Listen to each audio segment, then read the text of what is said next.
the MPFL president, Brad Fuller. 2025, you're 2 events in, you banned forward facing, a lot of new faces in the mix. Tell folks kind of how you feel about 2025 so far. We're just going bass fishing. Back to grassroots, instinctual bass fishing. From Seth, Ellis, and Hackney, and all the guys that are on live on that last day, the way they were in tune with what was going on in the water, it had a feel to it that we haven't got the feel in bass fishing in a long time. That's what I was chasing. When you feel it, you're like, oh man, like, we got it. Yes, indeed. Those are the kind I need today, right there. That's what I'm talking about. The heart's about to beat up my chest. Oh my God. Last freaking minute. Let's go. If you don't love that, you just don't love life.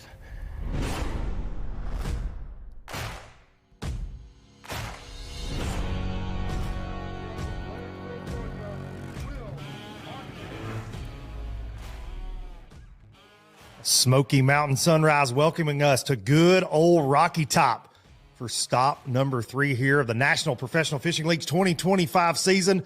Beautiful Douglas Lake here in East Tennessee. Jefferson County playing host to these league professionals chasing $100,000 out here on this TVA impoundment.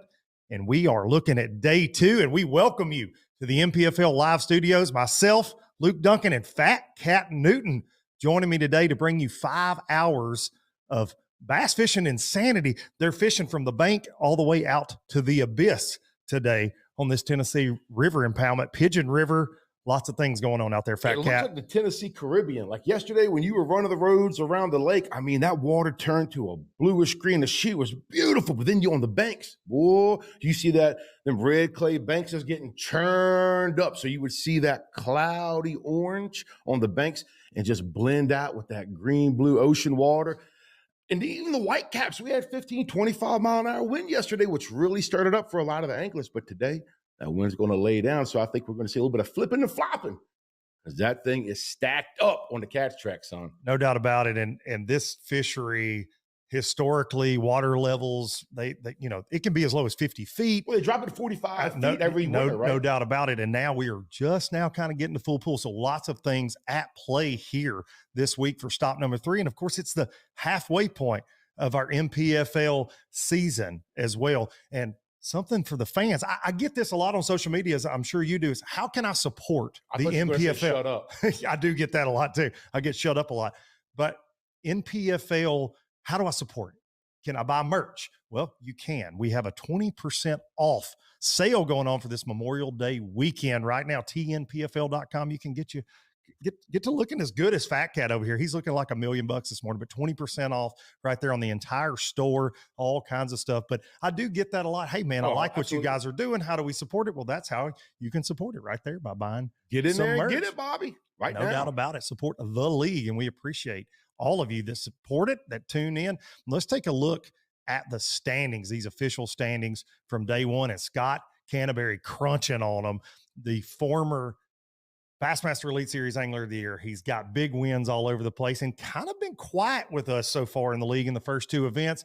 They were shallow water dominated. That's his deal, but he's kind of been quiet, but not quiet anymore. He dropped 17.6 on the scales yesterday, one of the biggest bags. We weren't even anticipating a bag that big. The doc talks, man, 15, 16 a day could win this thing. He comes in, drops 17.6, and boom goes the dynamite. A mix of shallow and deep, and then Buddy Gross right on his heels, and he is an offshore specialist. One of our favorites coming into this event and doing what he does, sitting way off the bank. Timmy Kales kind of mixing in mainly shallow water, but he slides out there a little bit. Timmy, a veteran. He's been with us in the league for many years now. We've had him on live a lot. Lindell Martin, Tim Frederick, Brandon Cobb, Kyle Welcher, your 2024 Progressive Angler of the Year here in the MPFL, just won't go away. Oh, buddy. Will not leave us alone. Cody Bird, a veteran out of Texas. Jason Reyes, another Texas pro, and another Texas pro, Nick Brown, winner of Lake of the Ozarks last year, rounding out that official top 10 here after day 1, stop number 3, Douglas Lake, Jefferson County, Tennessee. We're going to get you out on the water live to Timmy Kales, who brought in just shy of 16 pounds on day number 1. And knows a little something about the TVA. We saw him do work at Pickwick a couple of years ago. Talk to him, boy. What a day. No. We've already caught like 10 fish, got 15 pounds in the boat. Couldn't have asked for a better morning. Up here at Swans Marina, fishing chatterbait. Anytime there's a white jig involved, I think I can catch fish.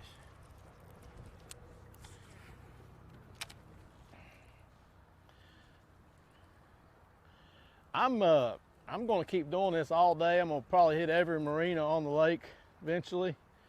And I'm going to catch me a 5-pounder. We're going to be in the lead whenever the end of the day gets here, I think. Let's go.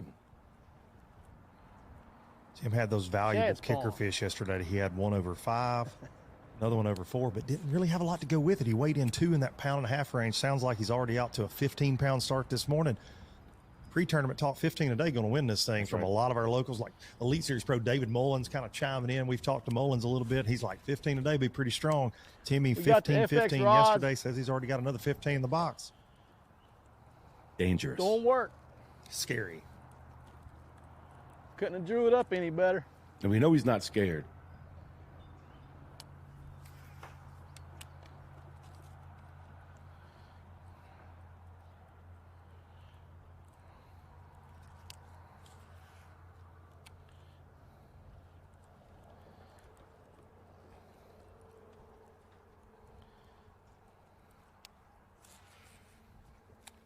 As you heard from Timmy Kales right there, he's been doing work this morning, estimating he's got unofficially around 15 pounds. We're going to take a look back at some of those catches. While I was catching fish. Looking for you. We got a replay button, That's Tim right. Kales. Getting after it early this morning. Thank you, Lord. Oh, man, that feels good. 5 of those today is what we need.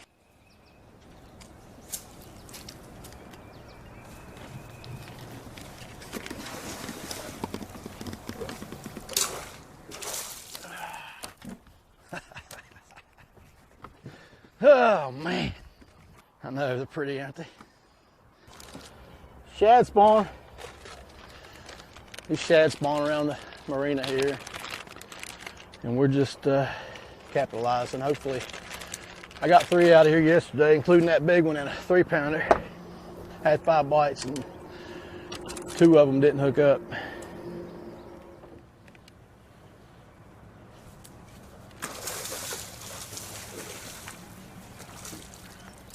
Get in here. Oh my gosh. You know, these are pretty good fish. He's got it in his throat. I don't think anybody's fished this yet. Back live with Tim Kales. Tim told us at the weigh-in yesterday, 2.5-pounders were easily caught during practice by him. And he said yesterday he weighs in 2-pound-and-a-halfers. He goes, dude, I just couldn't find 2 more 2.5s, and I would have a real, he could have had close to probably 19 yesterday with what he had. He's got those solid fish today and hasn't seen that 4+ pounder. Something we heard yesterday from anglers coming in that later flight, or even earlier. Man, caught my last one right 3 minutes before I had to be in, 10 minutes. And it sounds like it's also a bite towards the end of the day as well. No doubt about it. Our weigh-in's going to start at 2, which is kind of early, right? Guys blast off at 6, at 2 o'clock, and on these TVA fisheries, whether it's here or down on the Tennessee River at Pickwick Lake, we've seen that, delayed weigh-in we had down there a couple of years ago because of that afternoon bite in the summertime. But it will start. You'll have those bite windows. Tim obviously working a shad spawn, which is those first couple hours of the morning. Those fish are feeding on those shad as they spawn, and then they'll kind of hang in those areas. Dude, we were at the dock yesterday morning. Those shad are talking, son. No doubt about it. Now let's jump over to our day 1 leader. Canterbury Crunch himself, Scott Canterbury, who wants nothing more than to leave Rocky Top with a trophy, to take it back to Bama. Yeah, we're actually on our second stop. we're going to start bouncing around and fishing shallow, fishing bushes, see if we can't put together a bag. It's going to be a different day for sure. A lot slower start. Caught 2 on my starting spot, and one of them's a good one. I did catch one good one, so I hadn't weighed yet, so it's probably a 3-pounder. And then I got like maybe a 2-pounder. He's probably not even that big. So it's been slow, but sort of expected it to be a little different than yesterday. Yesterday was a dream day, so today, glad that we're in the late flight now and we got a long day, all day to put it together, catch 5 of the right ones. So we're gonna be flipping, swimming a jig, maybe throwing a little frog, and more than likely keep it shallow all day. I mean, got a little bit of deep stuff, not much. Caught a couple of deep ones yesterday. Didn't weigh any of them in, so I'd rather just stay shallow, go from there and see if we can't put it together up shallow and make it happen.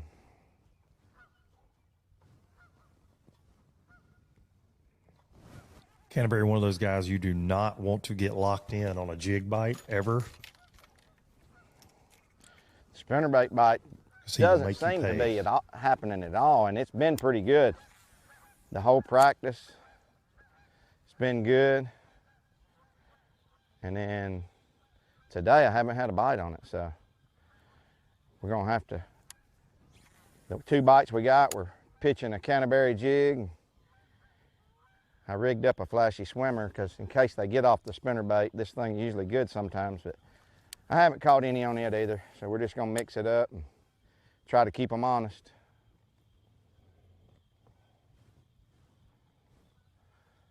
Canterbury talking about those catches from a little bit earlier this morning before we went live. Let's take a look at one of those now.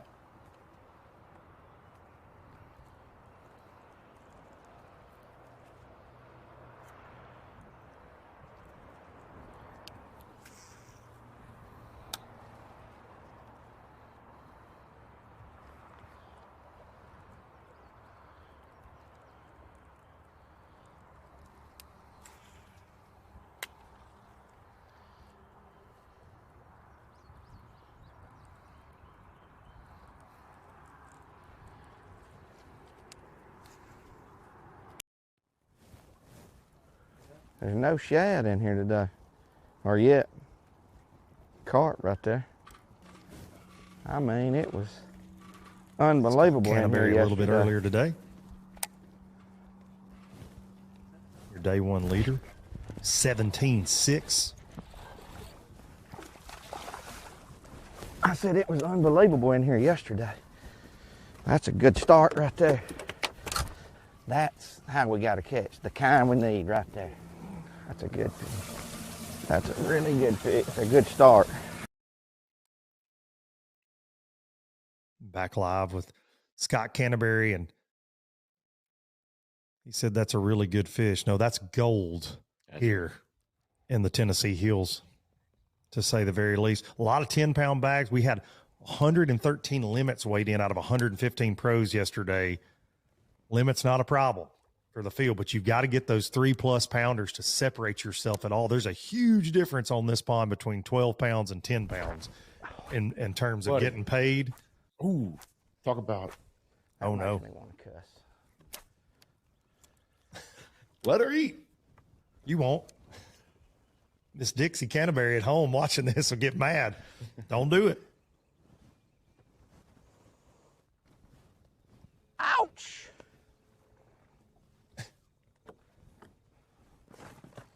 I'll let Canterbury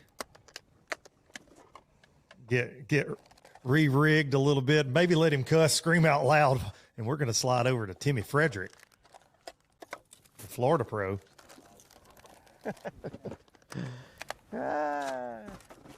Well, Big Tim with 15-4. broke it all. Didn't capitalize. Wasn't a giant, but it was 2-something for sure.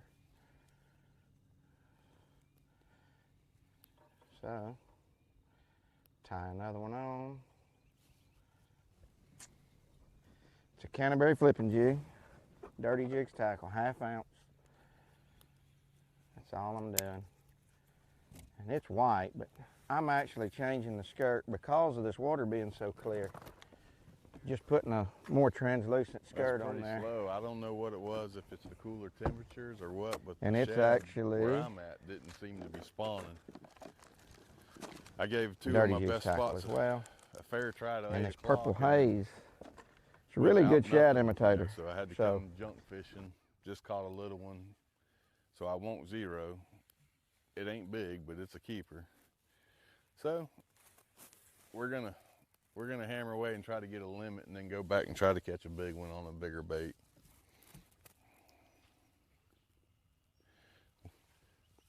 I came to a real flat pocket. It's got a lot of bushes and stuff they like to live in.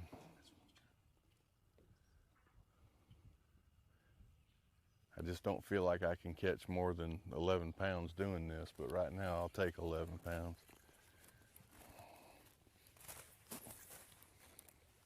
It's so hard to find a 3-pounder here.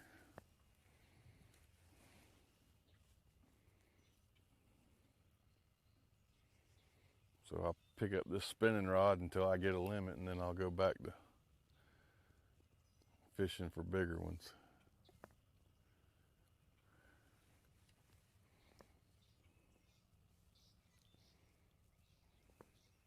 But it is a pretty morning. Tim, no stranger to pro fishing success. 2018 FLW Tour winner at Okeechobee. And even though he's a Florida pro, he's real comfortable around the grass. He's got people up in this part of the world. And I remember when we were on the tour together, he always would, he'd kick your teeth in at Cherokee right across the road. So he's had some success at Douglas in the past. He's had some success down the road at Chickamauga. So I feel like he's a Tennessee transplant a little bit. No surprise to see him in our top 5. Had a great comeback at Lake Norman in our last event. Not a great first day, and then drops one of the biggest bags of the tournament on day 2 and ends up finishing that event in 8th.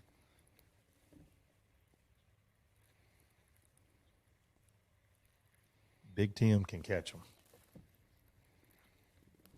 Yeah, another good event here, and those progressive AOI points will be setting good in the standings.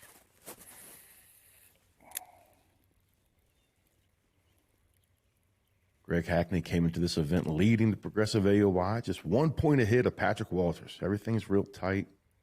It's a halfway point. We've had 2 events. It's a 3rd event, halfway point for the 2025 season.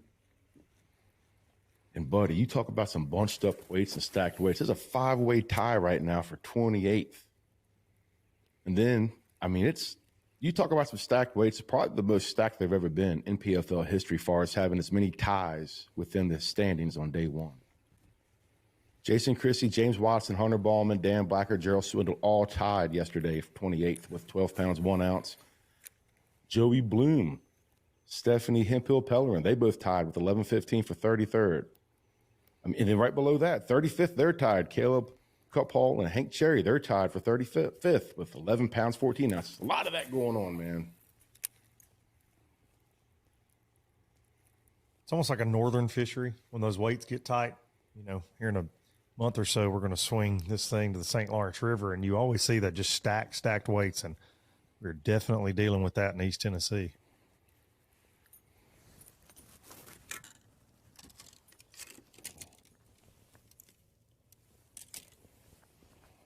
You did all your homework on Angler of the Year, and if the thing ended right now after day 1, because we had some flipping and flopping yesterday in those standings, Patrick Walters would actually be leading by a point right now over Kyle Wilcher. Shout out to Ken Duke.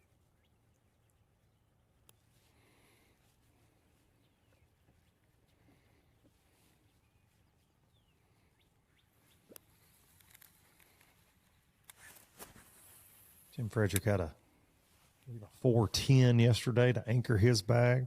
He was telling me when he got off the stage, he could just find one of those every day. He thinks he'd be all right, but that's can be difficult.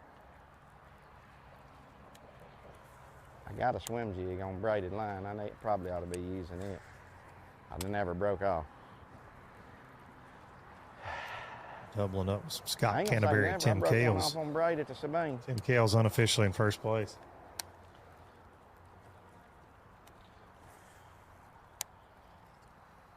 Talked about Tim Frederick's East Tennessee Same place Pat was. success. That we fished in Hildebrandt, but yeah, go into Taylor's and then into Hildebrandt. Yeah. Canterbury in My best 2016. stretch, I caught two of my big ones off of the first day. After it was my best stretch, but after Taku had already fished it, and I never even got to fish it again really because he sat on it back and forth, back and forth.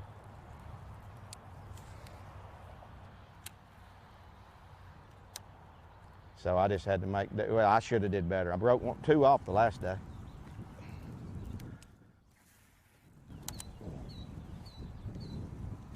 One of them was on braided line.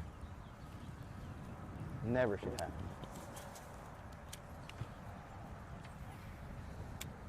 Canterbury finished second here in the 2016 Bassmaster Open. Hooked up right now. There's a little guy. Little fella. That's a new spinnerbait from Dirty Jigs Tackle, and it's a compact spinnerbait with an 032 wire. I mean, he messed it up a little bit, but it's an 032 wire with Hildebrandt blades, and that's a 1/2 ounce purple haze skirt on it, and I've been able to get a bunch of bites on it. It just doesn't seem to be getting them today. And that's a little guy. He's 12, 13 inches, pound and a quarter, maybe pound. We're gonna put him in here for right now.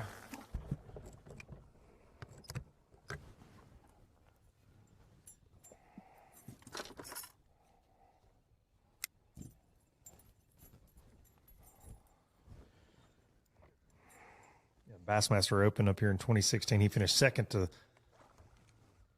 old buddy David Mullins. Talking to them again. Scott had 56 pounds for 3 days.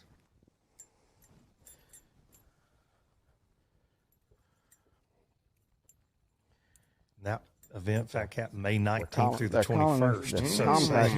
It's a premium. I think he's been fishing with confidence this week. Spinnerbait. I'm finna turn this thing off. It's a premium spinnerbait with a really good wire.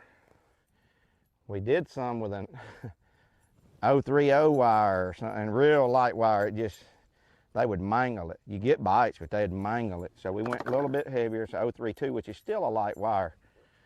And those premium Hildebrandt blades, and I'm using a gold, silver combination.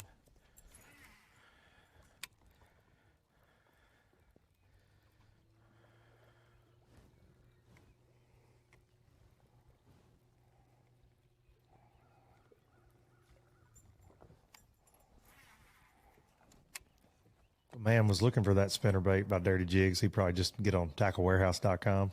Especially Go right now with a snooping around. 10% discount.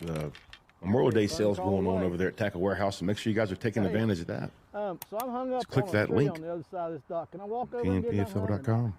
Uh-oh. That's what I thought. I just wanted to make sure. 10-4, thank you.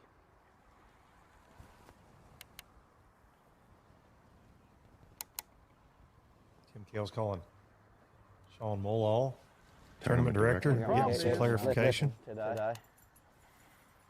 Is the boat going to stay here?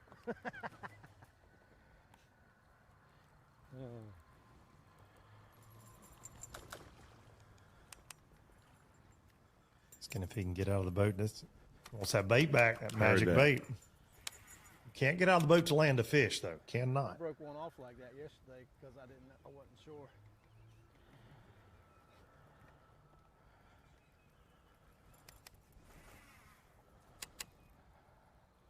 I say we go try something else. At least somewhere else.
Well, that was fun. It was, dude. That's awesome.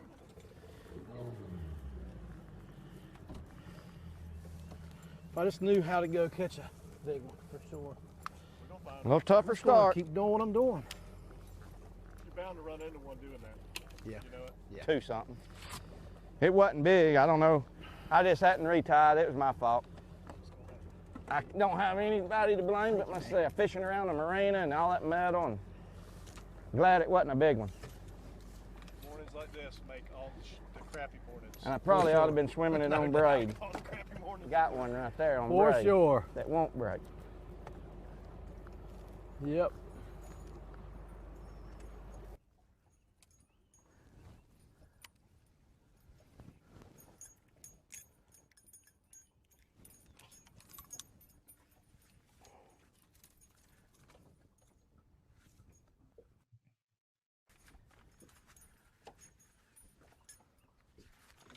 All right, let's go.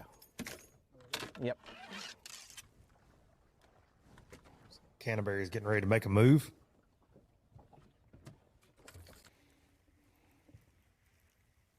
We're going to move to Tim Frederick.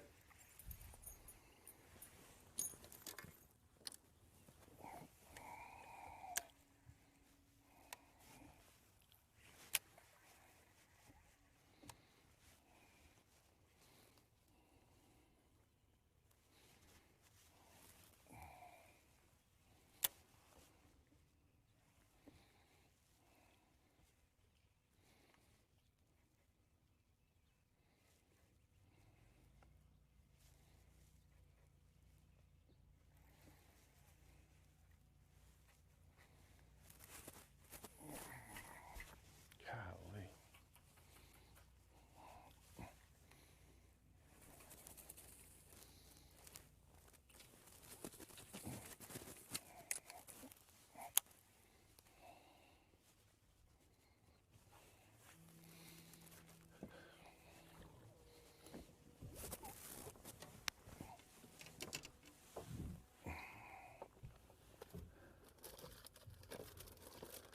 And we kind of have that Wizard of Oz view, Fat Cat. We can see everything going on. A lot of moving and shaking going on out there. From the top 5 that we're covering. And we saw that yesterday just hanging around the ramp. There were boats zigging and zagging everywhere, trying to get on something. That's right. And Trying to capitalize on that shad spawn No early in the doubt. morning. Now they're going to move to the other stuff. Like, I'm surprised, not really surprised. You got a lot of guys that are shallow. We might see some of those guys work their way out as the day progresses.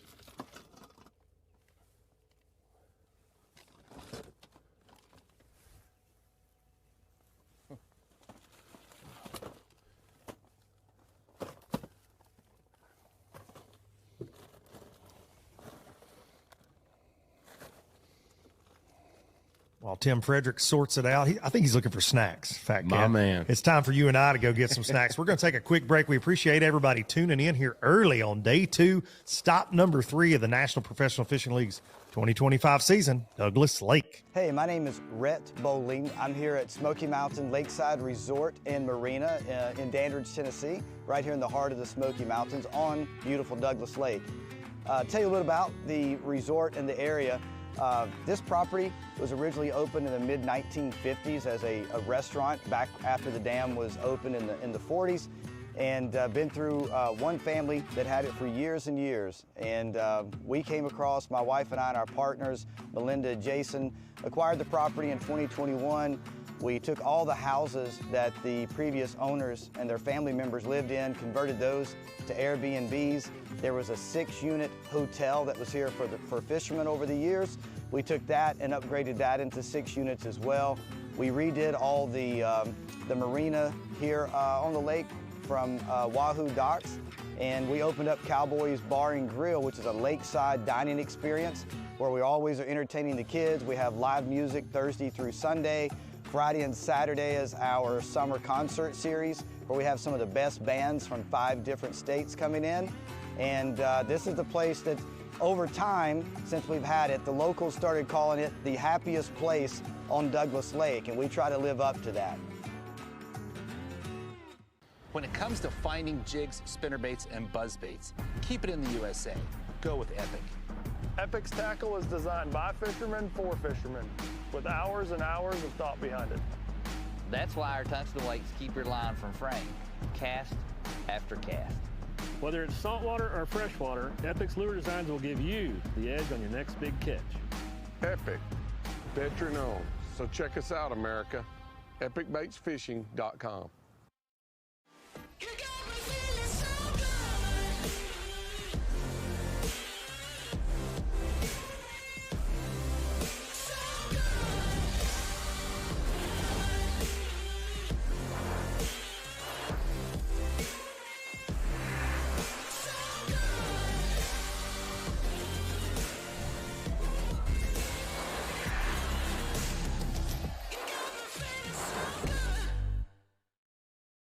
The Yamaha VMAX V6 SHO continues to deliver the level of performance that pro bass and multi-species anglers demand.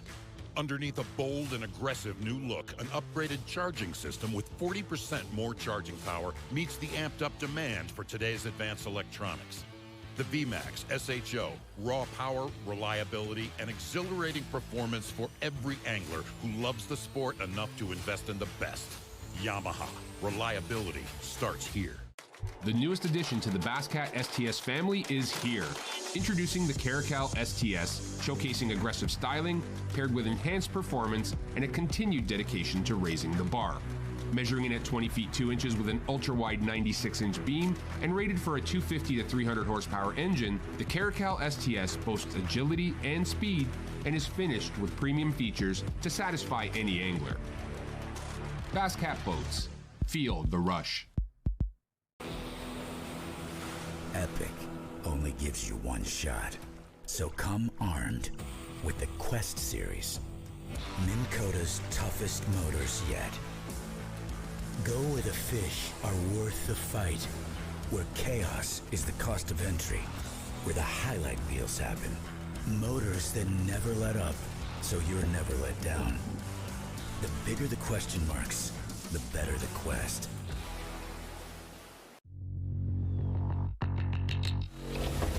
ProGuide batteries have been supporting the fishing industry for 42 years. The future of fishing is lithium batteries. ProGuide batteries has joined the lithium world.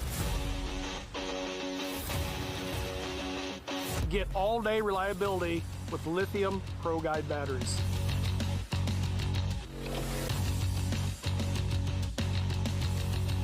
Check them out at ProGuideBatteries.com.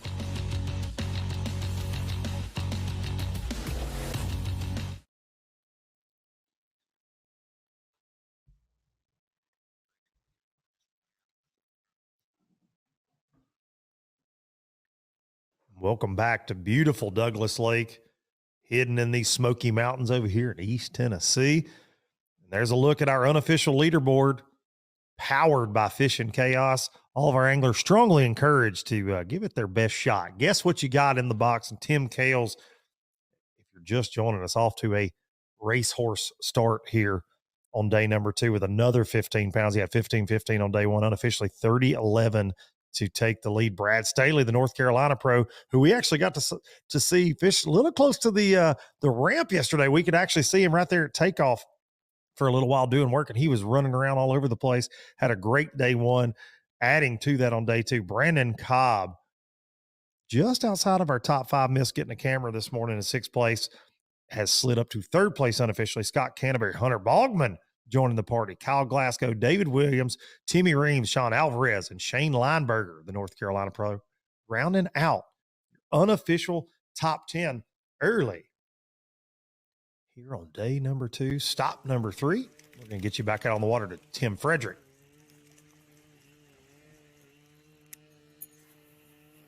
Hot dog.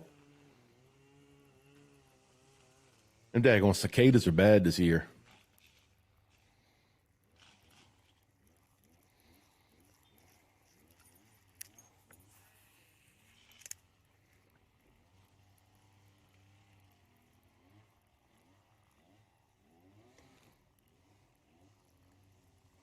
Shade line going to be a big factor, whether that's off of a marina dock. You're going to see a lot of that today. These higher banks. Shade line was a key for a lot of our anglers on day 1. It will continue to be that today, especially with no wind to kind of stir up the water, or less wind today than we saw yesterday. Shade will be crucial.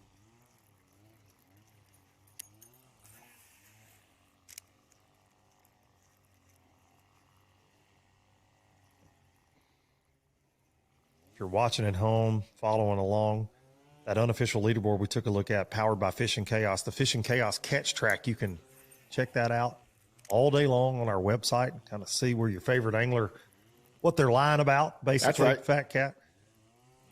A lot of sandbagging and going on. Occasionally there's some fat fingering going on. Sometimes. Yesterday we had 2 fish for true. 19 pounds. But it happened. Someone caught 2 9-pounders, but then immediately deleted that. We got very excited in East Tennessee.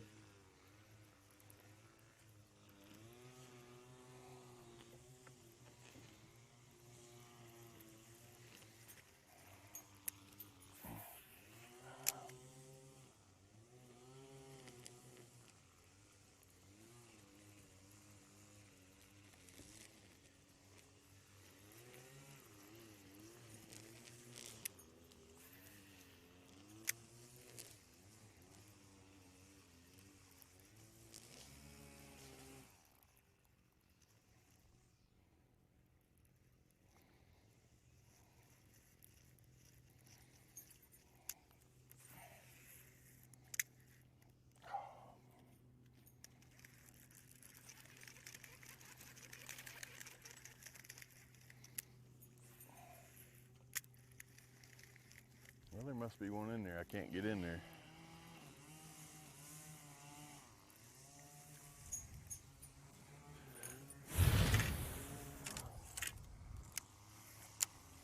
Talked about in the open, that water level coming up, Douglas, 45 to 50 feet low at times. Typically gets to full pool around this time. So by tomorrow, lake should be completely full for the summer. A lot of shallow water targets to throw at.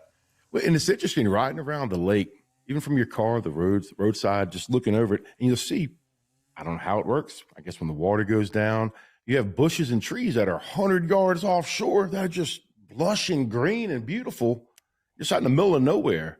And that's all through Douglas Lake, making it very unique for me. These boys are talking about that, man. That water gets in them bushes. That's a key pattern, and it seems like that's working out for a lot of these guys.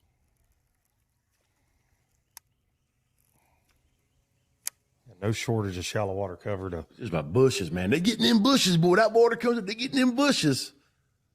That's what a lot of guys are hoping for. You talk to some guys that wanted the water to stay where it was at because they found it around grass, and the water got up so much, that bite went away.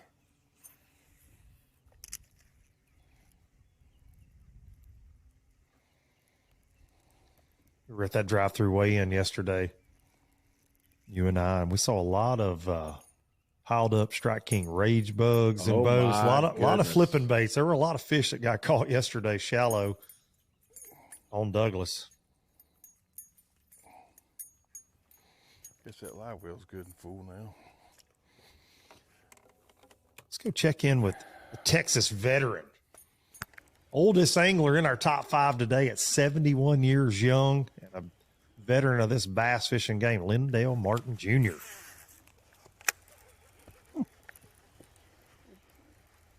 He's been at this for a long time. He's fished the Bassmaster side of things, the FLW I hadn't Tour. caught any big ones, but I've had quite a few bites. I've already got a limit. They don't weigh much, about 8 pounds, but it's going pretty good. I just, I'm going to have to get these better bites. And they'll come. I think when the sun comes up a little bit, it'll help position the fish the way I want. I can predict some of my cast. Right now, the fish are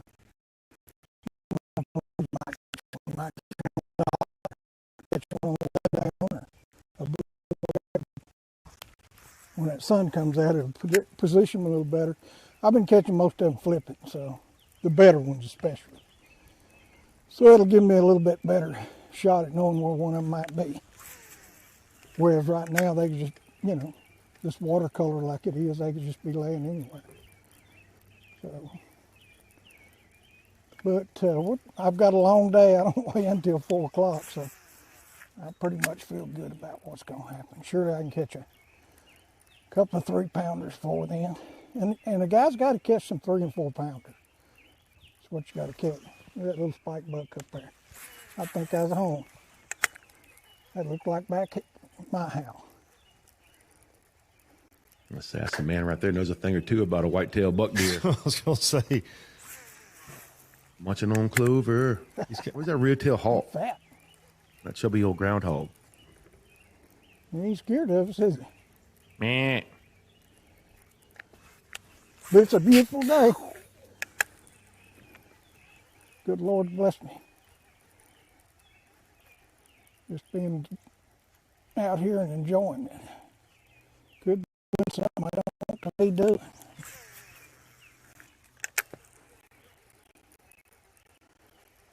Lindell, a 5-time Bassmaster But Classic the water's still qualifier. coming up, and I just sense it is. That wind blew so hard yesterday that it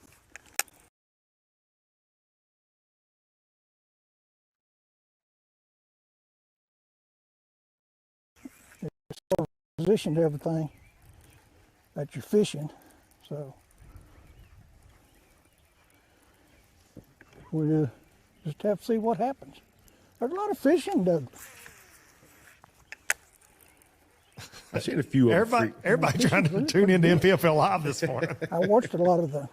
Is that Lindell Martin? The statistics on tournaments that were there before we came.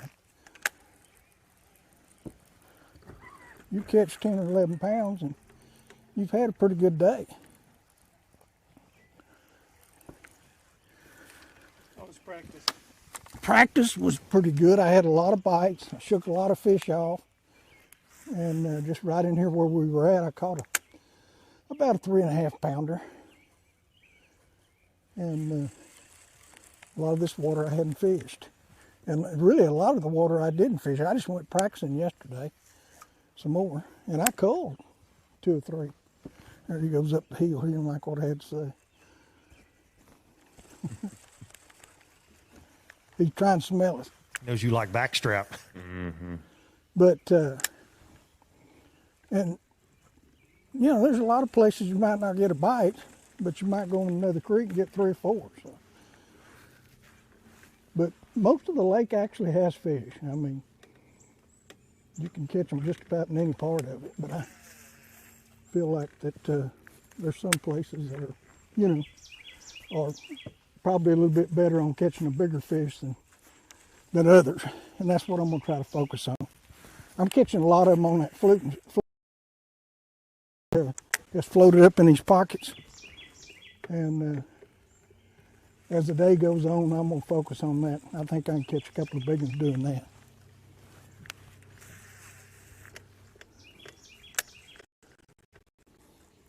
Kind of broke up there, but I believe he said he's throwing a fluke around. So soft plastic jerk This is sort of my style. We didn't hear a lot of it. Trickworm is a big thing on this body of water. The lake's setting up perfect for it with the high water rising, and there's plenty of stuff to pitch at. I've caught them on a little bit of everything. I mean, it might be a lay down there, just like this one up here. I mean, you never can really tell where one's going to be at. I think a lot of them are suspended. I'm actually throwing a Yamamoto flapping hog with a 5/16 ounce sinker. And I sort of had to put a little bit lighter sinker on. I got more bites with it than I did with a heavier sinker. So anyway, it's a little bit harder to fish and cast, but I think I'm a little bit more productive with it as far as getting the bites I need to get.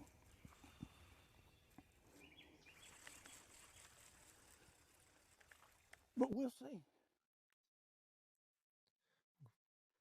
Lindell Martin Jr. breaking it down for us. We appreciate that. Now we're going to check out a dual box setup here. Scott Canterbury and Timmy Frederick. Scott has slid unofficially to 4th place, got 2 fish in the boat last time we checked with him, and Tim to 28th so far. I'm here for what Canterbury's fishing. Ooh. Let's go! Yes. Attaboy. That's what we're talking about, boys. I love fishing junk That's like what that. we're talking about, Scott Canna. 3/4 ounce watching you epic do it, tungsten. man. Look at that spear point hook right through the snout. You can't come off. A 3/0 spear point, solid fish, 25-pound P line. That's my favorite way to fish. Let's do more of that then. No doubt. We're here for it. That's it. Timing is everything in life, Fat Cat. Absolutely. Right there. In the junk. There's no lack of junk on Douglas these days. He set the hook. He almost knocked Tim Frederick out of the double box. Yes, he did. Little boom goes the dynamite action. Got a little. Dude, this is a pattern you can run all day long right now on spicy Douglas. beaver on.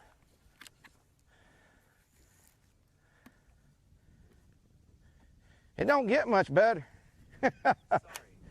It doesn't get much better than that. Could be a little bit bigger. I'm finna turn this phone off. She won't quit today. They're calling me.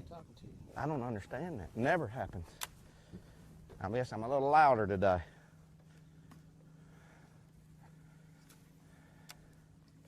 Be nice if you picked that phone up and hit that catch track and put that bass in the catch track for everybody that was at pretty home. good on cue. Catch track fever.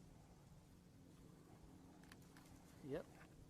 He's in the zone, though, man. He's trying to get another one.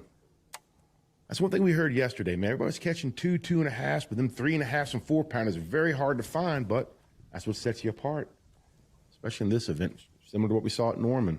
I didn't have to put the poles down with all this sitting here holding the boat. I did, though.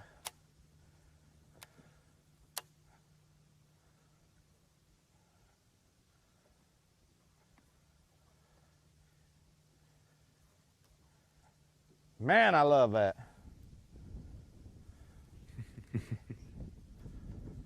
Love me some fired up Canterbury. Let's go. Been fishing against that dude and around that dude since I was a kid. And Hey, listen, man, when he's fired up, he's trouble. Leading day one is good, but man, you got that target on your back for the next 2 days. So knowing you kind of get a little fire under you early day 2, man, got to be a good feeling. And he's got a long day, as he mentioned. That's He right. weighed in pretty early in the weigh-in And then if yesterday. he makes top 10, moving into day 3, top 10, they fish the first flight out, last flight in, so they get the longest day of fishing possible.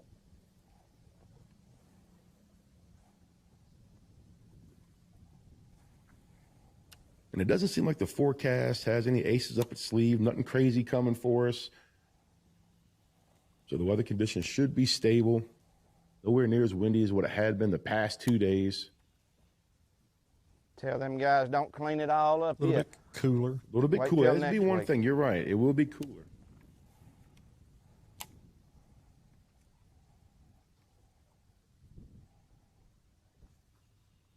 It's going to be in the low 50s or high 40s tomorrow morning, isn't it? You think that'll have an adverse effect on these guys' bite? As long as you wouldn't think it would drop the water temperature much, you know. Might have an adverse effect on their feelings because they're thinking it's May and it's summertime. You roll out. Does it it's mess in with the shad 20s. spawn at all when it gets that cold in the morning? Or is that they're going to come up and do their thing regardless? If it was, you know, a week long of colder temperatures, maybe, but no, I wouldn't think so. Which we're kind of at the tail end of that. That's right. We are, yeah, for sure. The guys that are mining it, you know, to perfection are in contention, honestly, but it's not everywhere. Look at that. Heard Canterbury say, tell the guys that are cleaning this up to wait till next week to clean the rest of it up. Of course, this area hit very hard by Hurricane Helene and the flooding, and Douglas had a ton of debris washed into it, and there are crews out here every single day. It is amazing what the That local was worth community rigging has up done, last rallied night. together, and brought this place back to life. It's amazing. Seeing what it did look like from all the videos and pictures to what it is now, they have done an incredible job.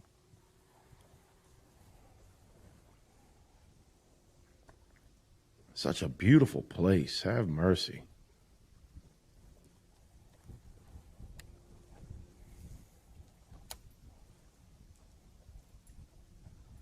Me being a Virginia boy kind of reminds me a little bit of Smith Mountain Lake.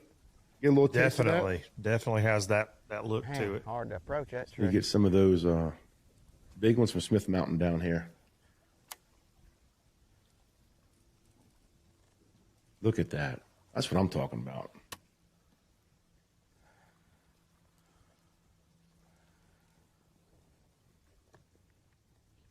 It's a flipper's paradise too. Yeah, when it gets to this water level, there's no goodness. shortage of cover. Canterbury did not enter that last catch, I believe, but he's unofficially fourth with 3 for 7 pounds. So he had 3 good ones. So good that job. one, I'm going to call it a 3-pounder. So I'm going to say 4 for 10 for Canterbury, which would have him in second now, unofficially behind Tim Kales, with a long day and quality fish in the box. Gosh, he bit it. What he was. Remember we saw him break the fish it, off huh? earlier? Yes. I mean, he's about it good. had some.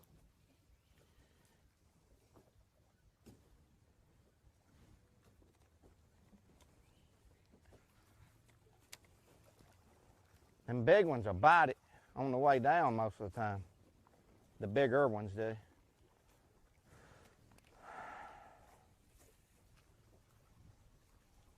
They have been, say that. But you never know.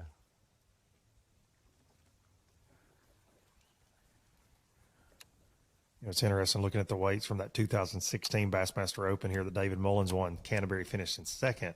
Canterbury had a 3-day total for second place on that one of 56.10. David Mullins won with 62.12 for 3 days. A lot bigger weights than this lake's kind of been the big fish have been hard to come by. Talking to Mullins in practice, during practice, hooked up. He had me wrapped up. I thought he was bigger than that. Boy, look how pretty that fish is. Golly. He's not fat, but that spear point got him. That's the best flipping hook I've used. And that's a 3/0 Fury flipping hook. Look how pretty that fish is. Markings. Look at his tail. Boy, that's a pretty fish. Not real fat, but man, he's beautiful. Love him.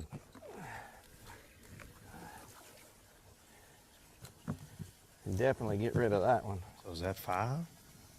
Oh no, he's culling. So we're way behind on the catch track, Canterbury. All right. I'm gonna weigh. I need to send in a fish or two. Close. Yeah, yes you do. I don't even know what I sent in last.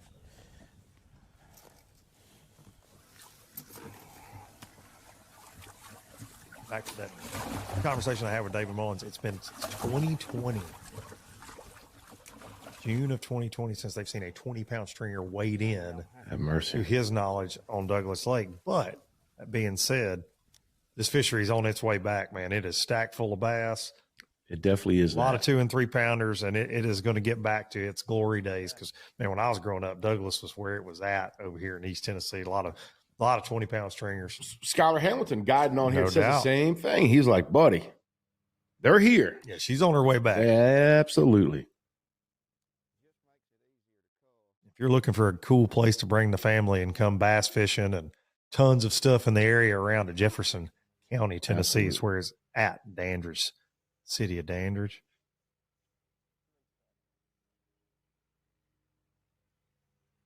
So many lakes around here too, though. It's not just Douglas. Well, buddy. You can throw a rock and hit a lake with a bass in it standing in the middle Well, of it's the interstate around outdoorsman's here. paradise for sure. No doubt. Whether you want to fish, whether you want to hunt, whether you want to hike, or just be around beautiful country. Eat and awesome pancakes. people, I will not be eating many pancakes. No, sir. I don't do that. I'm not eating bread just to be eating bread. Like, where the meat at?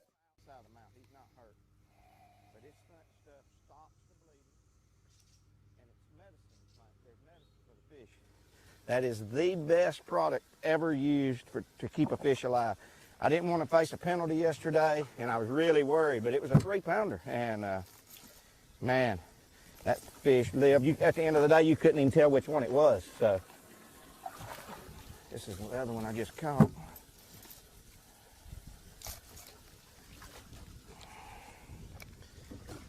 He's taking his time sorting them out for us. We're going to get I bet we get a 3-pounder.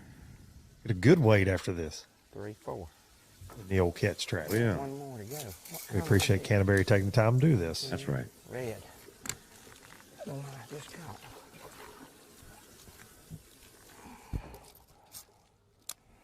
Meanwhile, Tim Frederick on the right just has no idea all this is going on to the left of him. Really skinny right now. Don't even weigh 2 pounds. Pretty fish, but he just don't weigh 2 pounds.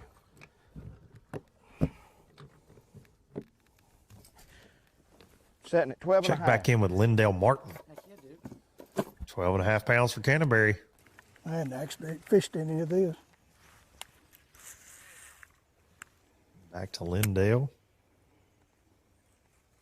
It's going to have Canterbury right there knotted up with Tim Kales on that unofficial leaderboard.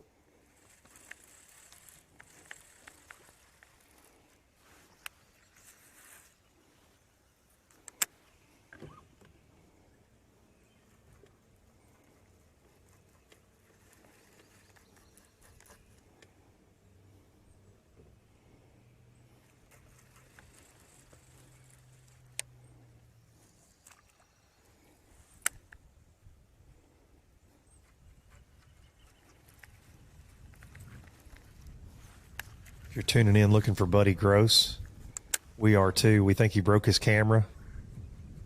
Something happened, but we're working to Not trying to give up that local juice. Yeah, that's right. Local, He's trying to hide out. No surprise. Buddy can be sneaky. Actually, Buddy normally he shares the goods with us. No doubt about that. Working to get that resolved. I caught a good one around the corner during practice. I only had, well, no, I didn't. I had 2 bites, but both of them was pretty good. So I just felt like I needed to fish all of it. During practice, I came up here in that first little pocket and had 2 bites, and I just left. So I just felt like maybe there's no more fish in here. I didn't even fish this yesterday, but a lot of the stuff we're going to fish today is I didn't fish it yesterday. Not to say somebody else might not have, but I didn't. But as that sun gets higher, I'm going to get back to pitching all that trash. I just call it trash.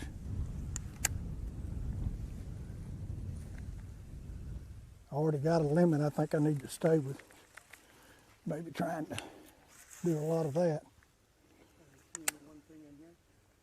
Not really. I caught one on the lay down, one on the dock. So that tells me they're on whatever, And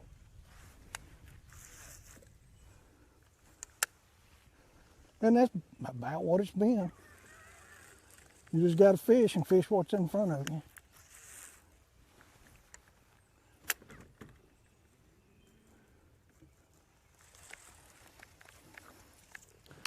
And that's what I've been doing.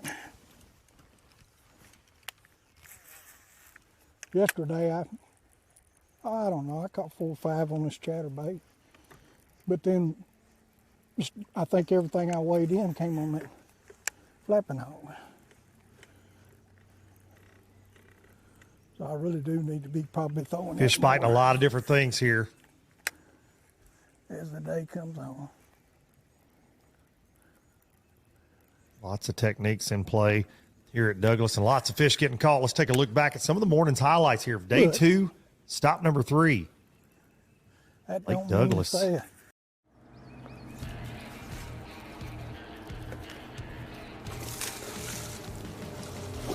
Tim Kales off to a fast start this morning. Thank you, Lord. On shad spawn. Oh, man, that feels good. Hot dog, look, get him, Lindell. What about that trash he's fishing?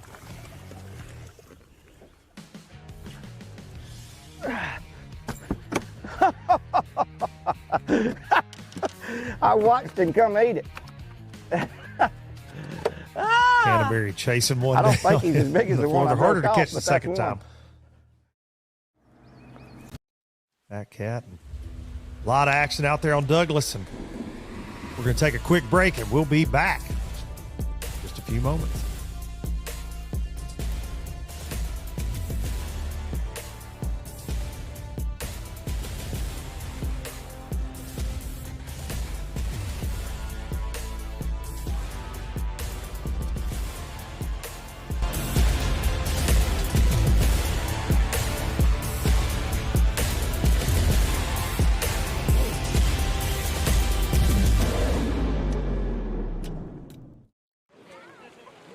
right, guys, no insurance talk on beach day. I'm down. Yes, please.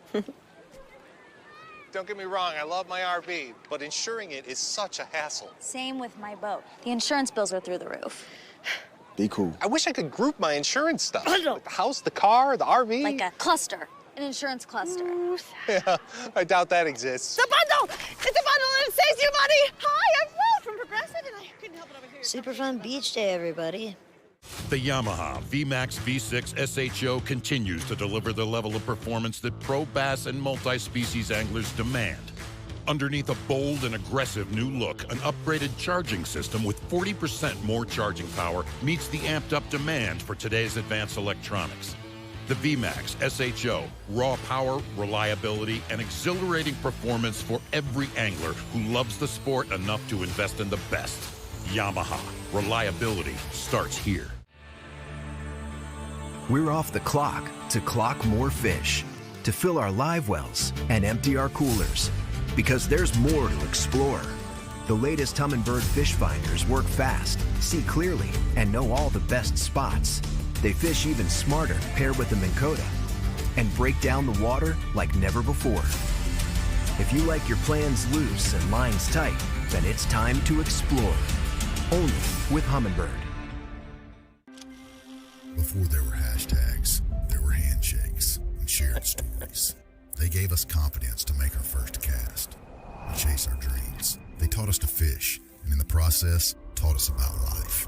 They taught us that success isn't just about reaching the top. It's about lifting others up. The future isn't just about selling tackle. It's about 3 simple words. Let's go fishing. Here's to the original influencers.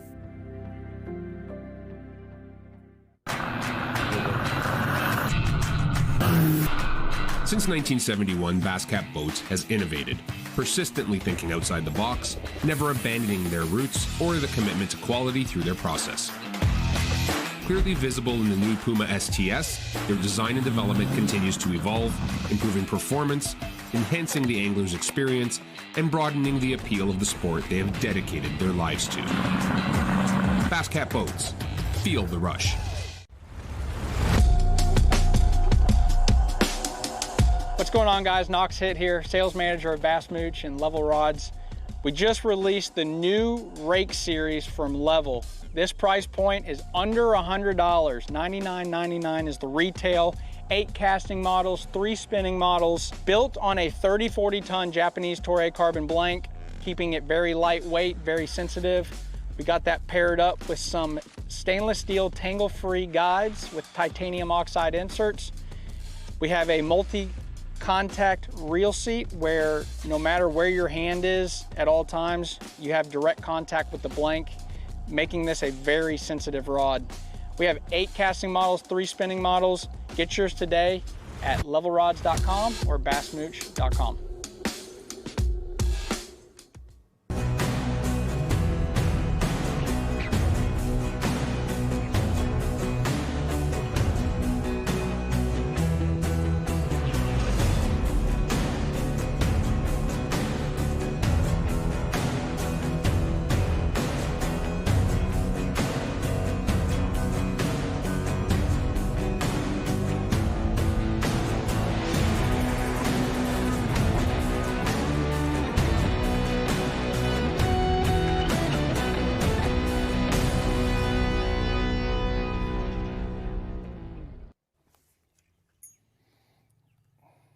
Welcome back alive, Douglas Lake, Tim Frederick. Fat Cat, are you surprised they didn't ask us to be in that first form commercial? You and I being the swole patrol that we are. I am surprised. You know, I'm all about some gains. Retying a spinnerbait, I just got hung on a cable, so I didn't want it to break. But other than that, we're just moving right along. We got 2, but they're little. Just fishing bushes. It don't seem like they're, at least not for me, don't get me wrong, the field's probably catching them, but all the stuff that I fish, they're not firing. It might be a little later bite, but I'm not giving up because I feel like I'll catch some.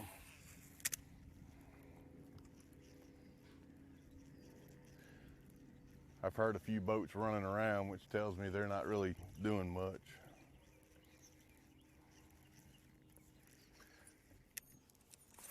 But up the river, that's a whole nother planet, so they might be up there.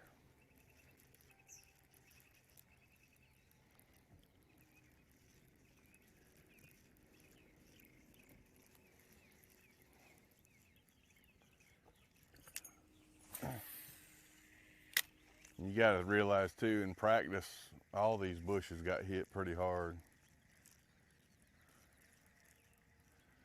They're not gonna replenish a lot.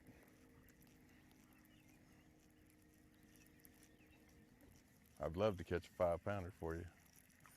That'd be nice. We're here for it. We'll be here if you need us. Perfect. It's on a little point, a little clay point with bushes.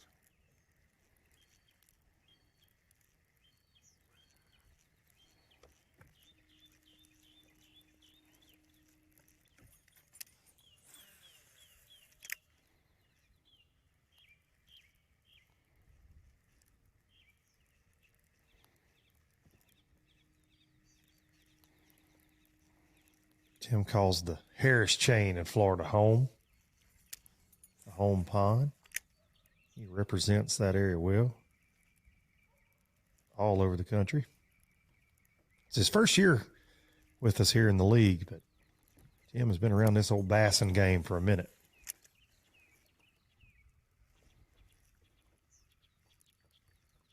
Started his season off a little slow at Santee Cooper, finishing 74th, but then picked up the pace with an 8th place finish at Norman. You know one is laying right up in that. Come on. Another competitor back there, so I'm going to turn around and go find another one.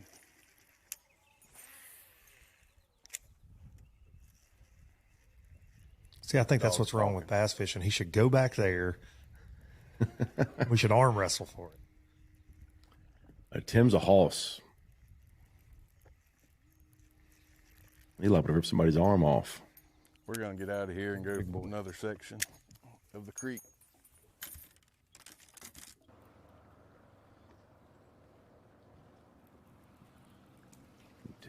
Tim Frederick over to Timmy Kales.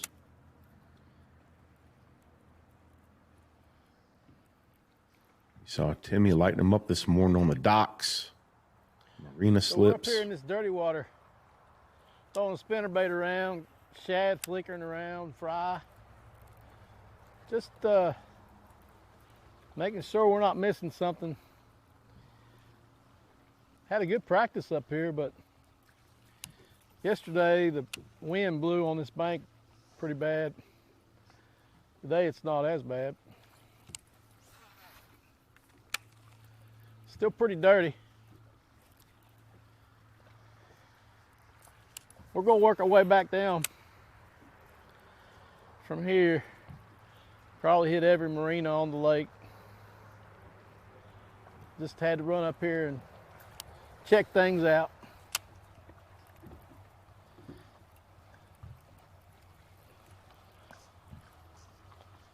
Caught one of my better fish up here yesterday, out of the wind. Of course, there's a bunch of boats over there.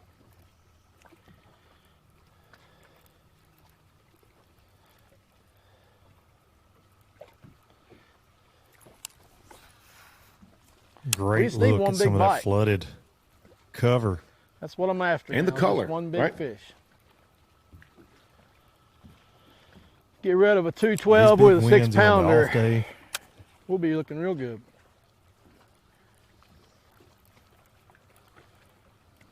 Get a little churned up. We talked to some anglers yesterday, man, that said, man, it was all turned up, but I didn't think anything was going to be in there. It was so stained up, flipped in there, chunk. There she was. I mean, these fish are conditioned for this kind of stuff. It's what they do. You know, the rise and the fall in the water, some places might be an effect on the fish, but here it's year after year is what happens, right? It's definitely in their DNA to deal with it. Kales from West Virginia, 4th year. He's fished with us 4 of the 5 years in the league. One of our favorite buddy. I know days ever yes. on Pickwick in March a couple years back. Doing work up there in the current, buddy, below the dam, and so much fun to watch that day. Whitewater rafting in a bass boat, and I just think that's your yanking. favorite day on MPFL Live ever. Maybe It was incredible. It was up there for me. It was incredible. He should have had a separate boat just for his cojones, because he was up in it, son.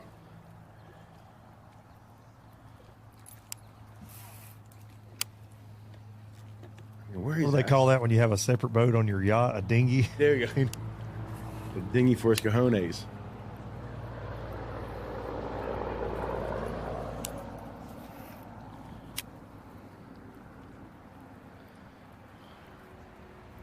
We need one to pull I back want to see him hard. show up with that dinghy, Fat Cat. No doubt.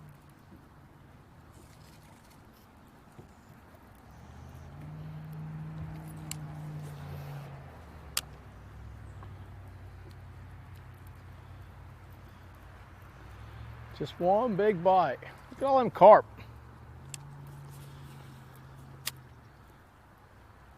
We found the carp hole.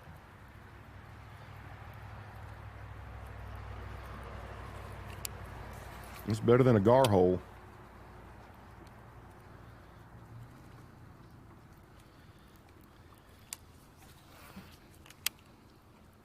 Man, that's a pile of them right there. Get out the fly rod, buddy. They're up there after them cicadas.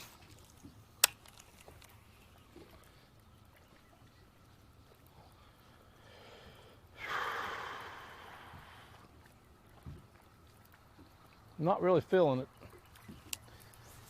Too many options. There's too many ways to catch fish here right now.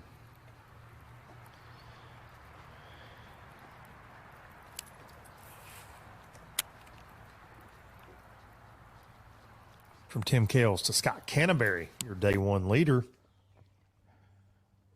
Back on a roll again today.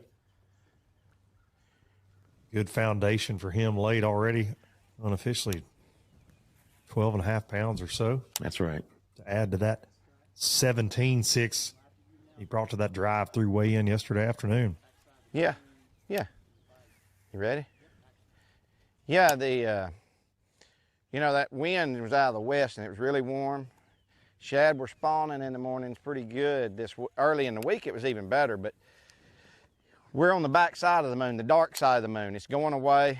Shad are tailing off from that spawn, and that cold night, the wind's changed. It's out of the north, I think, now, and that's made a big difference. So today was a lot slower as far as the shad spawn deal, but I mean, these fish aren't going to leave these bushes with this water high. I don't know.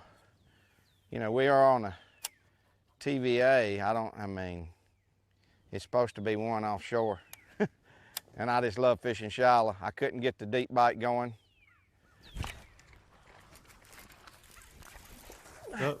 But we're getting this going. Attaboy.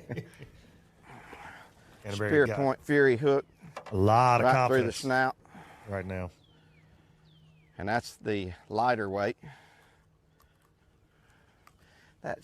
Fish is not hurt at all. A little bit of fish life on it, it'll just quit bleeding immediately. That marinade. Go black salve, some black salve on it, but iodine.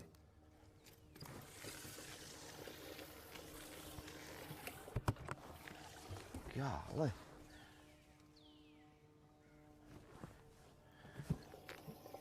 What is on still? Everything, oh, that's on for some reason. It's off.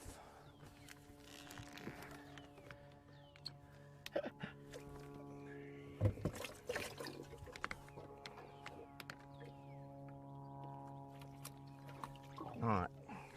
So they put that fish life on him. There's the hole, no more blood. Same thing if he's tongue hooked or anything. It's the best stuff there is. I got a 114 in there, so that one helps. 2-pounder, 2-1. Replace the green. Ounces, we need a pound.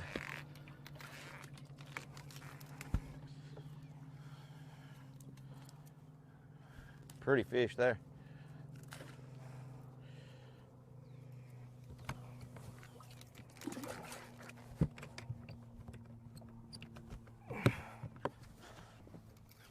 £2, 1 ounce.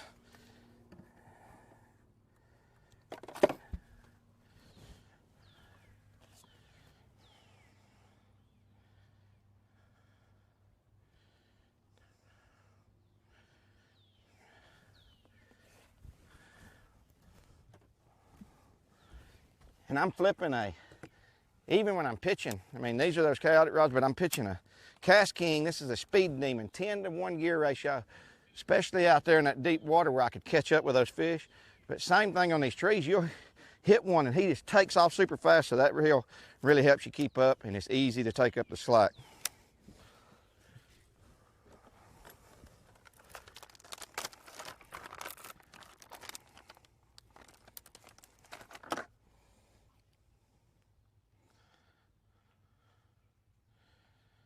This was a special run from Reaction Innovation, special run color for the Classic. And I liked it so much, I bought 2 packs of them and I'm almost out.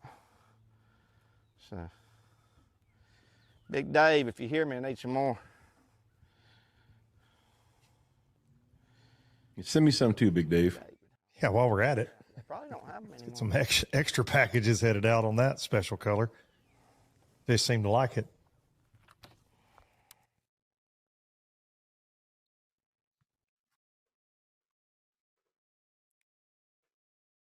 Welcome back to the MPFL Live studio here, and we are on site on good old Rocky Top. And Fat Cat, haven't seen any of that deep water fishing, but we haven't been able to catch up with Buddy Gross yet. But really, out of the top 5, he's the only one that seems to be offshore. Everybody else has got the big line and the big rod out on the bank. And I kind of thought the storyline might be, hey, we're coming to a potential offshore bite, and we might see for the first time in a while some guys fishing offshore without forward-facing sonar. I thought that was going to be something interesting to talk about, but so far we really haven't seen much of that because that water coming up, fish getting in the bushes, and that shallow game really playing a huge role in this event. We actually talked about that a little bit at our last tournament when we were looking at the schedule moving forward, and I said, this one I've had circled, the wild card event. You know, we banned forward-facing sonar this year, and again, this was going to be, for me, that first, all right, let's see what they do without it.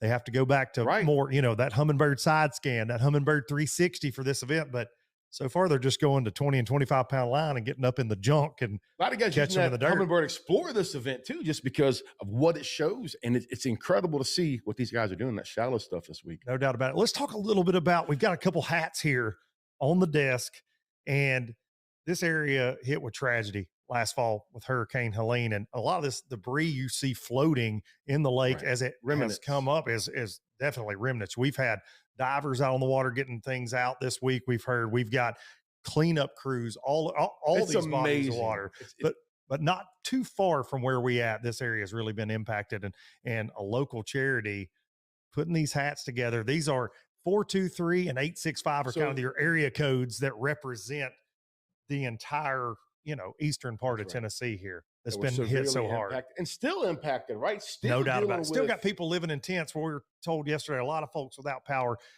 Can't look past that as we're here for an awesome bass tournament, an awesome fishery on Memorial Day weekend. But there are a lot of people in this area hurting. Eric Winter of Higher Power Baits. You can Higher Power Baits on Facebook. You can go to his Facebook page, Higher Power Baits, and buy these hats. I believe they're either $20 or $25. 100% of the proceeds are going to the community.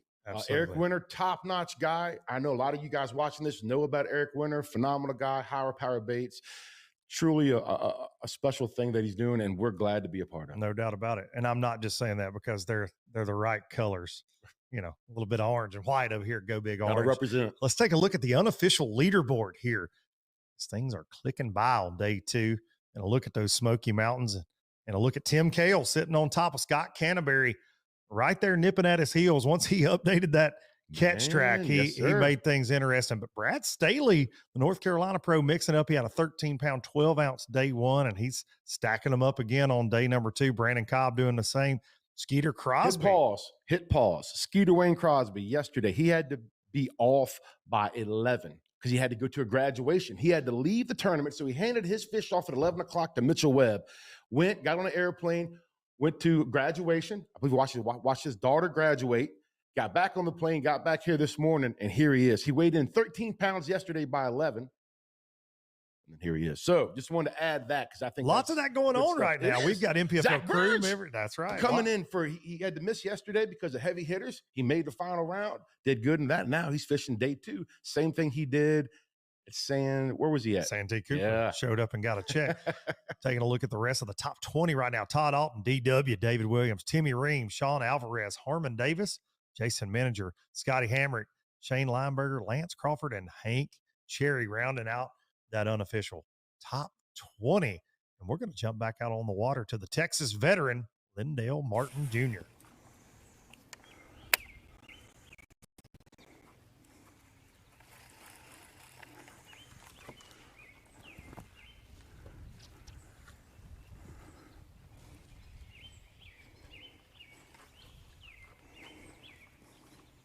Lindell hoping for that shade line to start setting up. Sun get high, position the fish around the cover he's flipping, telling us just a little earlier. But he's been flipping those trash mats primarily, and we've seen Canterbury mixing those in as well. Again, unfortunately, we haven't got to spend any time with Buddy Gross, but for the 4 anglers that we've covered out of our top 5, bushes, docks, trash mats have seemed to be the overwhelming theme so far. And just to note, we are definitely, believe in us, working on the Buddy Gross. And when we do get to catch up with Buddy, it will look a lot different than this. Absolutely. And if it doesn't, he lied to me yesterday, and I don't think he would. Always.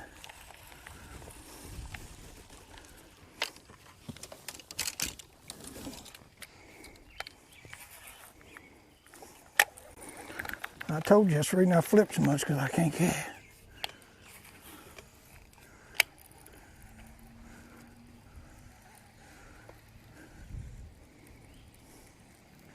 You know, these fish aren't very spooky. They'll be around them docks, and sometimes you'd be pretty close. Of course, this color helps, you know.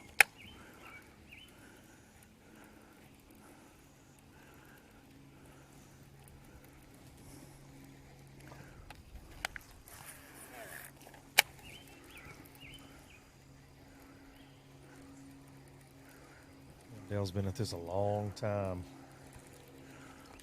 Always such a positive guy to be around here in the league. Absolutely. His 3rd year here with us.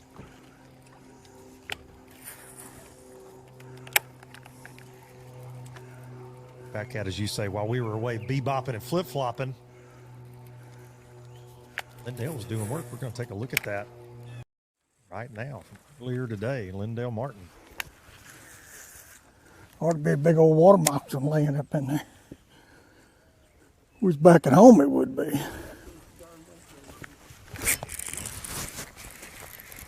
Oh, gosh. Trying to get in that tree on me. That might help. Yes, sir. Thank you, Lord.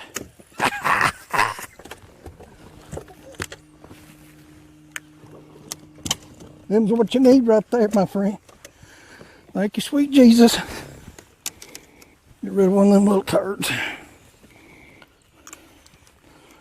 Well, look at them spots on him. I had him pinned too. Lord of mercy. What you think? I like him. I like me some Lindell. Back live with Lindell Martin Jr.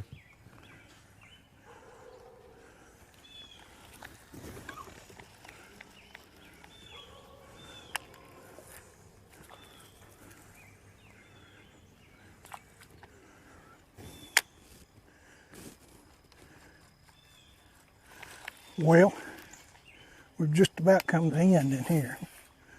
We caught one good one, culled one down.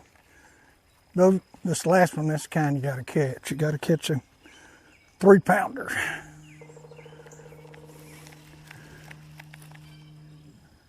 Anyway, we got a long day. I caught a couple of good ones in here during practice. And I really didn't fish this yesterday. Hopefully today, I saw a boat come out of the back.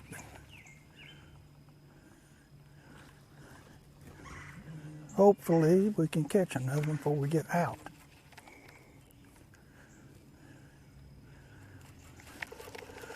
I don't know, I think fishing might be a little harder today. I've missed 3 or 4, and yesterday it wasn't too much like that. You didn't have any, if they grabbed it and took it, they didn't drop it, but I've missed 2 or 3.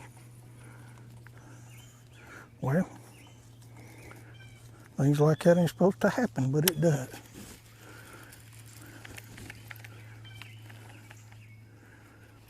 But it's just some juicy cover. Day's just getting started. All over the place on Douglas.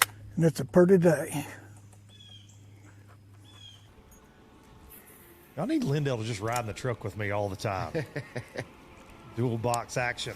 Tim Kales and Tim Frederick. Your unofficial leader, Tim Kales, on the left. Tim Frederick on the right. Having a lot slower day today, the Florida Pro. Tim Kales having the exact opposite. Got off to a very fast start unofficially, just shy of 15 pounds right now. It's got him in that top spot. Tim was 1-7 back from Scott Canterbury to start the day in third place, 15-15, just off that 16-pound mark. Had a 4 and some change and like a 5.2 yesterday, I believe, was his big fish, and weighed in 2 that were 1.5 pounds. So today he's got those solid ones. If he catches one of those 4 to 5 pounders to go with what he's got, he's going to be a lot of trouble going into Showdown Saturday here, stop number 3.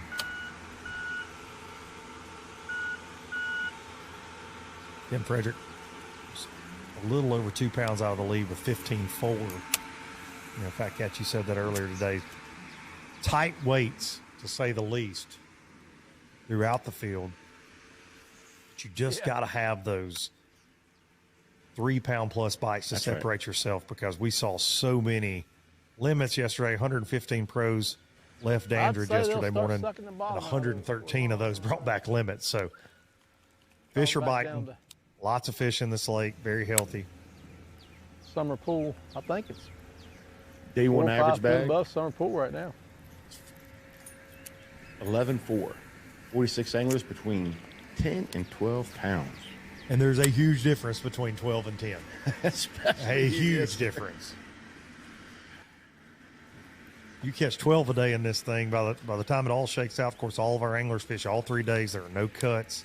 If you catch 12 pounds, I feel like all 3 days of this thing consistently, you're going to leave here very happy with where you end up. You catch 10 pounds for all 3 days, and you're just going to be very frustrated, calling everybody, all your buddies on the way home, going, man, I just never could catch 3 pounds. I lost the one, man. I had one at the boat. Got off at the boat, man. Right at the boat. 2 minutes left. I probably could have won this thing. I finished 96, man. If I got that one to boat. I was at Lake Champlain one time for an FLW, and my wife said, congratulations, you're in a 90-way tie for 50th. Because the weights are so tight. Yeah. And I feel like that here. That's what she said last night looking at the stand, and she goes, man, this is like those tournaments up north that you used to be in, where just everybody catches them, and just that separator. You got to have that 1 or 2 just bites to get you some breathing room around this crew, because everybody's going to catch some fish. And it's going to be hard to get that breathing room. Only one bass yesterday was weighed in over 5 pounds, and just very few over 4. Like we talk about, that one good 4-pounder can definitely make a huge difference.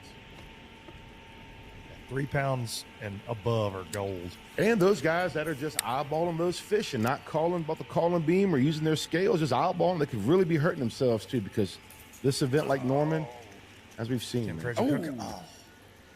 that was one. It'll come down to ounces for sure.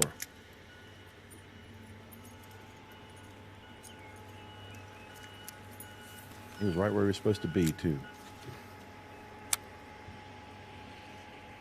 There's a lot of fish in here. Right there's where that 4-pounder came from yesterday. Just sitting right out in front of the bush, right there.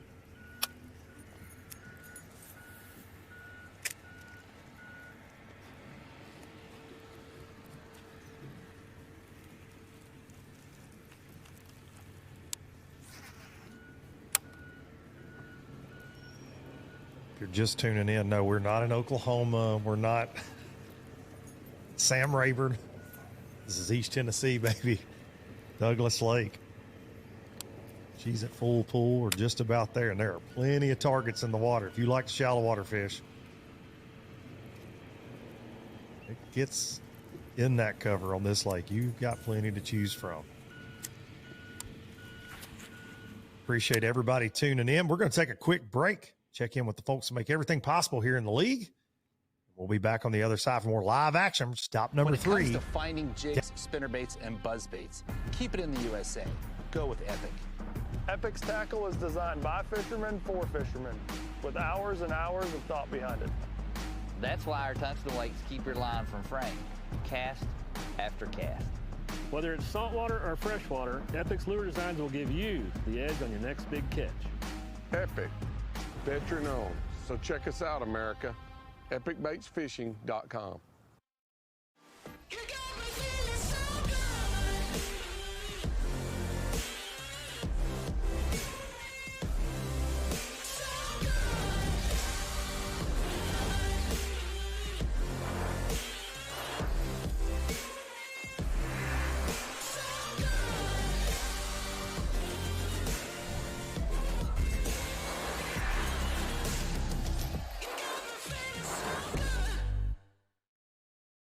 The Yamaha VMAX V6 SHO continues to deliver the level of performance that pro bass and multi-species anglers demand.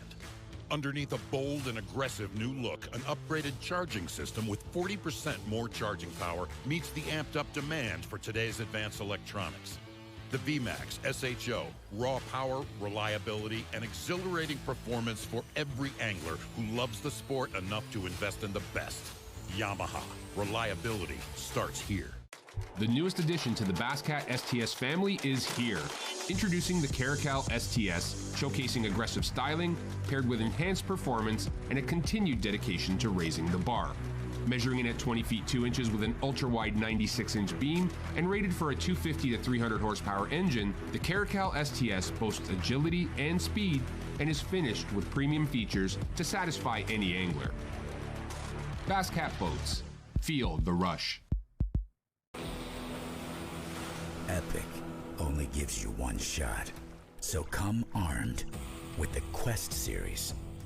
Minn Kota's toughest motors yet. Go where the fish are worth the fight. Where chaos is the cost of entry. Where the highlight reels happen. Motors that never let up, so you're never let down. The bigger the question marks, the better the quest.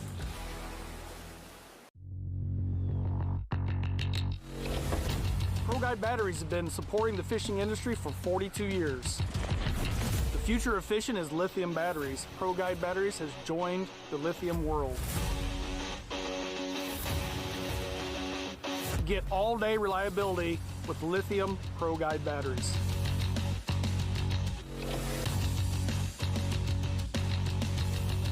Check them out at ProGuideBatteries.com.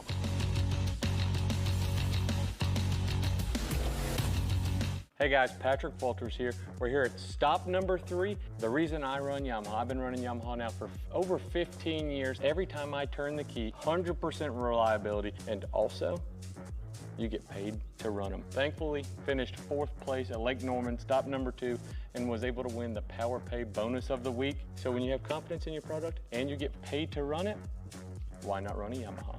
Thank you, Yamaha, for supporting the league.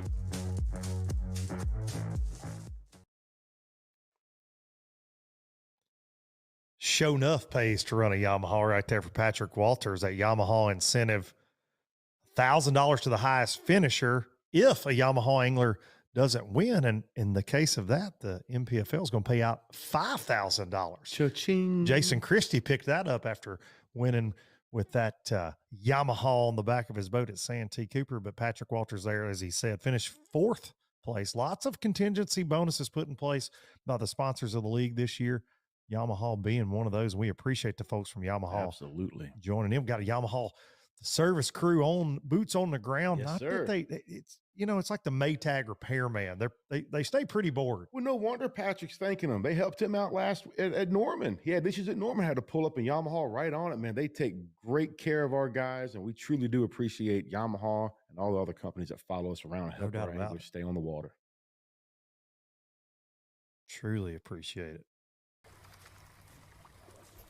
Not only is it one of the best engines out there, like Patrick said, get paid to run it. That's not bad either. That's right. Catch as many bass as that boy does. Definitely pays to run a Yamaha. That stuff Timmy Kales is in. Let's go.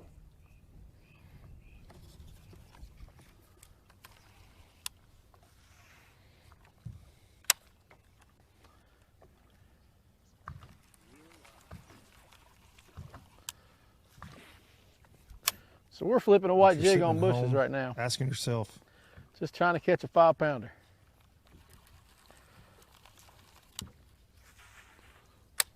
It's not working out. We got all day to catch us one.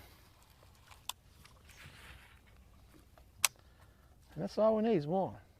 One big one. That's all it needs, one big bite.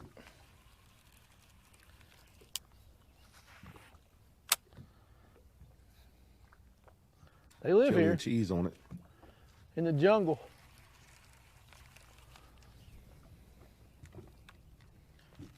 okay, you know where you are? Just got to trick I'm one in the of them. jungle, baby. Ooh, somebody else has already flipped 100 times.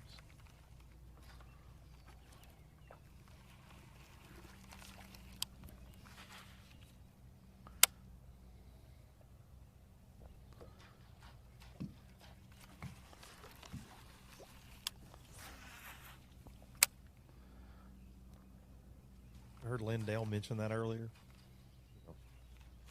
Tim Frederick as well.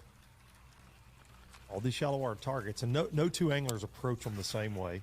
There's a lot of different casting angles. That being said, 3 long days of practice. They got a lot of attention. Yesterday, everybody starts setting the hook instead of shaking fish off. Fish start to get, you know, the ones that didn't ride back to Dandridge, they start to wake up a little bit. Oh, yeah. The question coming into this when we were hearing talk of shallow water fishing is, can you stretch it out Looks for like a 3 little days? shad swimming around in there. I'd Talking eat to a it. guy like Skylar Hamilton or a David Mullins, these local experts, said, oh, you can absolutely win shallow, but it's going to take getting a couple of those key bites, obviously. But Absolutely. And I also think, too, with the water steadily coming up, waves of fish are also going to be coming up with that water. So I think that these areas will reload. Not for all the guys.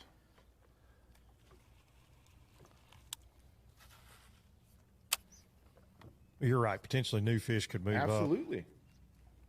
Because the conditions are think steadily we'll stop changing. Like back you by said, we're not at full pool yet. Full Swans. pool, 995. Beat on them a little bit more maybe before we go back down. We'll be giving the juice up, man. I don't know. Hopefully I'm not burning them all, but they'll just reproduce if they're supposed to.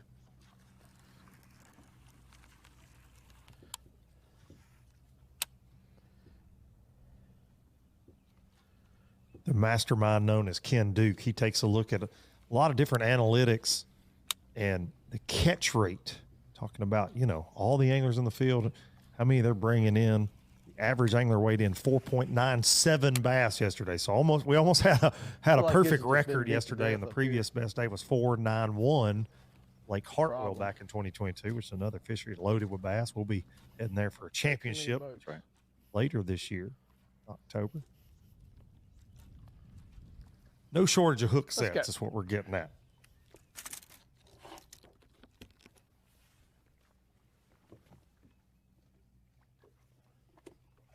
Tim Kales is going to make a move.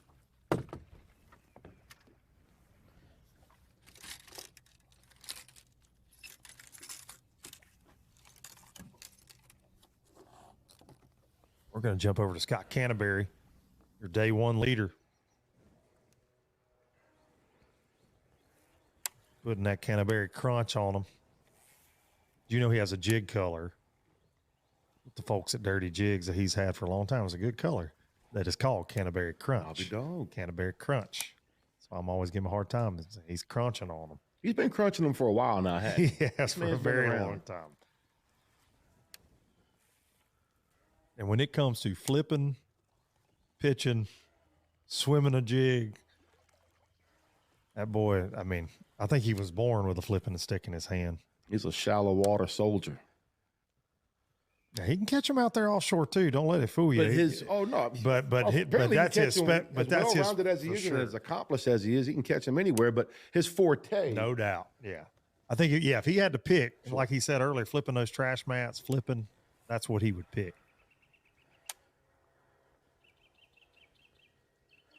Represents the state of Alabama well, which has kicked out a ton of amazing pro anglers over the years.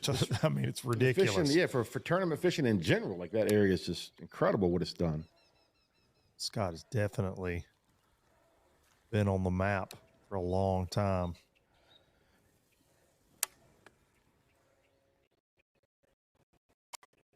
But you have so many diverse fisheries down there as well, though, and it kind of creates that.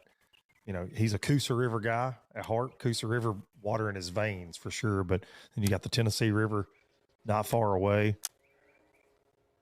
So a lot of TVA experience. Which this is not a normal TVA fishery. Scott's trying to outrun our cell phone service, and we're not okay with that because we want to watch him flip those mats.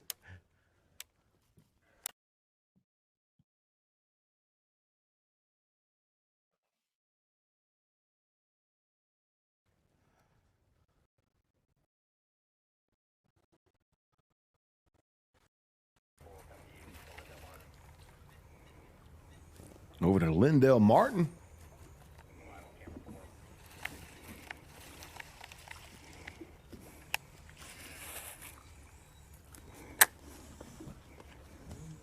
Cat, we got the one and only Kobe Krieger checking in. Just texted me, said, shout out to the MPFL boys watching live. I'm healing up and wishing I was there. He only got to compete in the first two events, and he was suffering through a terrible shoulder injury that he's finally taken the time, and he's going to rejoin us most likely at Logan Martin to end the season. But shout out to Kobe. We wish you well. We wish you were here too. Absolutely, man. Safe healing too, my friend. Watching this morning. Speedy. And I bet Krieger is sitting down there in Okeechobee, Florida right now. Oh, he'd love to be up in this. Oh, buddy. That boy loves.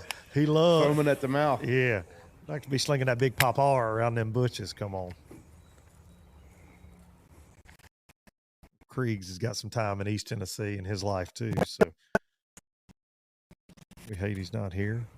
Dale Martin trying to outrun us too.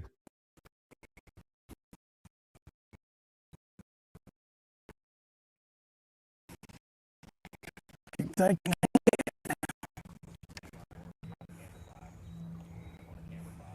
Back to make a little run back to Tim Frederick. Dude, I'm not going to lie. I thought coming to this event, like we would be seeing a little bit more diversity, but like that water coming up and fishing the bushes seems to be where it's at. I just wonder though, things start to take shape and we get a look at the top 5 today. Unfortunately, only 4 today with Buddy Gross's camera having issues, and we know Buddy's offshore. Right. So that would have given us a little bit of diversity today, and we're working to get that fixed. But I wonder, hearing these guys talk, and I mentioned it just a few minutes ago, the pressure on the shallow stuff. Now, Douglas is a big lake, and if you pull up a map of it, lots of little fingers and pockets. 500 miles of shoreline. Yes, and you can run up the river. There's so much at play here. But wind blew yesterday. Did that have those fish act a little more active up shallow? Going to slick off today and tomorrow.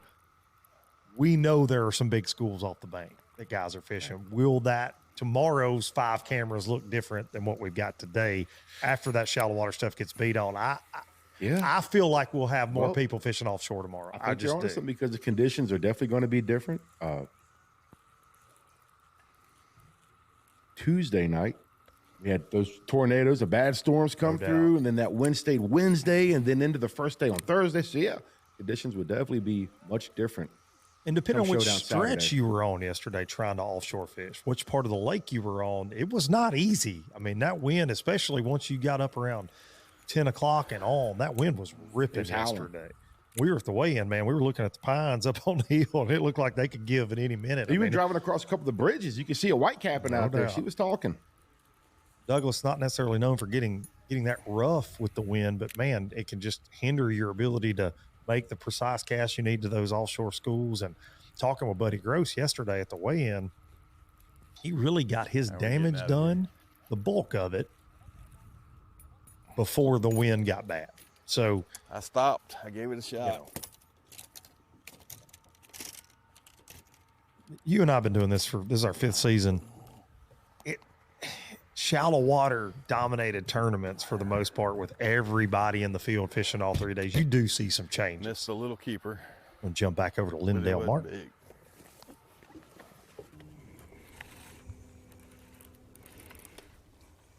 Lindell Martin Jr. down there at South Texas.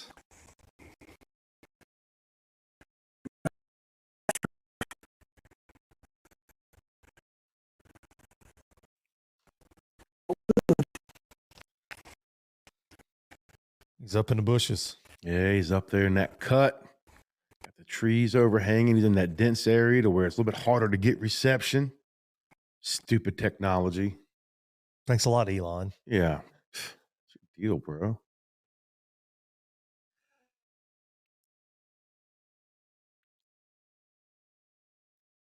And for the folks at home,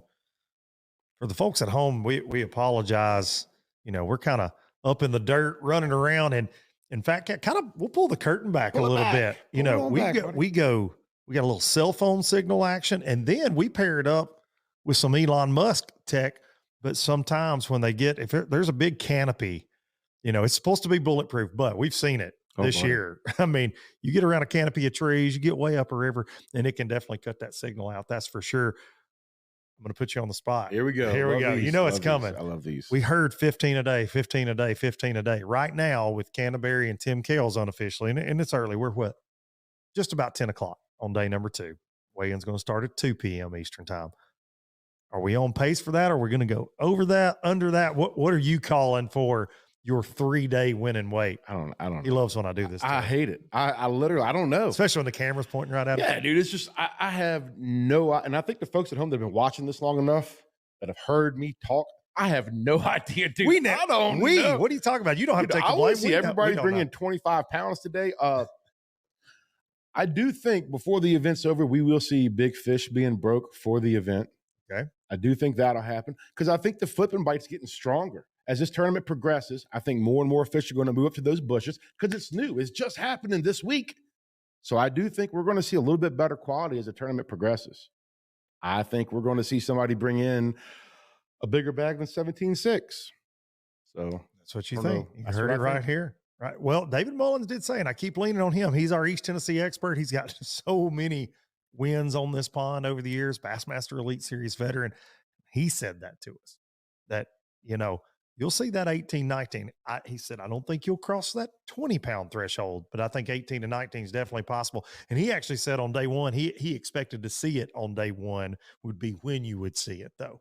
And then after that, a guy would kind of play small ball, you know, kind of like a Florida event, put up a big weight and then back it up. You know, in Canterbury, he wasn't far off the mark with that 17-pound bag yesterday. And there's a beautiful look at what Canterbury's. Big Belly Kelly's laid up in that stuff all over Douglas. Like, it's just a matter of dropping that little beaver that he's pitching on the right spot. Love me a little beaver. Bucky's, you love a Bucky's. You love a Bucky's. One right down the road.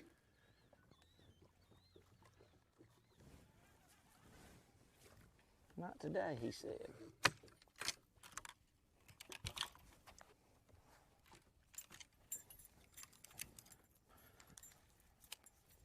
While we were running all around Douglas Lake, Canterbury was getting it done again. Sounds like we're going to take a look back at Canterbury crunching them earlier today. That's a good one. He had me Just wrapped joining up. I us. thought This he is was a bigger little than earlier that. today. Tattooed bass that Canterbury caught. Boy, look how pretty that fish Helped is. him upgrade. Golly. He's not fat, but that spear point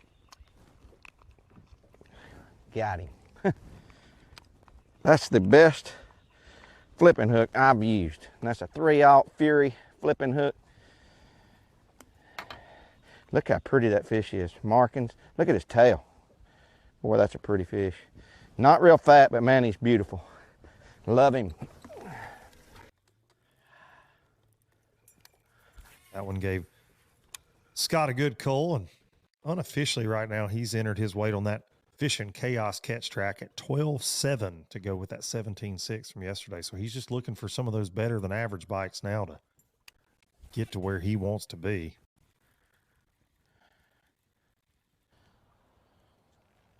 We're going to check back in with Tim Kales. Mac, mac, mac, mac, mac, mac, mac, mac. Mac, mac, mac, mac. You know what kind of ducks those are?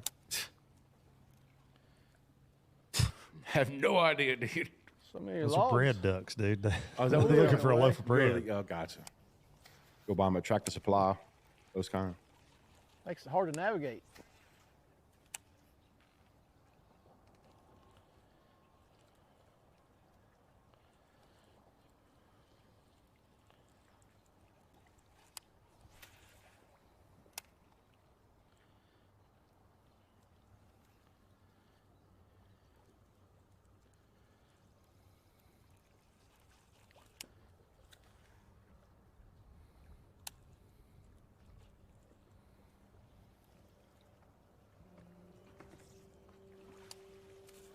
You and I did a preview video down at the launch yesterday morning, Fat Cat, and I said I was surprised at the number of anglers that we watched as they went to take off. A lot of shallow rods, yes, on the deck, yeah, primarily, yes. and cameras are showing it today. We saw chatterbaits, swim jigs, frogs, and the same at the drive-through weigh-in when they came back in yesterday. You and I get to talk to every angler, and there was an overwhelming amount of pretty much all week frogs, I've been poppers, you know.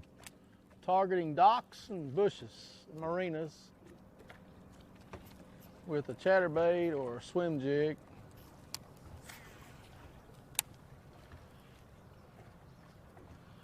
I found some pretty good fish down the lake on a floating worm, but I felt my chances were better in the dirty water than the cleaner water. I feel like the fish are bigger here. I don't know if they don't get as much pressure up the river or what, but seemed like the better fish are up the lake.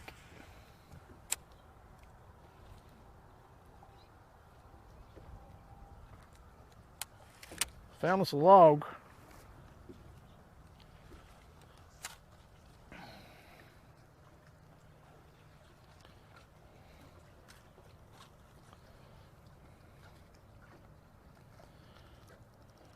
I laid one like that this morning.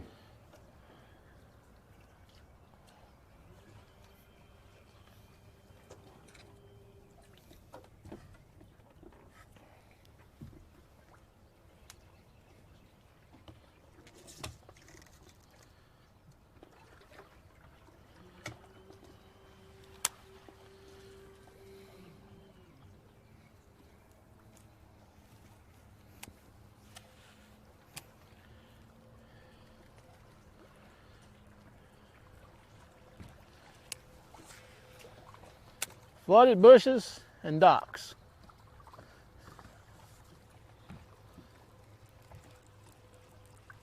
A major conspiracy theorist. Oh, here we go. Now we're talking. Y'all bring me some luck? They say they can. I hope so. I know they can make it rain. Bring me anything to eat. I just don't get it. And then the rumor mill started. You done ate it all? Said, yeah, they're Welcome doing to this. Tinfoil Hat with Timmy.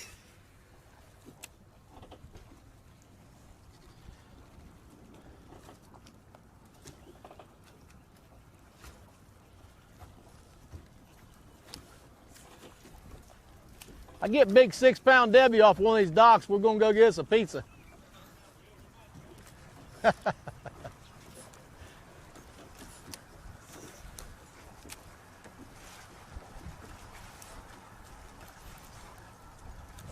I got to do a podcast with Tim Frederick, stat, and Kyle Welcher. Kyle Welcher, big After conspiracy Joe Rogan. dude. He'll be on Joe Rogan first. Kyle Welcher, big conspiracy guy too. Kyle Welcher and I can get in the weeds on some conspiracy stuff.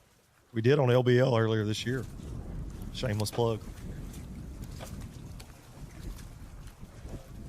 Uh-oh. I know a few of those.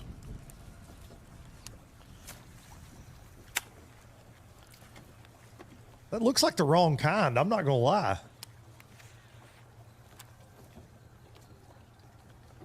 Yeah, that's cottonmouth.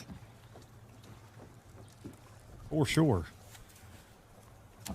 I want to talk to you. Yeah.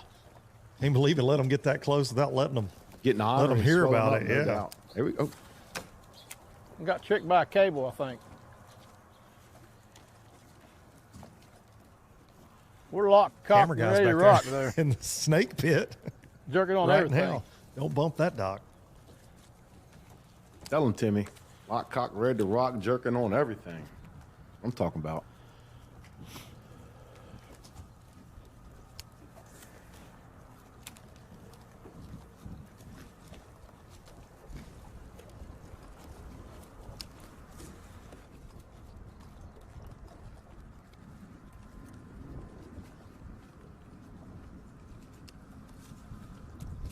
See a marina dock way back there in the background. Tim's been focusing, Tim Kales, that is, on the left side of the screen. Focusing a lot on those marina docks. We saw Canterbury mixing in a little bit of that this morning. Yeah, we did. You got shad tend to spawn around those marina Hey. docks. How y'all doing? And obviously those fish are, That's what I'm talking about. uh-oh, some fellow mountaineers.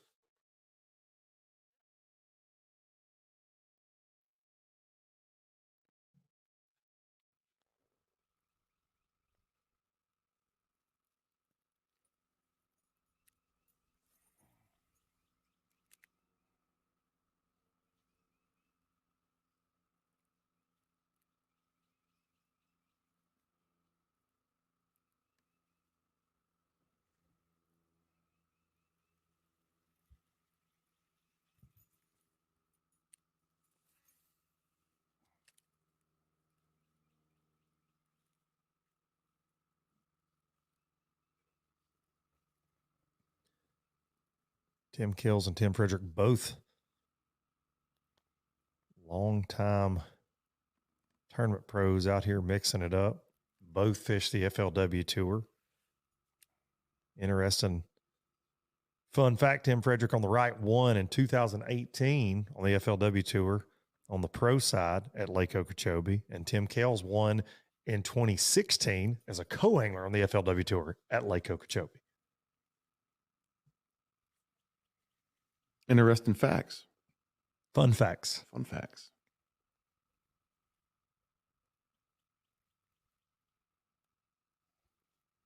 We should call those facts Ken's Corner. Ken Duke coming in strong with the stats on that.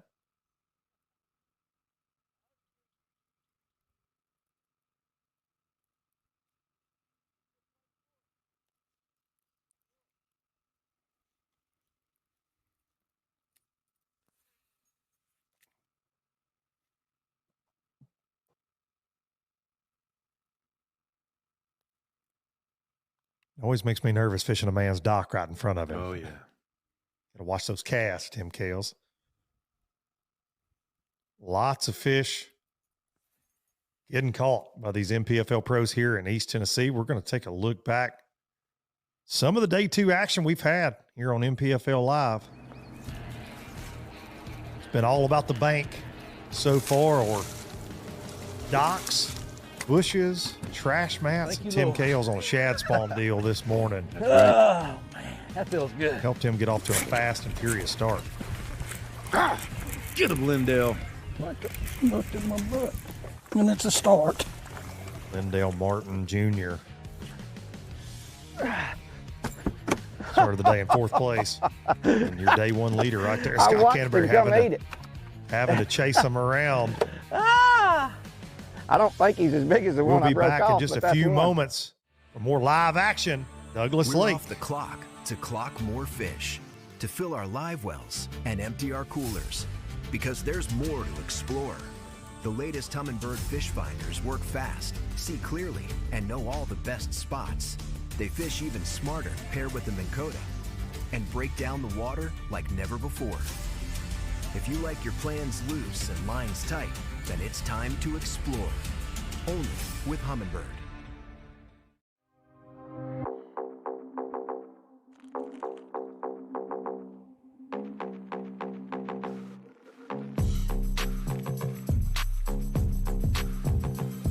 What's going on, guys? Knox Hit here with Bass Mooch Fishing, and today we have released the Shovel Tail 4.25.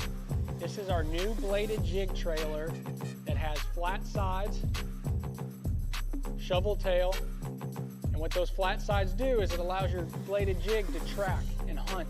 It's infused with our mooch juice scent. They stink, so if a bass bites, they hold on. They will not let go. We have 6 awesome colors to choose from. They're available today at bassmooch.com. Before there were hashtags, there were handshakes and shared stories.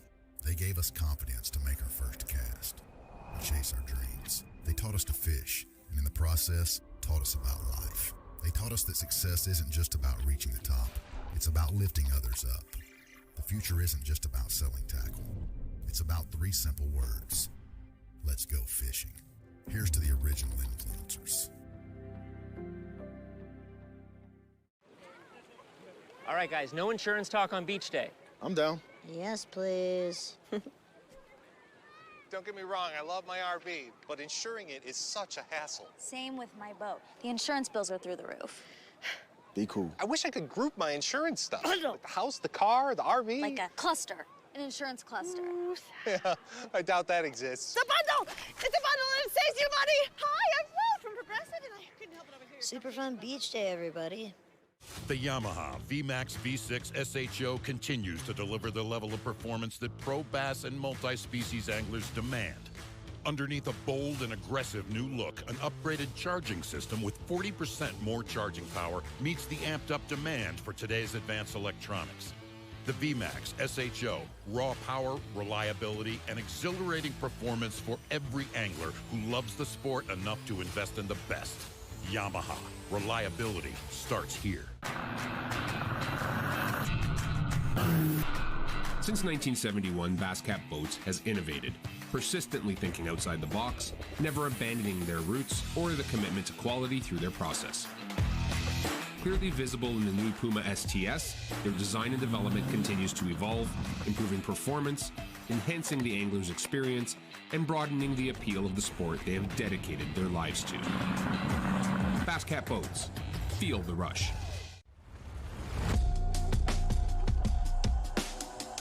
What's going on, guys? Knox Hit here, sales manager of Bass Mooch and Level Rods. We just released the new rake series from Level.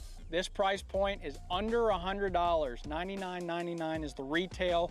8 casting models, 3 spinning models, built on a 30-40 ton Japanese Toray carbon blank, keeping it very lightweight, very sensitive. We got that paired up with some stainless steel tangle-free guides with titanium oxide inserts. We have a multi-contact reel seat where no matter where your hand is at all times, you have direct contact with the blank, making this a very sensitive rod. We have 8 casting models, 3 spinning models. Get yours today at levelrods.com or bassmooch.com.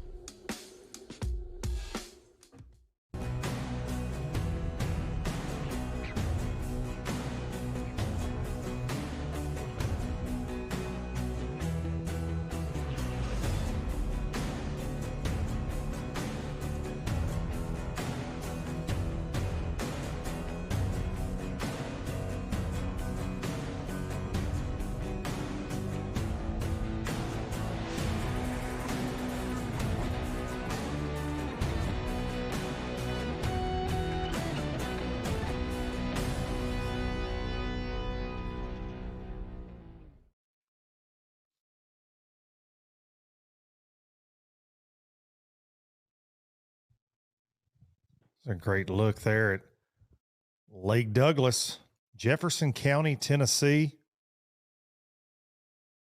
A gem over here in the Smoky Mountains. And the perfect place to have stop number 3, a really potentially a wild card event, we said at the first of the year coming in once we banned forward-facing sonar, just because this lake is known for offshore fishing so much, but not today. You know, I mean, it's postponed. Not today, not this week. Shad Scott spawn. Canterbury. They spawn on these steeper, bluffier banks a lot of times, and it's shady. Holding shade, shade's one of the greatest covers for bass there is. They don't have eyelids, that's why they get under stuff.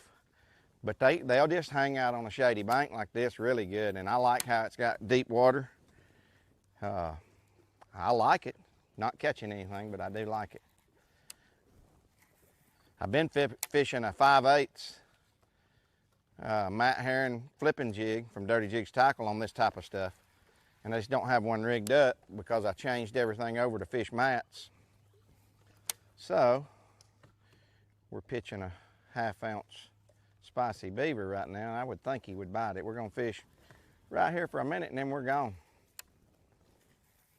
Just trying some new stuff, trying to figure out how to catch we're catching fish. I wanna catch a big one. We're just gonna keep doing it all day. This lake's got so many fish in it, there's gotta be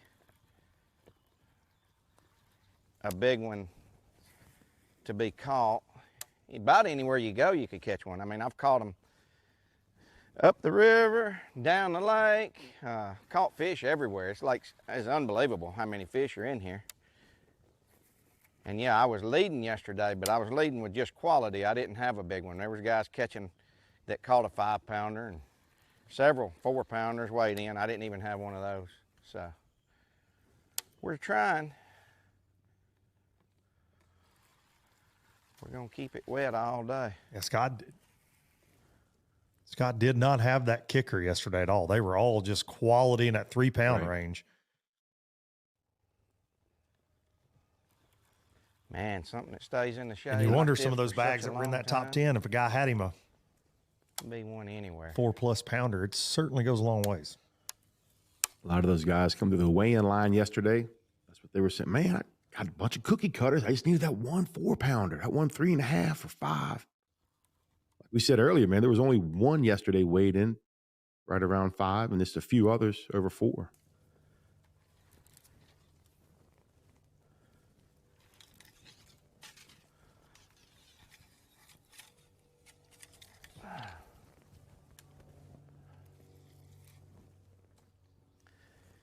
Shade is an overlooked cover that people overlook. I mean, it doesn't even have to have any kind of wood or anything like that. It just makes it better. But shade lines, I mean, fish get in shade lines just like they get in a mud line a lot of times. People catch them spinnerbait in mud lines. Well, that shade line is a really good way to catch a big fish too.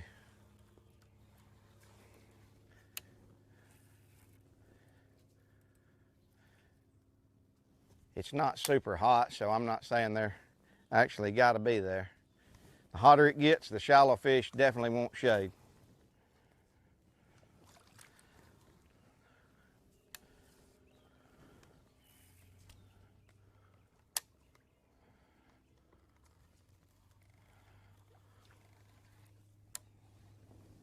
We've only had 2 terms that have been won wire to wire, meaning that first day leader goes on to win it, and Brandon Pickwick Perkins, did it twice with us. That's the only time it's been done.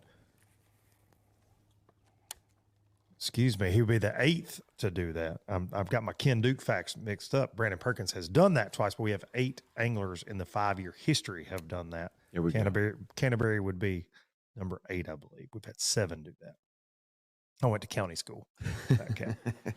I saw you pulling your shoes off. Yeah, I'd get them toes out. We all in trouble.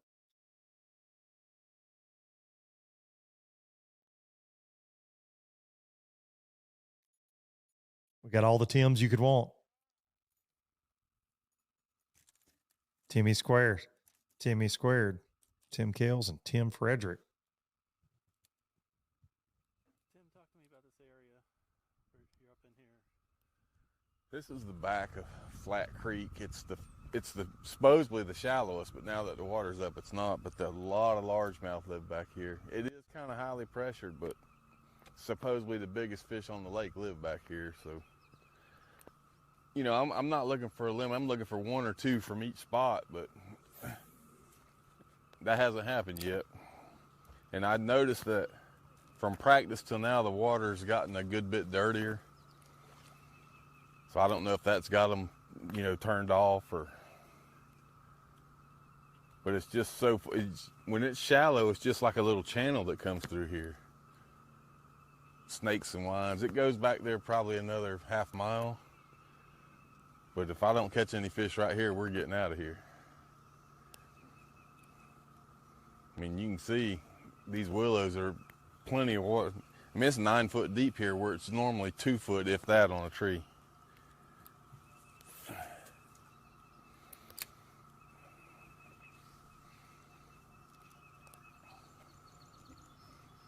I mean, there's no one back here, and that might be for good reason.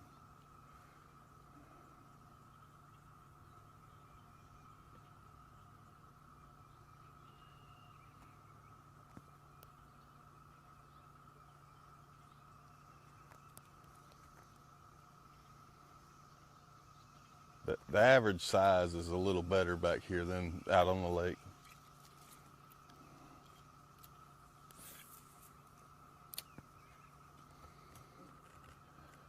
Man, those willows absolutely look like, oh my goodness, at any second it could happen.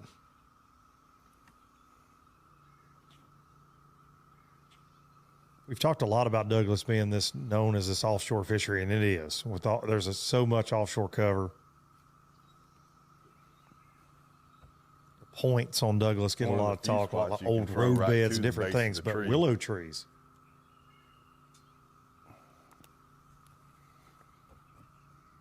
Willow trees are something that get a lot of attention up here. Hooked up. There we go. Kales. Excuse me, Tim Frederick. So many Tims mixed up today. Come on. Well, there was one home anyways. There are those cicadas in the background as well. They're talking, boy. Probably 110.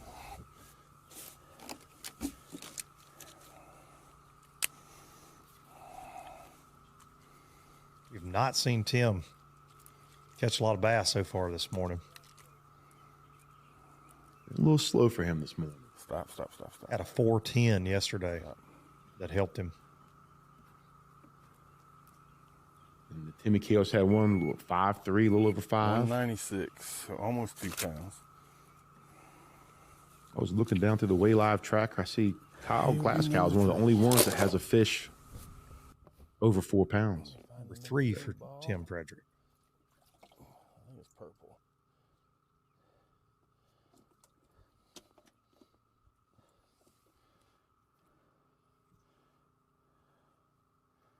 Yeah. Lots of moving around going on that catch track leaderboard. Powered by Fishing Chaos. You and I, we're fortunate enough this week being hosted by Carson Newman University, not too far down the road from Douglas. That gives me a little hope. On that catch track leaderboard, we saw Hunter Sales, Carson Newman's own Hunter Sales. He's up there in the top 5 now, having a better day 2 than he did on day 1, looks like. Representing Jefferson County well.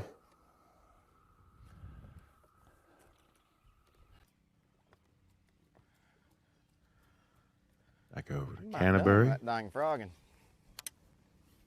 Day 1 leader. Saw quite a bit of frogs on the decks yesterday, too. You see him skipping up in them willows, getting way on back.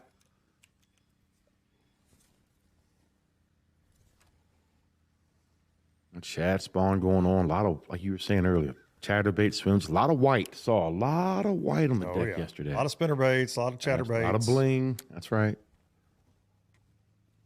Then it went to the rage bugs and flipping baits. But something we haven't really mentioned though, and you could hear it in the background with Tim Frederick, those cicadas. Oh yeah. We've had some anglers tell us, and they got bit on a frog around a cicada hatch that they have actively seen bass eating cicadas, cruising around, and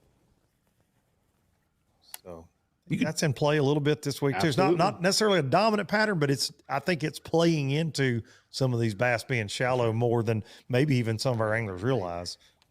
But in the clear water, anglers have actually seen these bass cruising in wolf packs.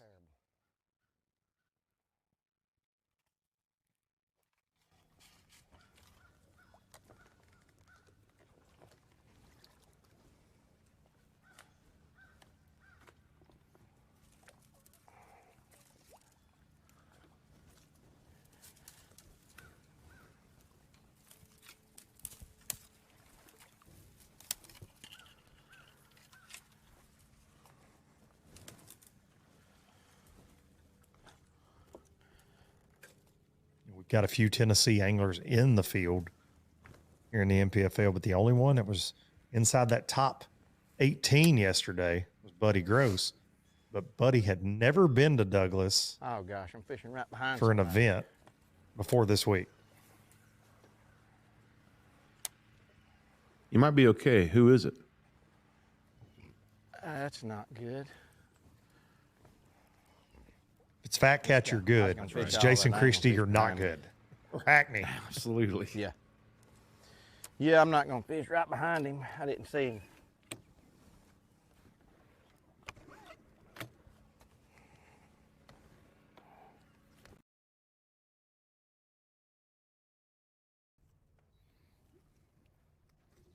Back to Tim Kales from Scott Canterbury. Canterbury's going to move.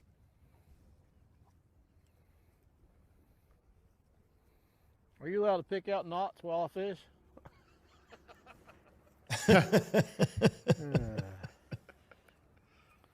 That's what bass fishing needs. We need some caddies out here. Right. Sir, the flipping stick. I might get a bait under there. I just throw them away when I get a backlash. If I had your money, I'd burn mine. Professional overrun. You'd be in bad shape. Yeah. I don't care how long you do it. That's what they call it to make themselves feel better. For me, anyway. I still cut them out. We're going to try that again. Take two. Let's see it. And action. Tim's fished 4 of the 5 years with us here in the league, and we've had him on camera several times. He's always a lot of fun to spend a day in the boat with. Absolutely. Keeps it upbeat most of the time. And really just fishes his way. And what I mean by whatever, he gets into some obscure patterns sometimes we see him, but he just kind of does things. What? Whoop. Uh-oh. Uh-oh. It wasn't very big, though.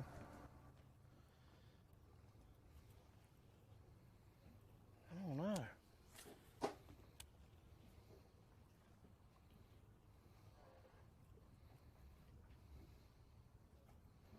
Pretty sure I had one grab it, but I think he's just a little.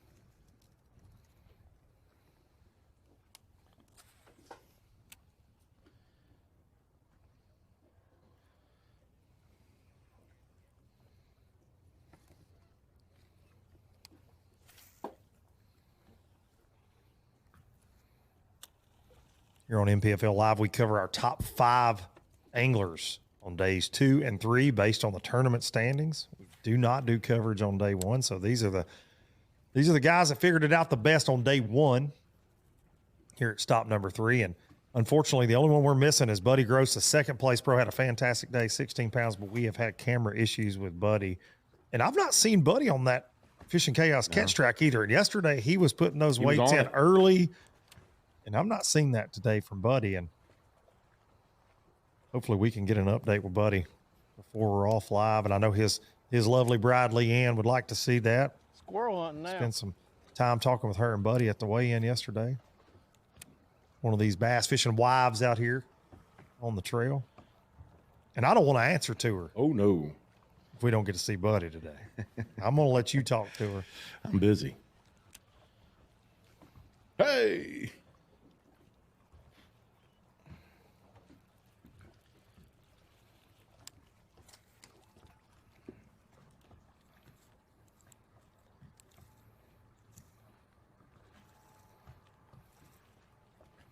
I'm not sure that you're supposed to do that. But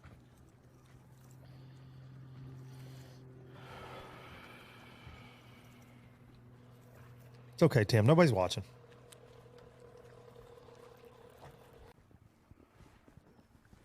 Ladies and gentlemen, boys and girls, there he is. And where he's at, Buddy Gross, maybe that's why we haven't been able to catch him. He's been trying to, he had to stop and rig up rods to go fish shallow because this is not what he did on day one.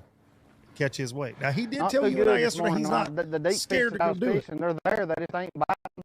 I mean, it's like the curse of the dirty water for me this year. I had another tournament this year that did the same thing. Got dirty on me. The fish just didn't do right. I'm not completely give up on them. Boat's not running good today. I did a prop switch, and the prop's just not doing its job. We can't run at about 50 miles an hour, but I'm going back. We're 30 minutes from them. I just come down here to see if we can get us a limit real quick, and then I'm gonna go back and just live or die up there. I think I was just afraid that I wouldn't catch them, so I left to try to get a limit. I hope I made the right decision. I was gonna fish a couple of good spots down here deep. There's a bunch of locals fishing today, ironically, and they're fishing the good stuff. Nothing wrong with it. It just puts more people in the way for you to be able to do your job. It's frustrating a little bit. I'm not spun out. I just ain't getting bit, and that's rough. To be in second place, close to the lead, and then not be able to get bit and know that them boys is catching them. That's hard on a man. 16-9 for Buddy. I'm not the best flipper. Canterbury told me, he's like, you can't beat us flipping. He's right, but if I can get back deep, I might have a chance. Oh, man. That is the most Now I might Canterbury work on my flipping statement game. ever. Now Canterbury will talk. He'll talk to him. Oh man, decisions. Can't beat us flipping. I know I'm not in the right place.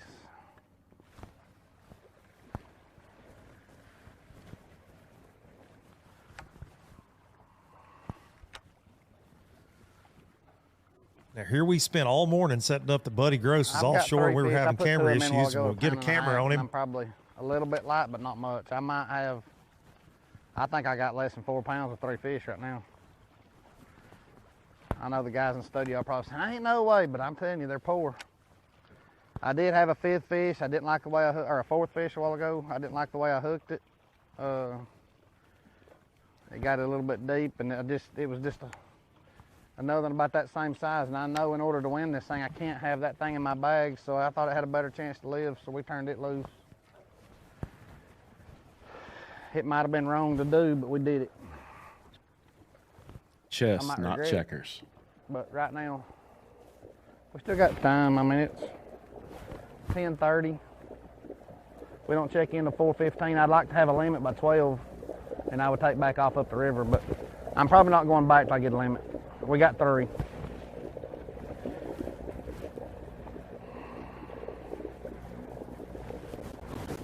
It's good stuff from Buddy Gross.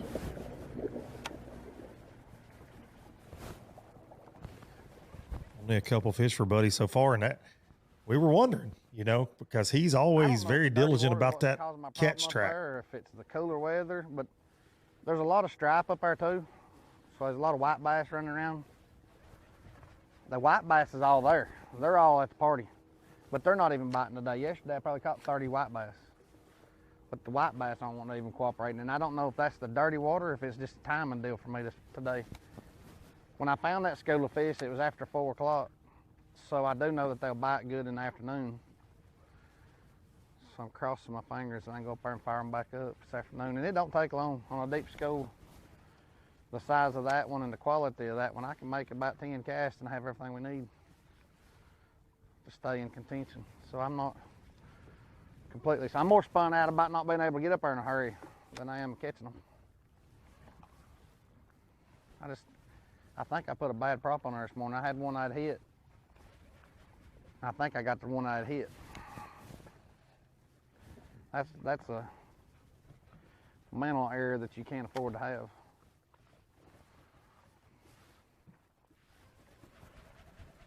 Buddy was the second boat to weigh in yesterday. First time I've really been. I came one time in the fall for a Pittman Creek has a little outing with for their customers, and I got invited to it, and I fished it that one time in the fall, and it was nothing like this. It was pretty tough. But this is a pretty cool place. I like the way it sets up for offshore fishing.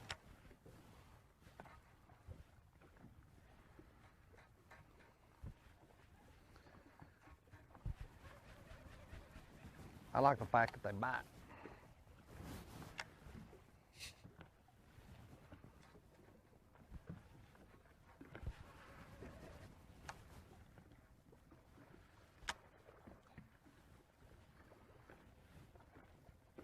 I like that offshore fishing, but it's pretty fun to figure out how to get it. And eat your jig. I ain't gonna lie to you.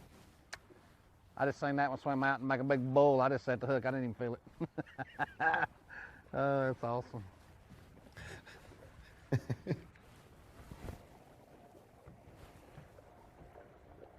But he's got several major wins in pro fishing on the Elite Series and the FLW Tour. High for a little while.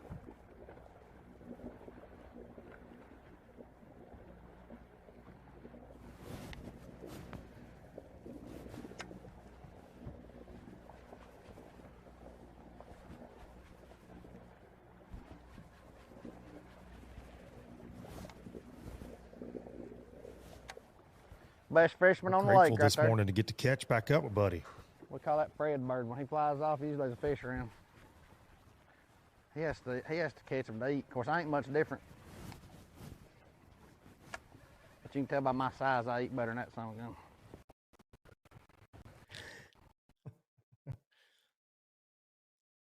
I had to get to catch back up with Buddy Gross, and welcome back to the MPFL Live Studios, powered by Pro Guide Batteries. And we'd like to thank our host this week, Carson Newman University, our MPFL Pro Hunter Sales, the bass fishing coach here. And looks like the coaching's going pretty good by looking at the unofficial leaderboard just a little earlier, but glad to get to catch up with Buddy for sure. Yes, and absolutely. Not the Buddy I thought we would see when we got to catch up with him, though. We talked so much about offshore.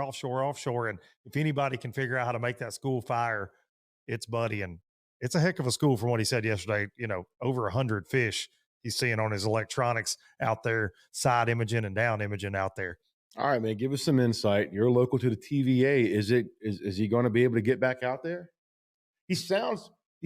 I'm not spun out. He's not spun out. Hold on, stop. He's not telling us that. He's telling himself that. That's right. That's exactly what he's doing. That's right. Because he knows what's going on, how important it is. But give us some insight on what he's dealing with out there. Well, and you and I, again, we get to watch as much bass fishing as anybody, right? We're over these guys' shoulders as they're making decisions, and that is so important to keep yourself in it. So he's not just telling us that, he's telling himself that. Sounds like he swapped a prop. He's got some boat issue or motor issues. He's not able to run around as fast as he would like to. And mentioned local pressure. Yeah, a lot of locals out here. It's Memorial Day weekend, man. People are going to be out and about for sure. What are these conditions doing to that deep water bite, his cranking bite? He said it sounds like some of that dirtier water might have got to him where he's at. A little bit further up the lake, we've got some dirtier water from some of these big winds and some of the rain that was earlier this week. So it sounds like that could affect that deep bite. You know, a lot of those offshore fish, in my experience, they don't like it to be dirty. They're sight feeders.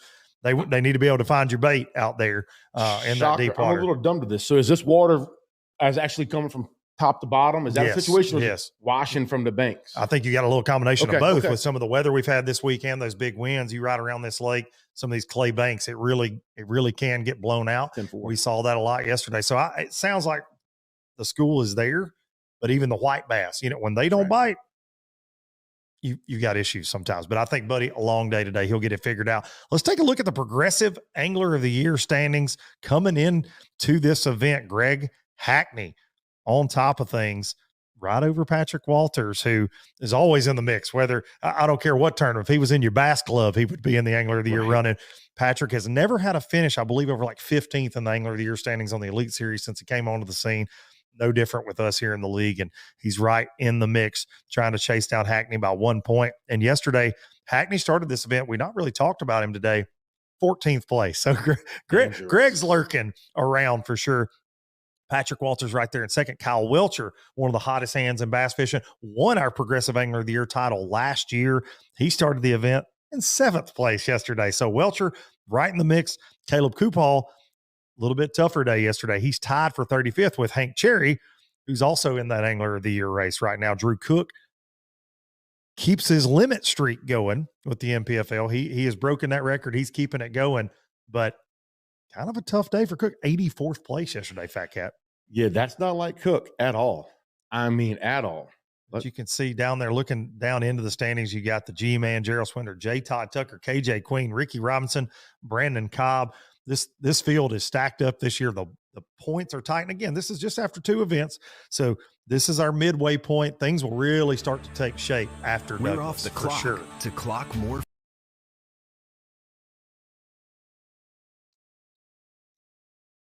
And we're back. Hey! And we're back. They were fixing to tell you that it pays to explore with Humminbird right there. Seth Ellis winning that prize. Yes, he at did. The last event. Standing tall at Lake Norman, man. Yeah, no doubt about it. You're not putting it to work. You're not pulling in on Seth to try to fish his stretch of you buck might dogs. not. I'm not.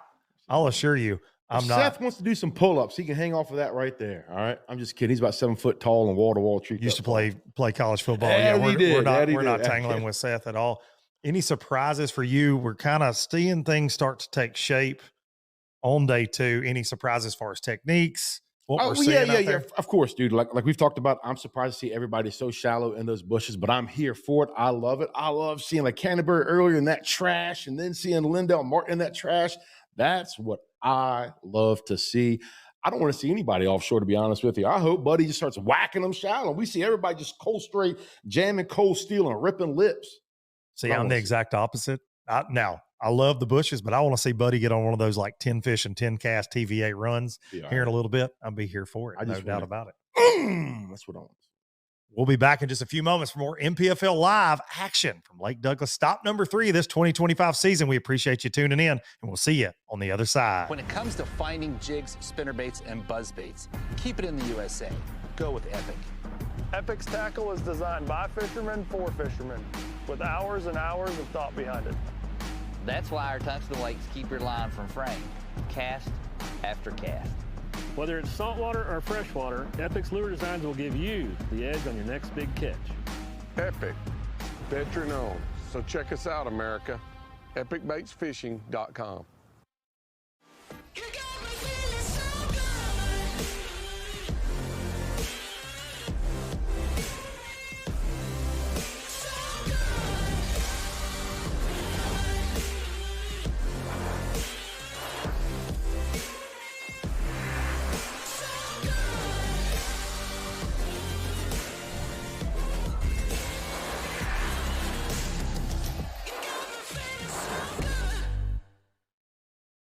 The Yamaha VMAX V6 SHO continues to deliver the level of performance that pro bass and multi-species anglers demand.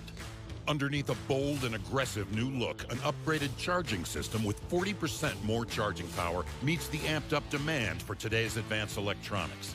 The VMAX SHO, raw power, reliability, and exhilarating performance for every angler who loves the sport enough to invest in the best. Yamaha, reliability starts here. The newest addition to the Basscat STS family is here.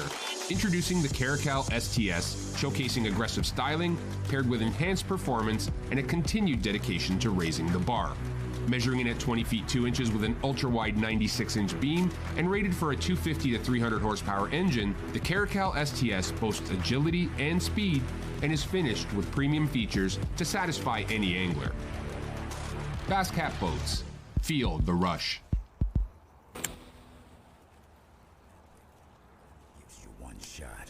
So come armed with the Quest series, Minn Kota's toughest motors yet. Go where the fish are worth the fight where chaos is the cost of entry, where the highlight reels happen. Motors that never let up, so you're never let down. The bigger the question marks, the better the quest.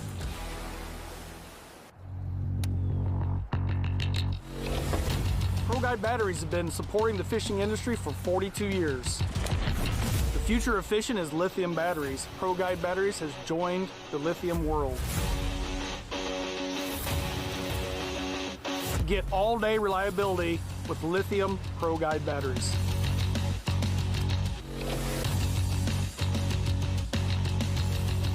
Check them out at ProGuideBatteries.com.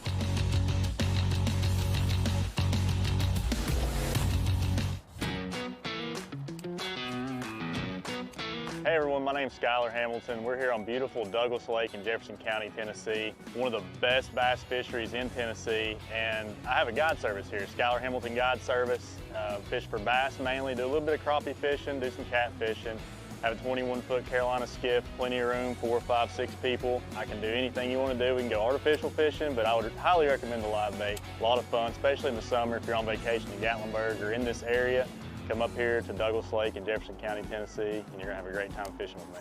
If you're interested in booking a trip with me, you can visit SkylarHamiltonFishing.com. You can Google me, just type in Skylar Hamilton Fishing. I'll pop up on Fishing Booker. My Facebook will pop up, and you'll be able to get in touch with me there. Welcome back to Douglas and Tim Kales. Shout out to former Bassmaster Elite Series pro Skylar Hamilton went there. Down this morning. Hoping that the big fish moved in for us. Gonna fish around here a little while longer. Start running marinas. It's the only way I feel like I can actually catch a big fish without all the pressure.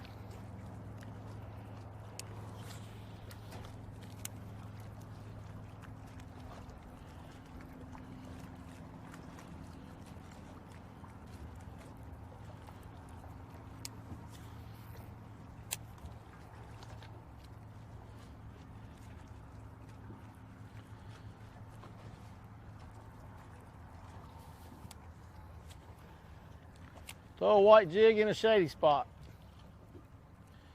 and hope she's sitting there.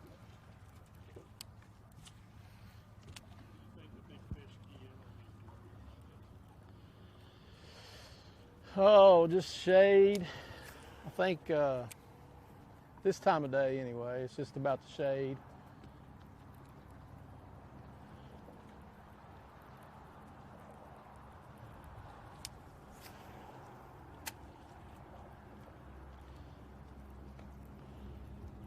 Obviously the shad's still here. I mean, they just, I don't really know what they do, but I know typically these fish, you can catch them all day. You just gotta get around them.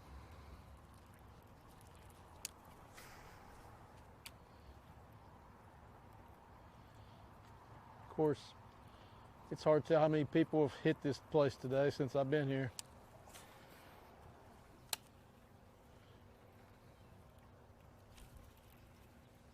Somebody put their mouth on it, but they didn't get it.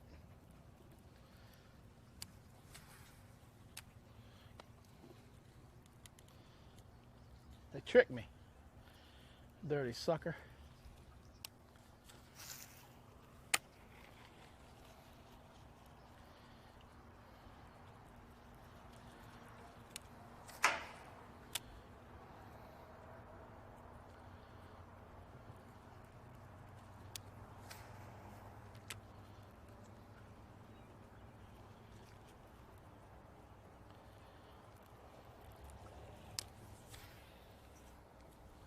That's the cast right there, 6-pounder.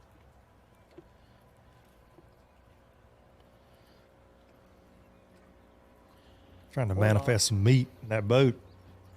Yes, he is.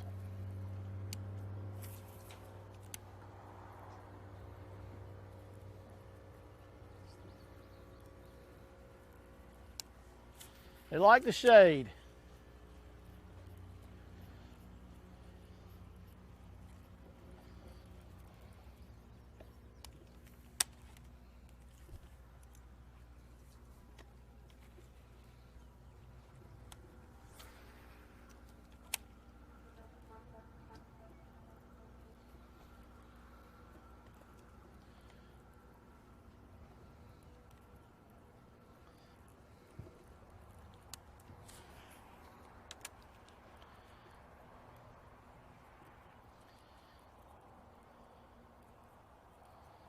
had 110 out of the 112 anglers limit yesterday. 25 of them have limited every day this season. No one is limited every day of an NPFL season. What do you think about that, Luke? I think it speaks to how hard it is to catch 5 some days. Heard that. A lot of folks on the couch are like, dang, man, y'all just be able to catch a limit, man. They everywhere. Not easy sometimes. No, it's not. Especially when you got 3 days of incredible fishermen out there running around after 3 days of practice. It can be tough. We'll go to be tricky. It can definitely change things up. And we're going to change things up. A little quad box action with Canterbury, Kales, Buddy Gross, Tim Frederick. I'm not bashful. I'll do anything it takes to catch one just about. So if I got to throw a spinning rod, we'll break out the spinning rods.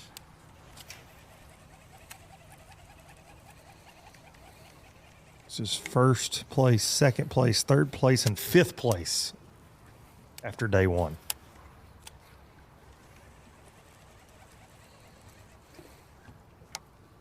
$13 wasn't we a talk bad a lot bag about yesterday. bite windows. I'm sure it's not going to be bad Seems today. like we're kind of in a little lull. 13. Yeah. We're right at 13. I'm mid-lake, I guess. I had a feeling that was going I to do just that. need 2 good bites In a later in the creek. day. Or anytime. Right now, it'll be Fishing this perfect. buck brush, just like I said earlier, trying to get a limit. I really want to go back up the lake, but I really don't want to not have a limit because I'm worried about it up there. Trying to put your bait. Usually on this deal right here, I'll just go all in on trying to make it happen Sometimes it offshore. works But and sometimes I it really don't. think today was a little bit of a bust this morning, so if I could Right actually now would be the perfect time. stay in for the me. top 15 or so, I still might For have a everybody chance at home, tomorrow this is an catch a big insight to bag. what goes on Make it inside my well. head on a daily basis. All these voices. The only way I can do that is to have a limit for sure. Needs to be a good limit. I'm not down here fishing for babies, but Same.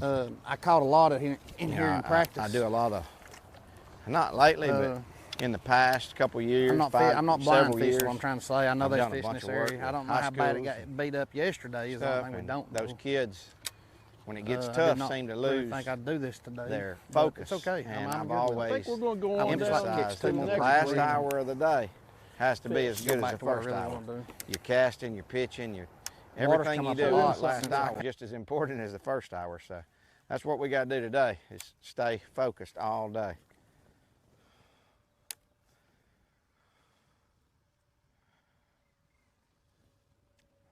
Talk one into biting.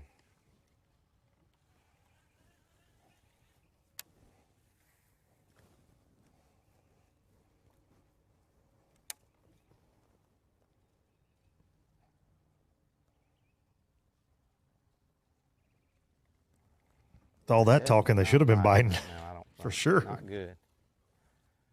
I mean, we ain't had nothing. And I'm fishing good stuff.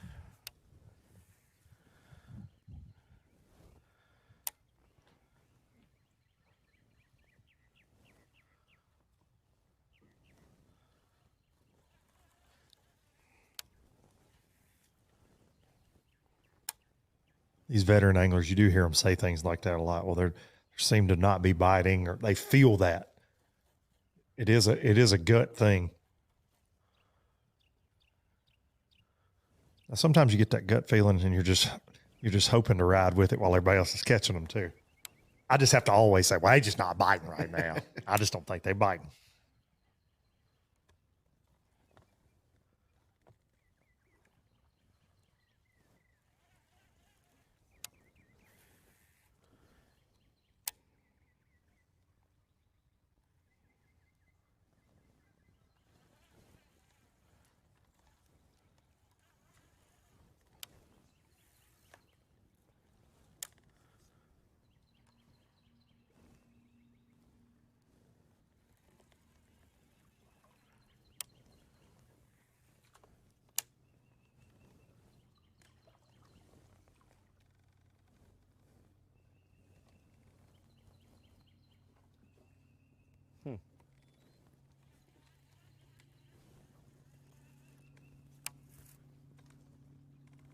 That cat, when we had all that talking going on, we got a fan at home that just texted me. Actually, watching from the hospital in Birmingham, Alabama, Darian Craig. Okay. Mr. Y'all Sweet Tea himself, waiting on baby number 2. His wife has gone into labor today, but he's watching MPFL Live. He said, man, that sounded like the middle school cafeteria.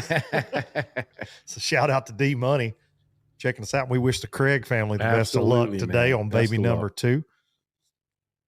He might not want to be announcing that to the world. I'm not sure, but that's what happens when you text your buddy on live.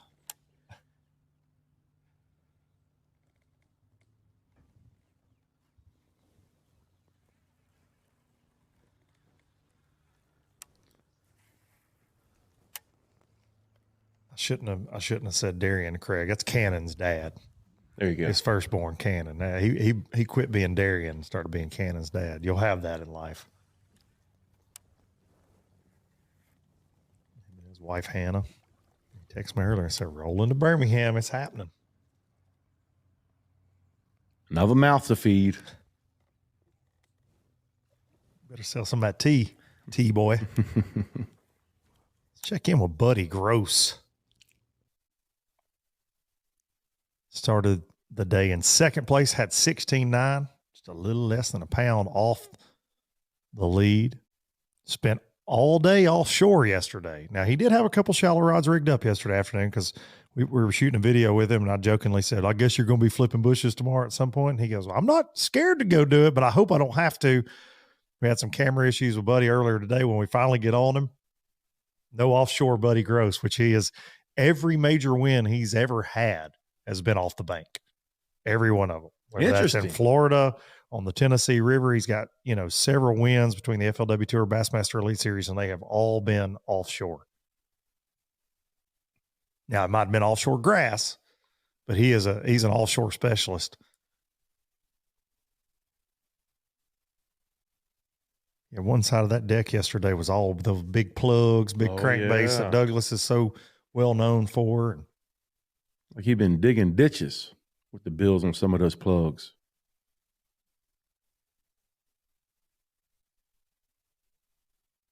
We did mention that a little earlier, that his main school would not fire so far today. So he's running around trying to catch a limit, and then he's going to go back and spend some time. He's got a lake check-in today, and those fish did seem to fire in the afternoon for a lot of anglers. Now, Buddy did the bulk of his work. Now, I think he had a couple calls later in the day, but before 9 a.m. yesterday, Buddy was getting it done offshore. So definitely a slower start for him on day 2. Buddy's a guy. I was thinking about this last night, Fat Cat. We've had him on MPFL Live in his couple years with us. I feel like we at least spend one day. Yeah, we spend a day with Buddy at every event, I feel like, almost. For sure.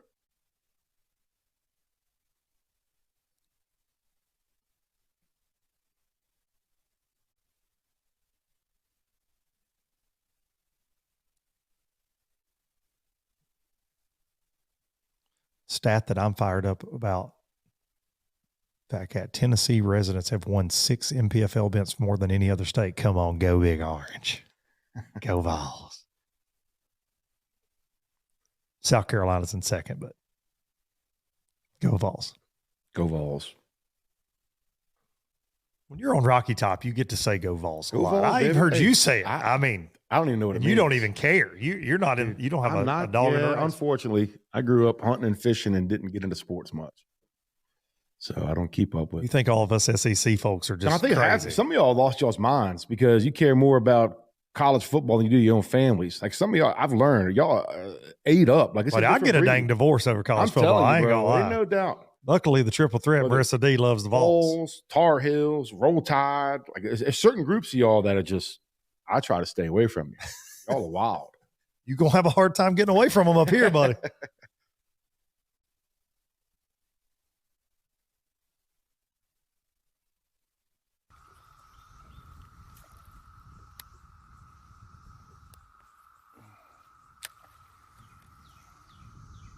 A little bit of Florida and Tennessee split screen.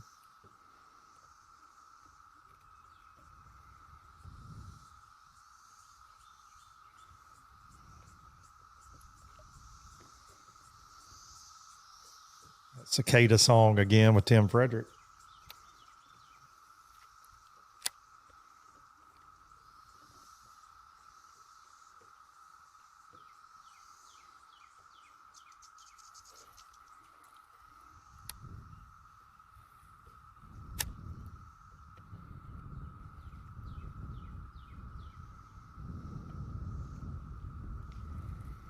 All right.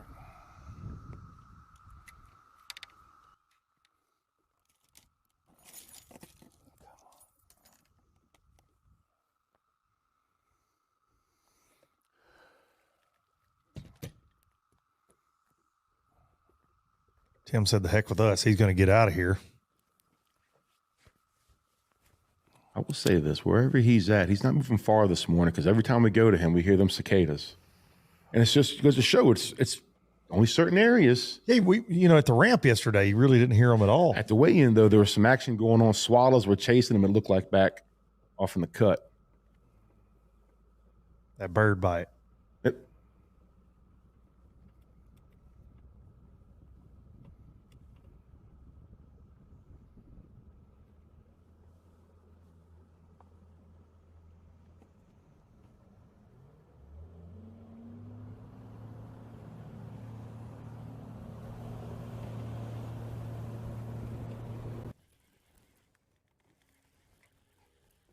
Back to Scott Canterbury.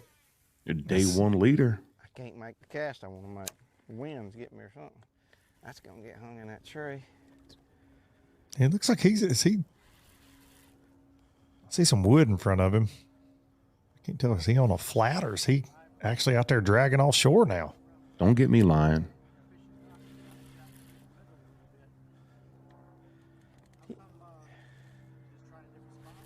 Yeah, just keeping them honest. I caught a 3-pounder out here in practice. There's a saddle right here in between 2 points. Real hard up there in about 8 or 10 foot. And gosh, dang, I got a bite right there. Oof. I caught a 3-pounder out here in practice.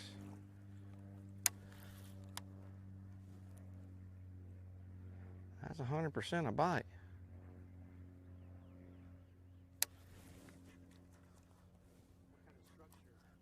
It's just hard bottom. A point runs way out right there. There's not much of it. I mean, there's some rock down there, but not a whole lot of anything. I had a bite on that cast. I tried cranking it yesterday and didn't catch anything cranking it.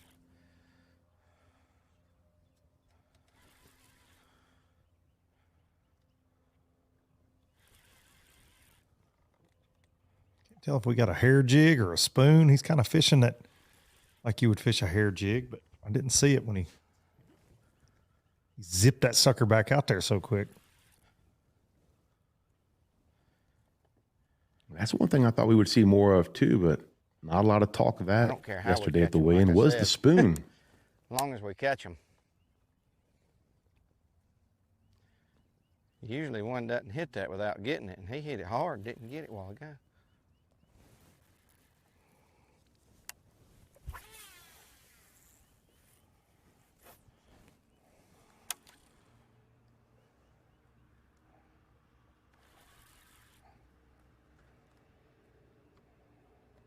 Also, welcome to Backwards World. Buddy Gross, flipping bushes, Scott Canterbury offshore. It's not like there's a giant reverse school of Uno them or card anything down there.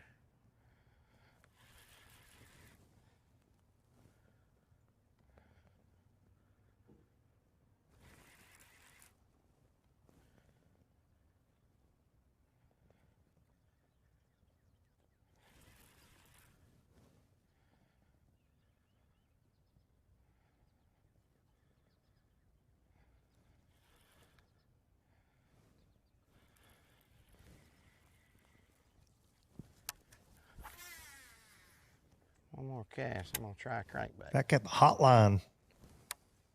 The hotline blinging over here. We got T-Roy Broussard. It's just a hair jig. Good structure. Said he's watching from a swamp down there. Imitates a big gizzard shad. I make them, so it's just something that we tie.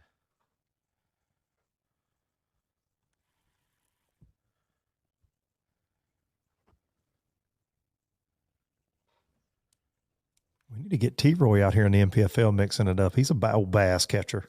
He's back in action too, boy. I've seen him fishing. I like me some T-Roy. I've been on the boat with him. We done some crazy stuff together. He's all about what he's seeing right now. He's in love with this. I guarantee that. He likes to get up there in the dirt. Buddy, I've seen him catch him out of trees, throw over. It's wild. T-Roy is a monster. like me some T-Roy. Fish the Bassmasters FLW Tour. He's been around. Oh, yeah. When he's not making gators' lives really difficult down there in that swamp. Shout out to all y'all watching at home, man. We appreciate it. Be sure to share it with your friends. Like and subscribe on that MPFL YouTube channel. That's right. Hearts. Drop those hearts, Fat Cat. We're working on making it better, working on getting more content out there for you. So make sure you subscribe.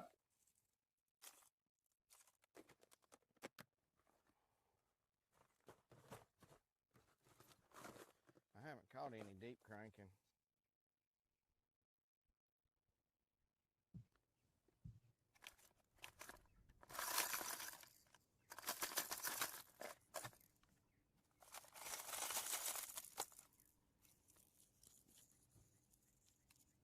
And I didn't know Canterbury had any baits with treble hooks on them. Here we are. Wasn't really. He's been known to wind a plug around. Oh, no doubt about that.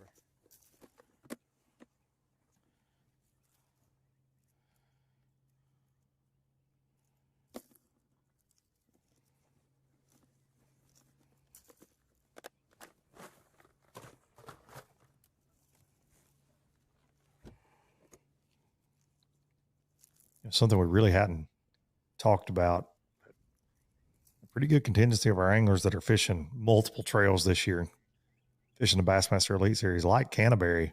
They're in the middle of like a 3.5 week run after another 3-week run with just a week off before when they left the Carolinas. Right. They were left Norman. They went to Hartwell for the Elite. They had a little time off. Then they go to Lake Fork, Sabine River. They left the Sabine to roll up to Dandridge, Tennessee. So Buddy Gross, Canterbury, so many of our other, Greg Hackney, Patrick Walter, so many anglers have made that trip, man, and they are in the thick of it right now. Road dogging, baby, road dogging. Yeah, I think got to be ready for a little bit of a break, though. Oh, absolutely. Yeah. Too much of a good thing can still be a lot on you, man. Just mentally, and just think about the diverse fisheries they've been to, though. You go to the Sabine River, which is one of the toughest fisheries in America. Dealt with some adverse conditions. And then the week before that, they're at Lake Fork catching giant bass. And then you're in the mountains of East Tennessee just a few weeks later. I'm talking to guys like Greg Hackney earlier in the year about how rolling, along into tournament after tournament, when you get on a good roll, can benefit you so much. He said some of the best years he's ever had when he was fishing as many events as he can. Makes sense. Like a 3-pounder on a hair jig. And, talking to another angler in here yesterday after I caught that one, and he said he'd caught 2 good ones out here on this point in practice, but he didn't catch any here yesterday. So, what's that lady over there doing, Fat? I do not know. She's out in the middle of that driftwood. She better watch out for them cottonmouths. All I got to say. Tim Kales needs to go over there and check that out. While Tim's going to do that, we're going to take a look at what's coming up. This is that midway point in the 2025 season, our 5th season here in the National Professional Fishing League. We've got some exciting events coming up, a diverse schedule, and we've said it since year one with the spacing of the schedule. We got a month in between events typically, or even longer sometimes. Yeah. It's a true Angler of the Year setup. We started in March and kind of that pre-spawn spawn, and you're going to end on the Coosa River in a very stingy time of year, that early fall bite there on Logan Martin. But up next, we got Lake Eufaula in Oklahoma. That returning. One's returning. Yeah, we had an event ending a tie there a couple years ago. Luis Fernandez edging out Will Harkins in the tiebreaker there. That one's going to be a very interesting one for me. Just kind of like I had this one circled as a wild card. That one really will be the wild card because that area has been plagued with a ton of rain. Yes. Actually, you and I talked to Daryl Robertson. I said, man, what's that home pond going to fish like? And he said, if it don't stop raining, we're not going to be able to put in. It's been flooded, but that lake is another one that's got a ton of bushes. What will play there? Will it be an offshore brush pile bite? There's a lot of standing timber in that lake, or will they be in the dirt? I think we could see a mix depending on water level. Then we go to the St. Lawrence River. Never been. Everybody's favorite stops in the world, man, but we're going down to Messina, kind of that way upper end. So the river will play a big role in whoever takes home the trophy in that one. And guys are excited about that one. No doubt about it, man. Big weights, big time. No doubt about it. And you got that forward-facing sonar obviously removed this year. That one's going to be fun. And something for me with that one, will largemouth play at the St. Lawrence? Because there are a lot of big green ones up there in some of those backwater areas. We could see some frogging and flipping come out to play at that one, I think. And, smallmouth will most likely win, obviously, but that one will be interesting. Then ends on the Coosa River. But an absolute fantastic schedule. Then we have a championship on Lake Hartwell, the 2024 championship. The top 40 anglers that made that will tee things up the first week of October at Green Pond Landing there. We can't wait. And going to be a fun the rest of this year at this halfway point. And it's been a fun day here. It has too. Let's take a look back at some of the highlights so far. Canterbury crunching them. Look how pretty that fish is. Markings. Look at his tail. Boy, that's a pretty fish. Not real fat, but man, he's beautiful. Love him. Nobody ever says that about me. Not real fat and he's beautiful. Tim Kales. Worked that shad spawn to perfection this morning. 15 pounds this morning. Right off the rip for Tim Kales. He's your unofficial leader. Canterbury, your day one leader, trying to catch him. Unbelievable in here yesterday. We're going to catch back up with all these anglers on Douglas Lake in just a few moments.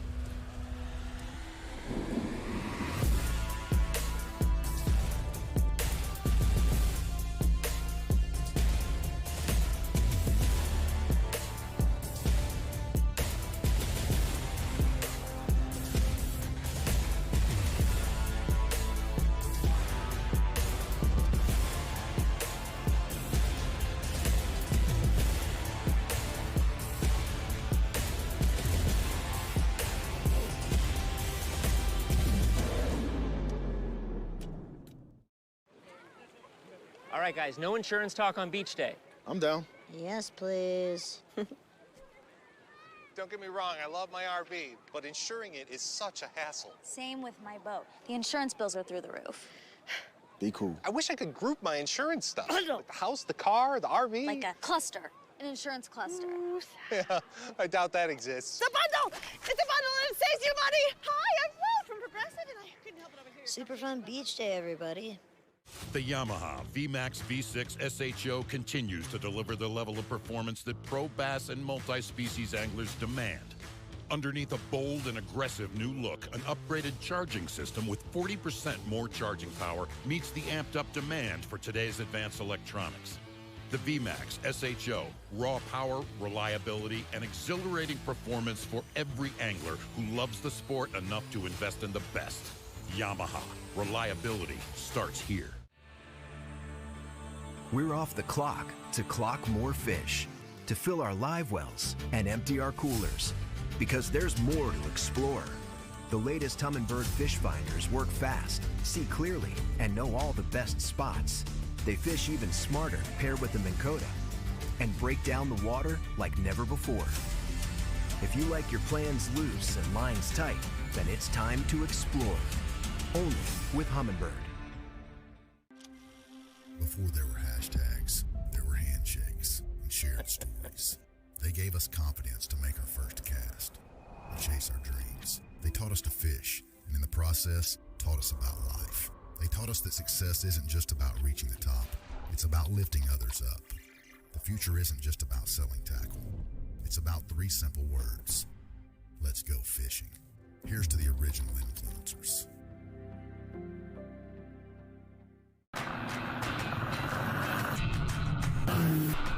Since 1971, Basscat Boats has innovated, persistently thinking outside the box, never abandoning their roots or the commitment to quality through their process.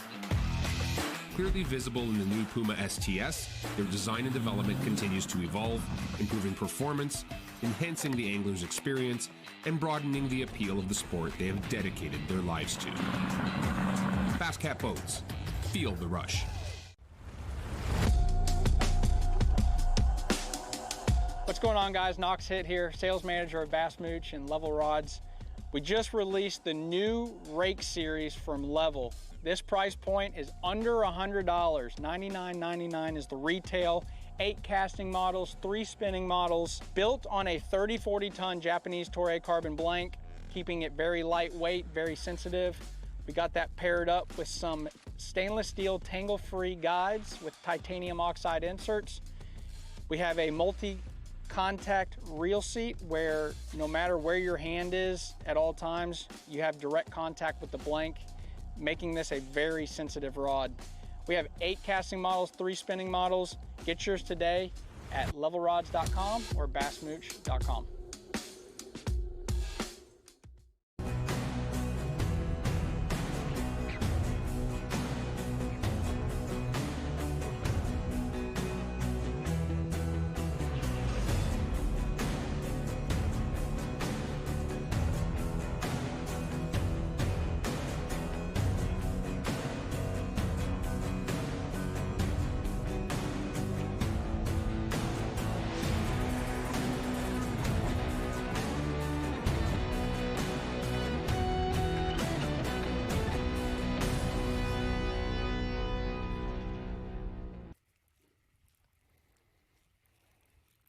Was that commercial hard to film for you, Fat Cat, running up that hill? My flip phone? Oh, yeah. I thought you were asking if I filmed it. I didn't know you were making a joke. I'm sorry. I don't catch No, I thought that was you running up the hill with all that weight. Hope people at home are watching that commercial. No, this makes sense. Welcome back to Douglas. Now, you can only go up from here. So I'm just fishing everything I know to fish to try to catch a 2-pounder, and it'll work. At some point today, it's going to work.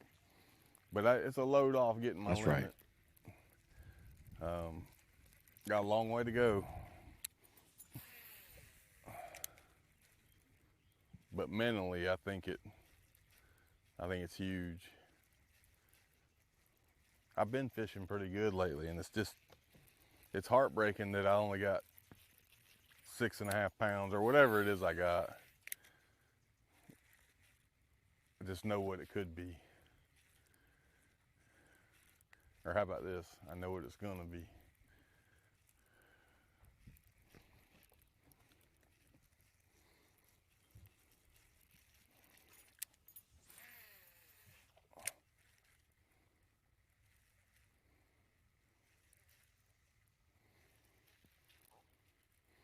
This is a really pretty pocket. Bushes all down the side.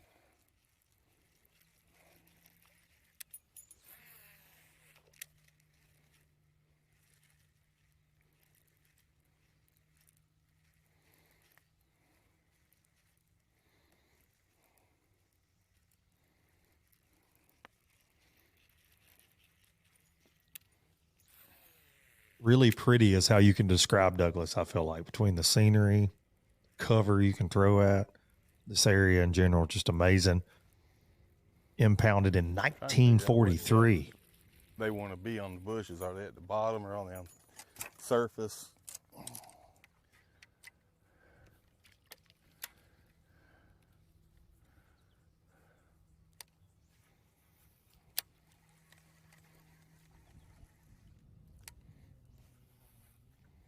Junk fishing. 3 different rivers feeding into Douglas. And all of those are loaded with fish. French Broad, Nolichucky, and the Pigeon.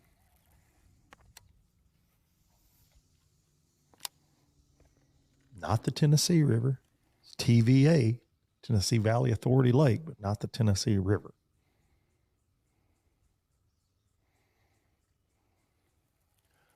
In practice, I had a good many bites back here in the backs in this junk, but I ain't had a bite today.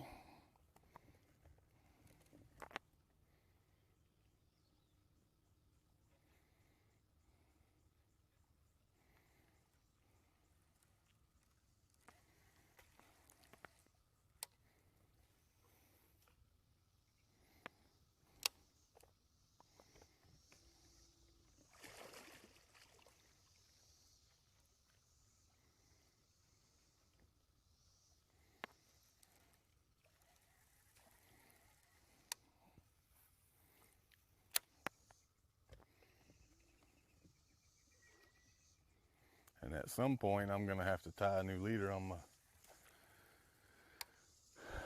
wacky worm.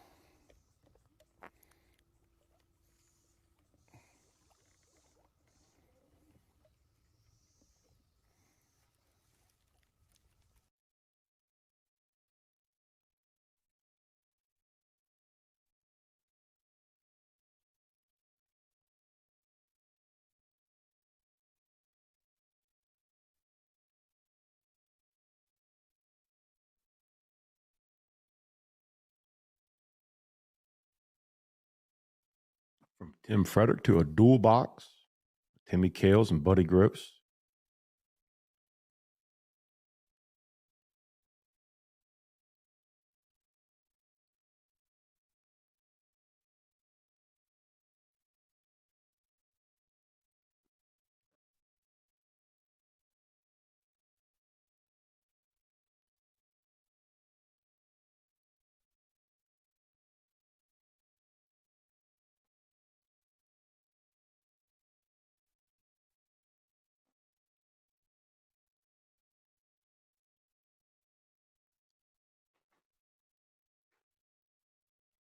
Zooming in on. Oh, man, he does exist.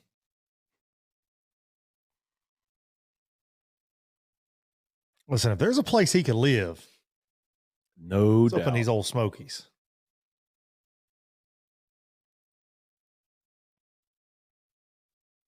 Plenty of places for him to hide.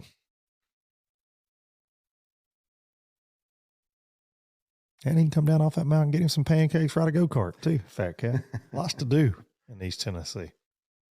That it is.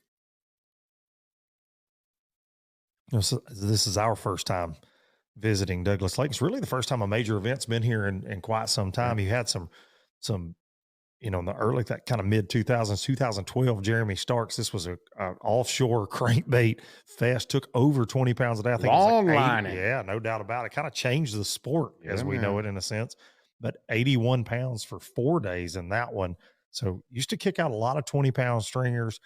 And talking to some of the locals, they said we're just missing a couple of those year classes of fish. And man, I think if you're a local on Douglas and you're watching what this place is kicking out this week, just those good average bags, Douglas is definitely trending in the right direction. Absolutely. And talking to the locals, man, that's the feedback you're getting. Absolutely. Shout out to Jeremy Starks.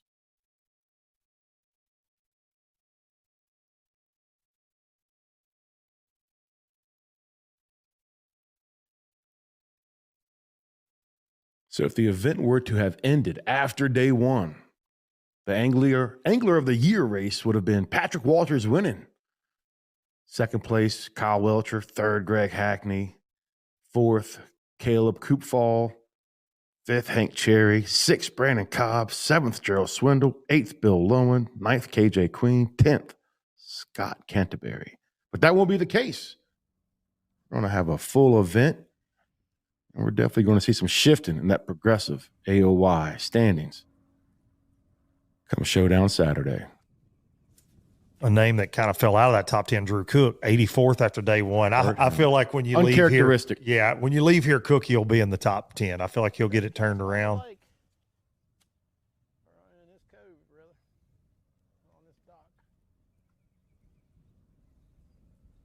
Should have been one there.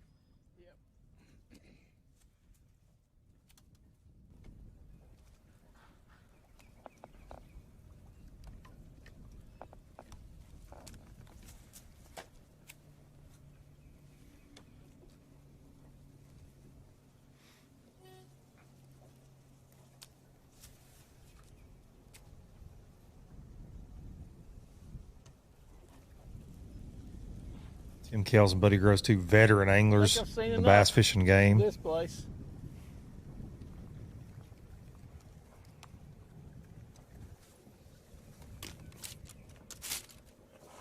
Not enough boats. So,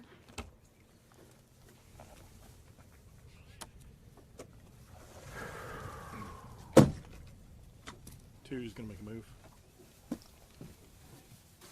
Tim's going to make another move.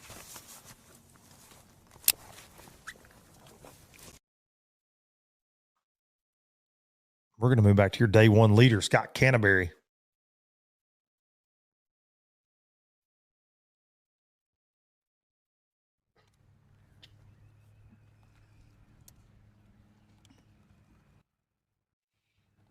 Last time we were with him, he was offshore, and that did not last long. Dance with the one that brought you. That's right.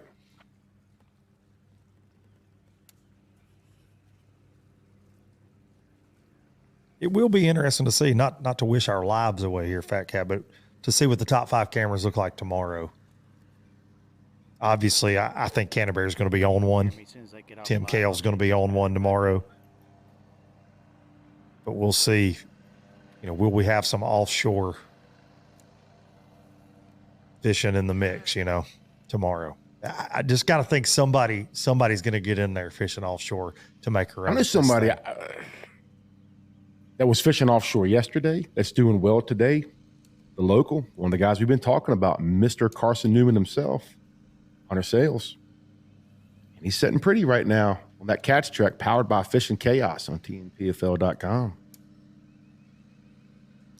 Don't you always feel like whatever weight they put in, they got a hair more than that? A lot of them. You don't want to be the guy that says, I got 12 and you got 9.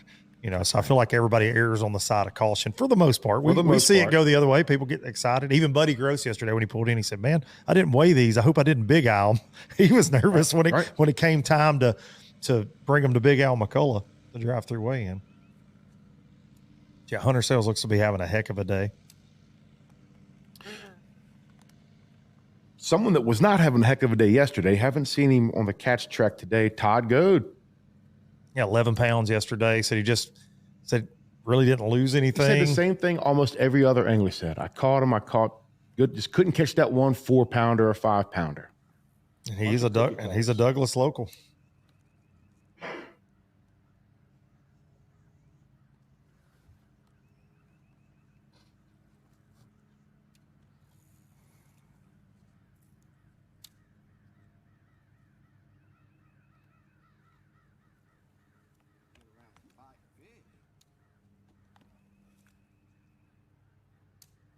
Todd actually said at the weigh-in to us yesterday that one of his offshore schools, and he had not made a cast on one of his favorite places. He just scanned them. They were there. They're his pets. They were all smallmouth, and they were very, post-spawn skinny. He said, "Man, I couldn't even catch a 2-pounder." He said, "There's a ton of them down there, but they're just all smallmouth. They're all way too small to bring up here to Dandridge."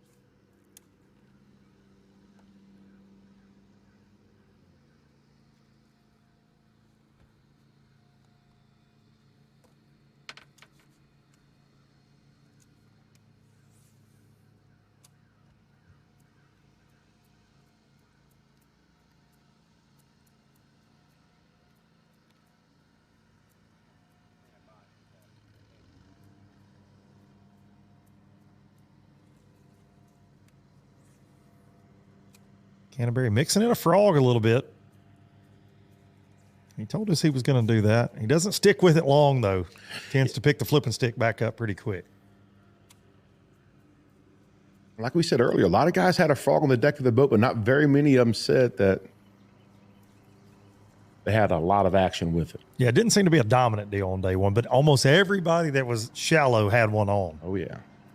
It's like a security blanket. Like, I'm going to pick that thing up every now and then. And if you do get bit on it, you got to think it's probably going to be a better than average fish, right, which is key here.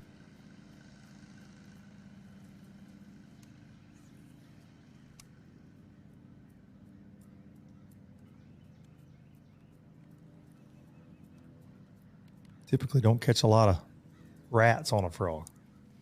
3-pound plus bite. Definitely making all the difference in the world. Canterbury, your day one leader with a little over 17 pounds. And man, he got off to a very quick start. Yes, he did. Today, but it's been slow for the last, I'd say, 2 hours for Scott. I personally think the bag he's already got will have him in the mix on Showdown Saturday. Yes. But he would like to upgrade. I'm sure he's not comfortable with what comes he's into got. With another 15 or 16, he's going to be dangerous on Showdown Saturday.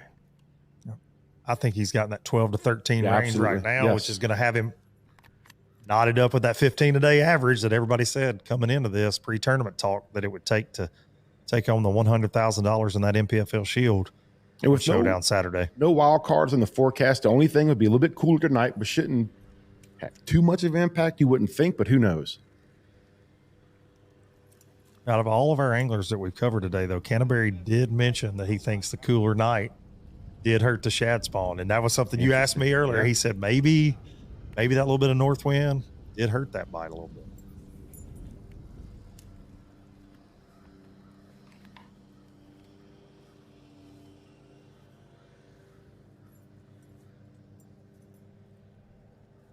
Tell right now he's just sorting through it, just he's picking up the spinnerbait. He's just kind of keeping everything honest.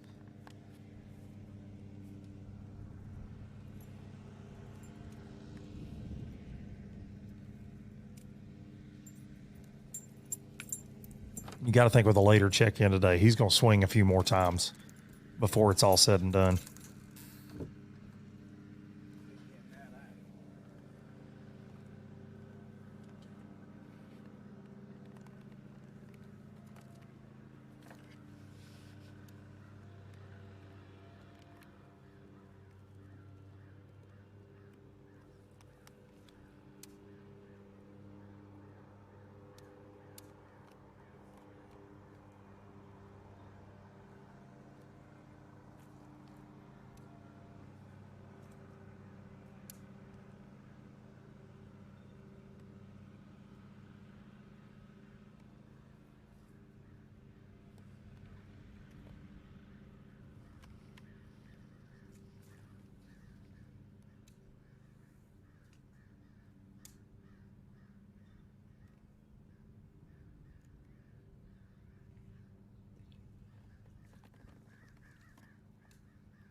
Been a lot of talk about the wind and the impacts it's had on the off day. We had storms on Tuesday night, the final night of practice, into a big wind on Wednesday, a big wind on Thursday, and the wind has changed today. But we've talked about that a lot, and we can actually take a look at some of those effects thanks to the folks at Deep Dive. The Deep Dive app, it's a subscription app that you can get on your iPad, on your Android or iPhone.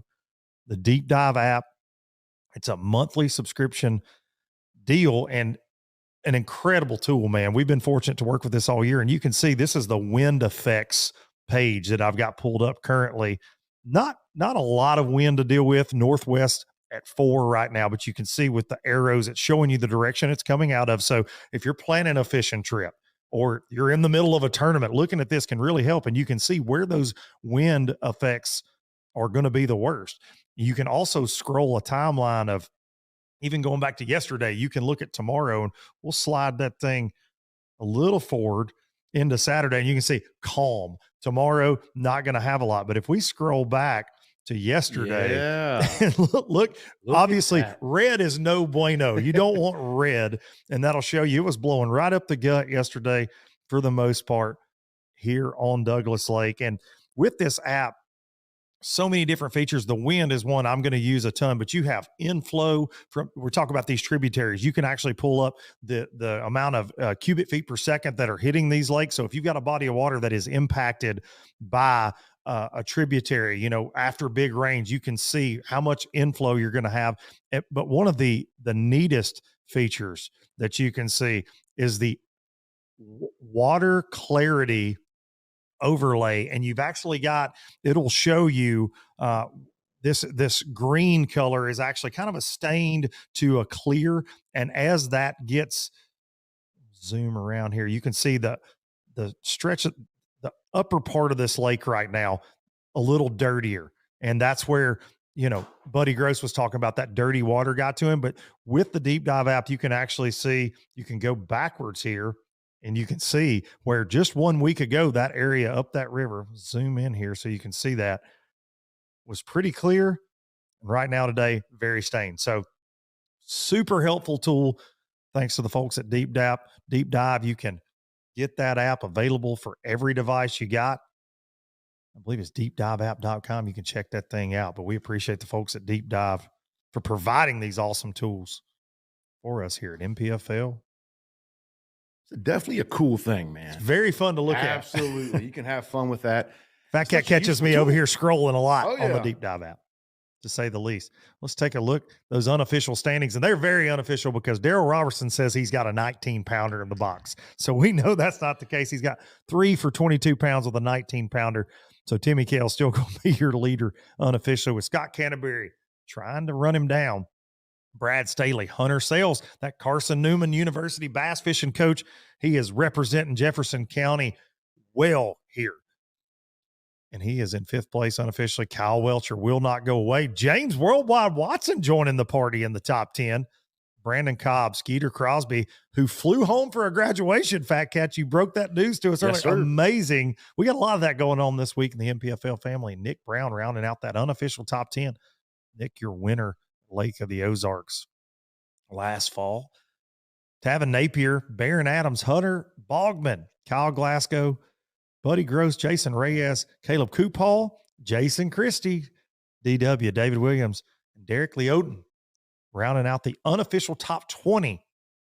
That's got your day 1 and 2 weights. Got their official day 1 weight and their unofficial day 2 weight mixed in. Sitting on the edge of that boat ramp. Back to Buddy Gross. Some kind of fish, but I don't know what it is. I seen it from over there.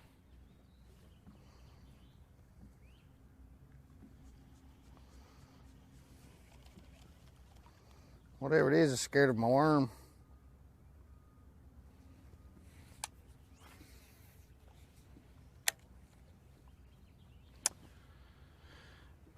Come on, be a 6-pounder.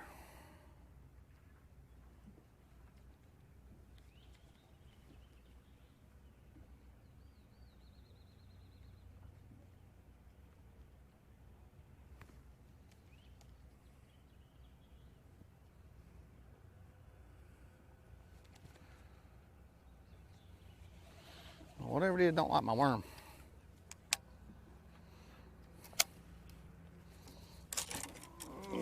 All the people at home, why is he throwing that worm when he caught everything on the jig?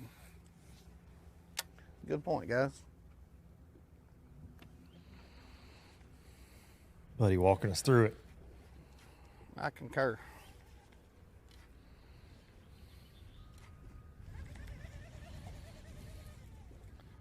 Man, if I was a fish, I'd be sitting right there.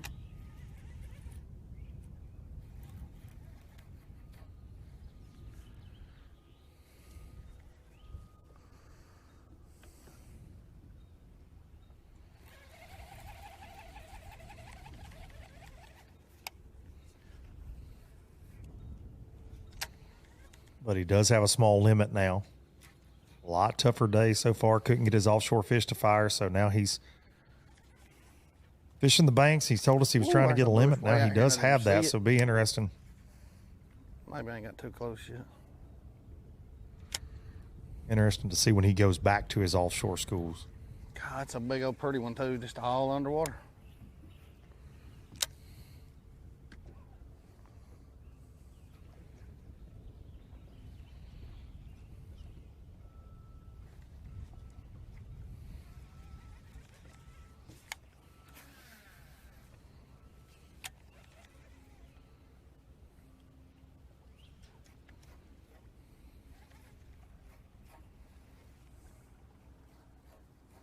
Good look at that water clarity we talked about on that deep dive. Having a little green. Fat Cat, you called it a little, looks like Caribbean, yeah. Not necessarily that blue tint, but it's got. Stop, no. I saw Caribbean water on Douglas yesterday, bluish, greenish tint. Now that right there is a little bit more like pond water. I think you had some of that bad saltwater taffy up here in East Tennessee.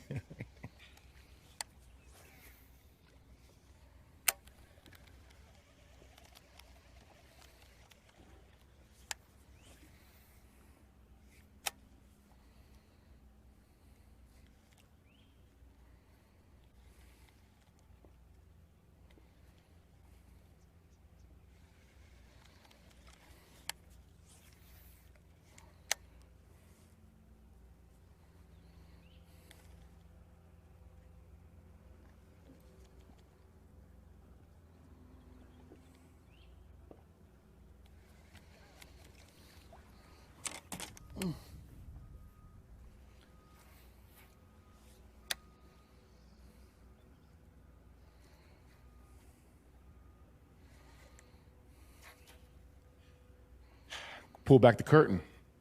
Just got a text message. I don't want to see on our phones much, but I had someone text me, dude, that deep dive app is awesome.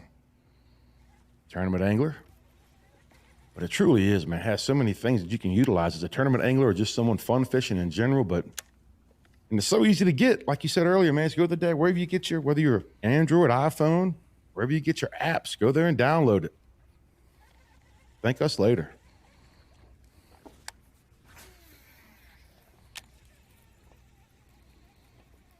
It is one of the coolest tools that I've seen. I mean, technology's come a long way. We know there's a lot of bickering back and forth about it constantly in the bass fishing side of the internet. But Oh, this is going to be interesting. Uh-oh, rodeo. But it I think that little fella's thinking right now. If it had been a 9-pounder.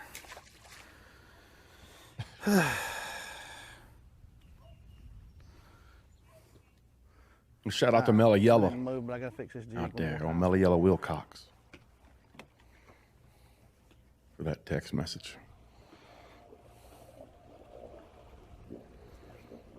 Buddy was doing work while we were deep diving. He was catching Douglas bass. We're going to take a look back right now.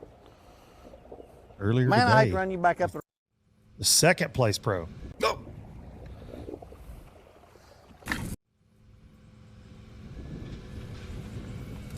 Got the hood on, locked in. My dog. They're just not big. They are adding up. Long and lean. Or when you got the zero, they add up.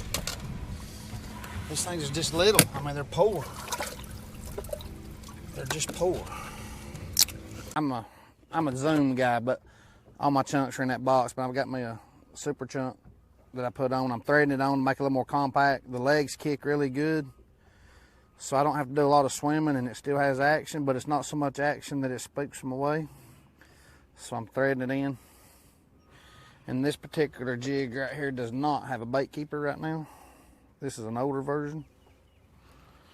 So I'm gluing it. This time it'll have time to set up. Oh, Lordy. Before I get to my next spot. I put way too much glue on that, if y'all are wondering. It was froze. The glue was froze up, so I squeezed a little bit too hard. That's what we call a craft jig. One of my buddies and I make those. Actually, I just tell him what I want, he makes them. I'm just he's a maker.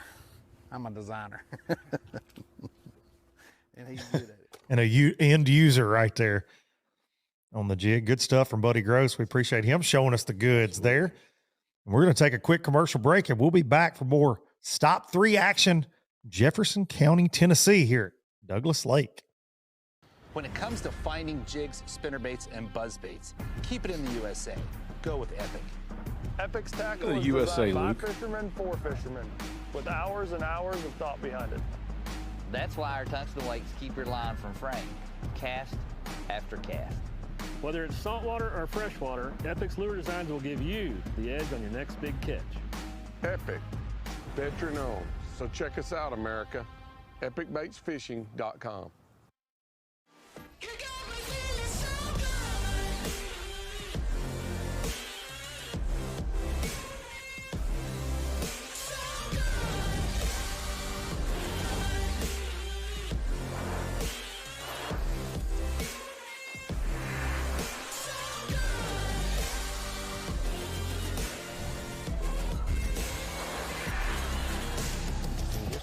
Make it hard. The Yamaha VMAX V6 SHO continues to deliver the level of performance that pro bass and multi-species anglers demand. Underneath a bold and aggressive new look, an upgraded charging system with 40% more charging power meets the amped-up demand for today's advanced electronics. The VMAX SHO, raw power, reliability, and exhilarating performance for every angler who loves the sport enough to invest in the best. Yamaha, reliability starts here. The newest addition to the Basscat STS family is here. Introducing the Caracal STS, showcasing aggressive styling, paired with enhanced performance and a continued dedication to raising the bar. Measuring in at 20 feet 2 inches with an ultra-wide 96-inch beam and rated for a 250 to 300 horsepower engine, the Caracal STS boasts agility and speed and is finished with premium features to satisfy any angler. Bass Cat Boats. Feel the rush. Epic only gives you one shot. So come armed with the Quest series. Minn Kota's toughest motors yet.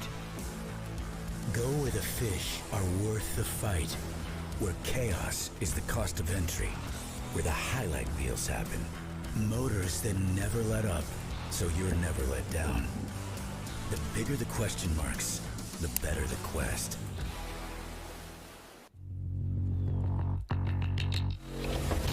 Pro Guide batteries have been supporting the fishing industry for 42 years. The future of fishing is lithium batteries. Pro Guide batteries has joined the lithium world. Get all-day reliability with lithium Pro Guide batteries.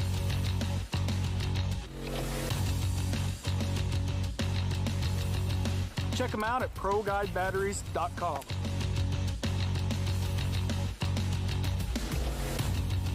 NPFL Pro Seth Ellis here, and I was very fortunate to win the Humminbird Explorer bonus money at Stop 2, Lake Norman.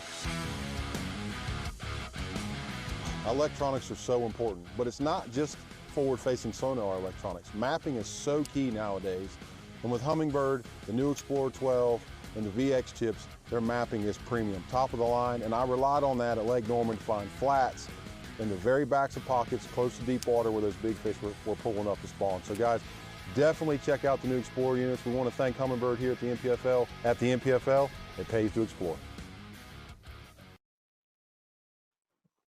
Seth Ellis, the big winner for the big man there at Lake Norman, got that Humminbird bonus.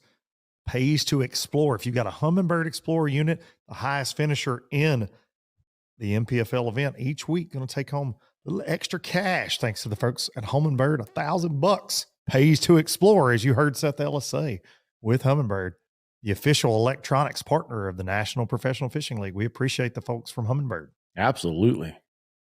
Those units are stout, to say the least.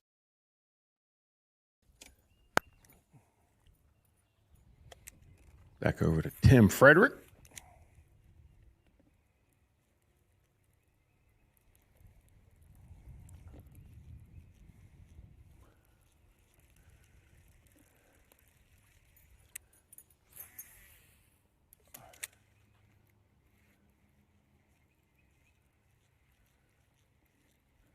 I hadn't been catching as many So this is our backs, but they've been a little bit better.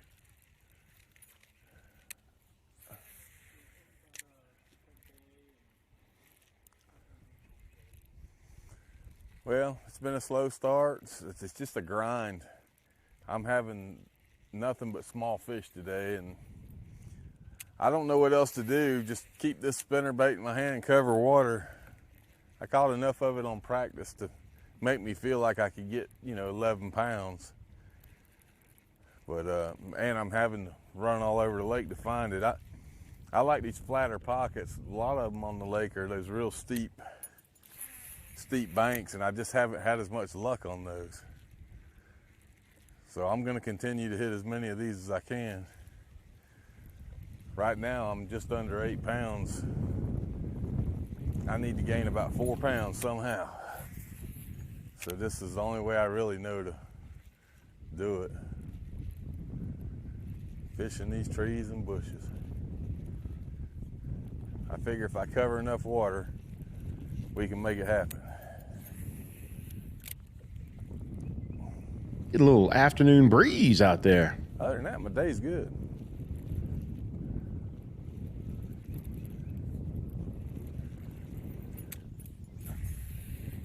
And it seems like the cleaner the water, the more bites I get on the spinnerbait. At home, we fish dirty water with spinnerbait a lot. So we'll see. I mean, a lot of these trees and stuff have been hit before. You're just having to catch one when it first pulls up.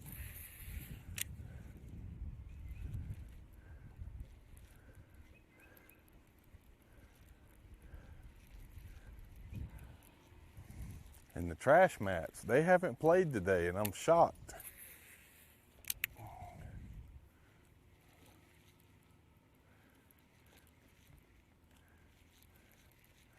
I'd go deep. I just don't have any good deep stuff.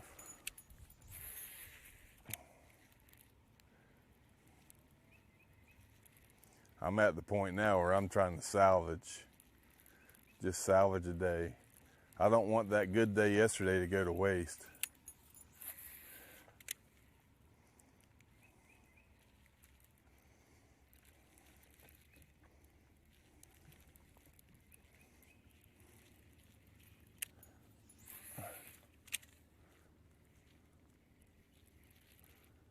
Multi-day events, you always have that survival day. Oh, yeah.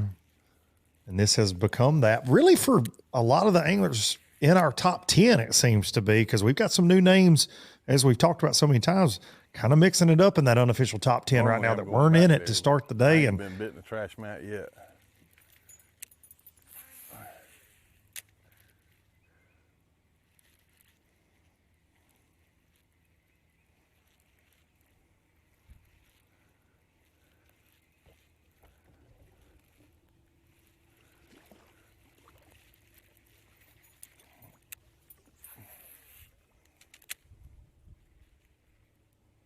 This is the third event of the 5th season here at the NPFL, and we are 180 bass away from hitting 30,000.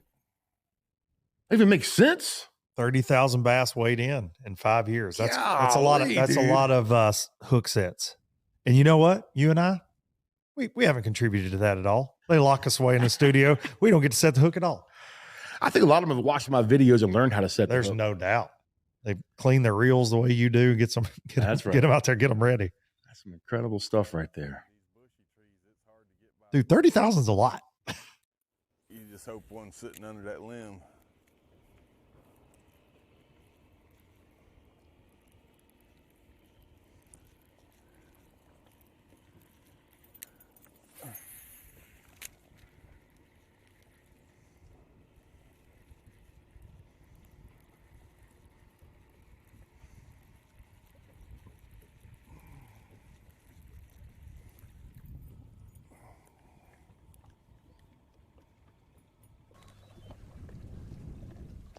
We got way too many ropes in here.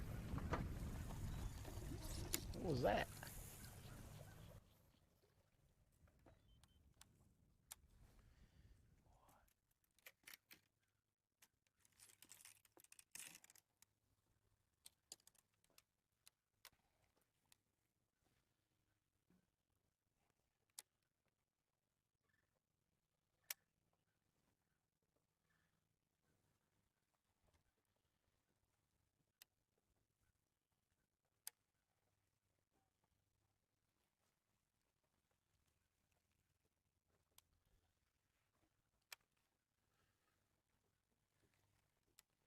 I don't know how I'm going to go and get a fish out if I do get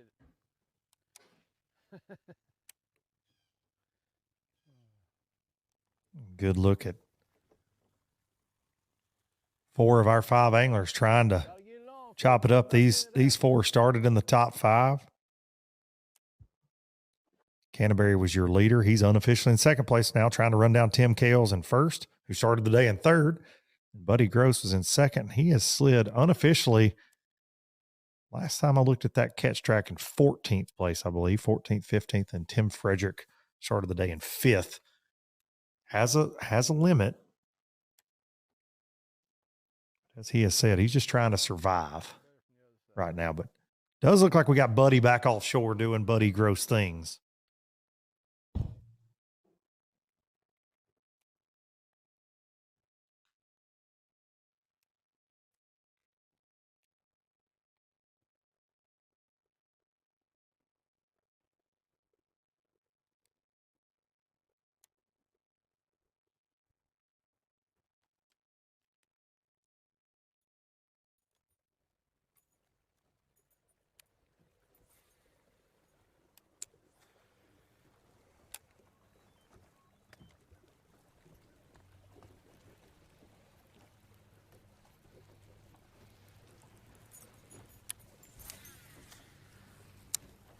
tree hasn't been down long.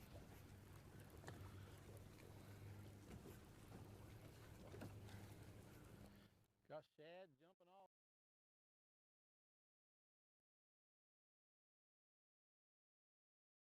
Quad box to Buddy Gross, putting one in the boat. Not sure if it's going to help or not.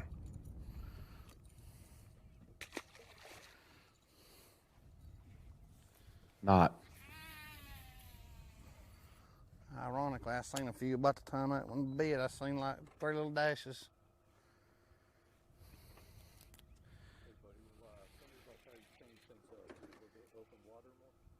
Yeah, I jumped off the bank. I didn't leave the area I was in because I did catch several fish here in practice. They just weren't in the same direction I thought all my other fish was in. So we are not in a strange place. But I didn't fish this far out on this point. I've caught all of them shallower than this. So now we just caught one, but it wasn't much. I really don't think we're gonna stay long. I just give anything if this water up the river looked this good. But I really think that's what happened to our fish up there is the water, but I still gotta give it another chance because if they'll fire up there for 30 minutes, we'll catch back up. It don't take long in this game. That is the thing about offshore fishing. It can happen fast if you just don't give up. I give up earlier, but I just didn't want to zero. We got us a limit. It just ain't much. I think we got one of the smallest limits right now of the week.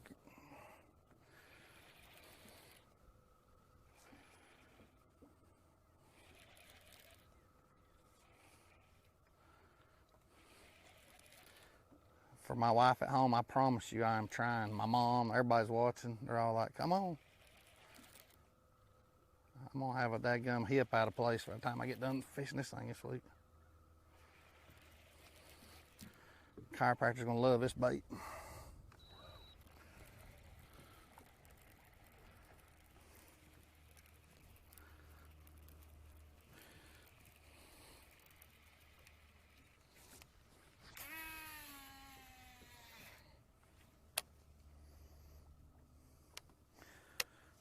Buddy throwing a unique bait by one of his sponsors, a ledge hog blade bait. He told me, he said, you can throw that out there.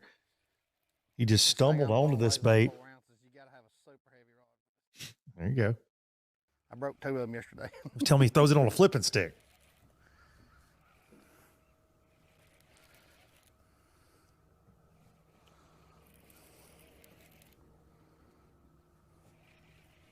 It's a blade bait that's weighted on the nose, though, and it kind of digs in to the bottom. That sucker was by itself. Said the first time he ever got his hands on them, it was just lights out on some of his favorite offshore lakes that he fishes. And he said, man, it just started a relationship with the company. And it's a very unique bait. This 3-6. I don't know what that's all about. I got hung in something on the cast. Must be a brush pile. Dang, I really don't want to go out there and get that thing yet. Ain't that something? I don't think I can get it back if I get out there on top of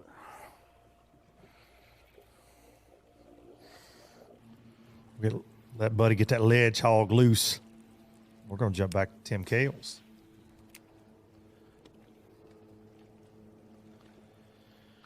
Well, we had Timmy a little Kales action. is not ledge hogging. Caught a 2-6. It didn't help. Had a couple more with He's it. hog hunting. It's pretty exciting for a minute anyway.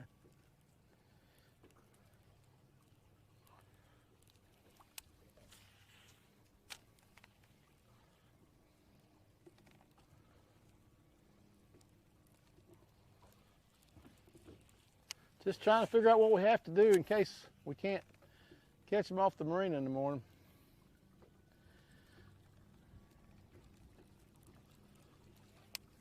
Still fishing docks, hoping to get a big one.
You know Big Betty lives out there under that dock.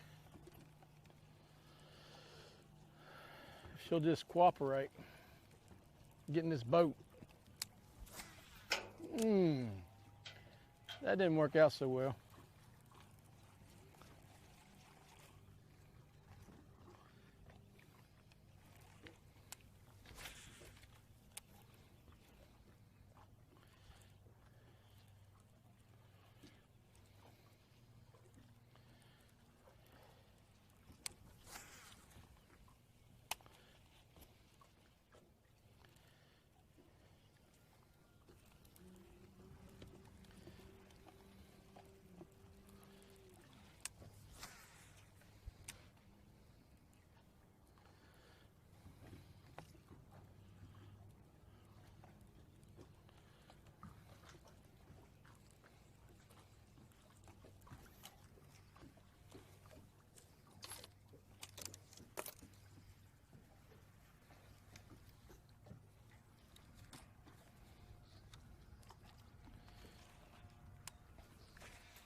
Found something I wasn't supposed to. It's probably not good for that swim bait.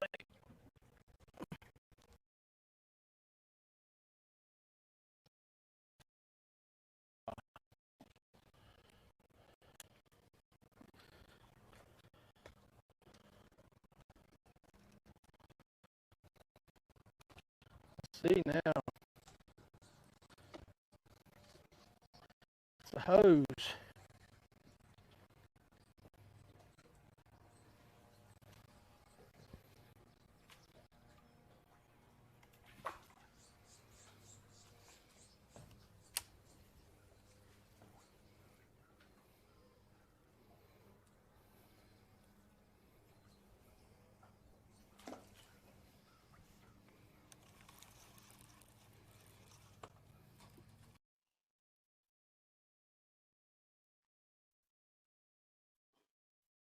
Timmy Kales over at Lindell Martin. Little different color water over there where Lindell's at.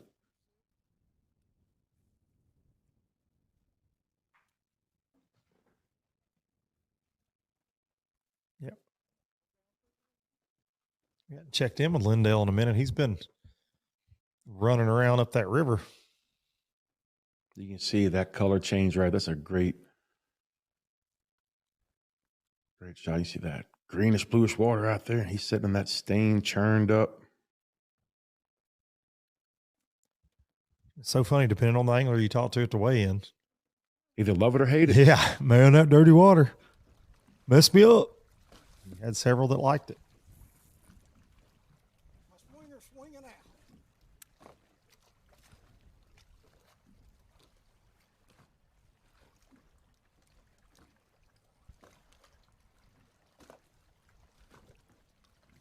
That water's a little off colored right here too.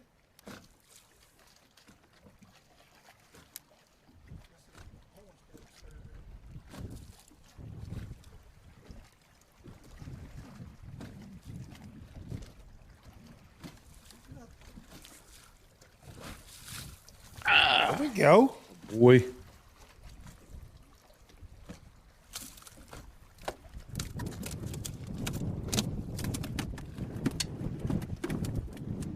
Those mic batteries are a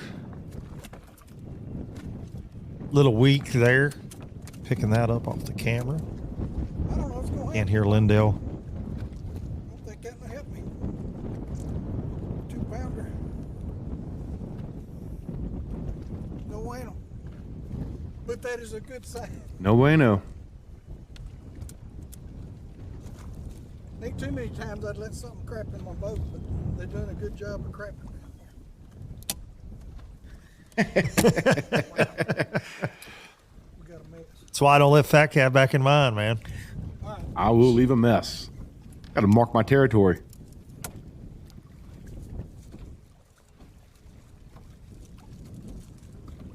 No more fried bologna sandwiches for you.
Time for a new bait.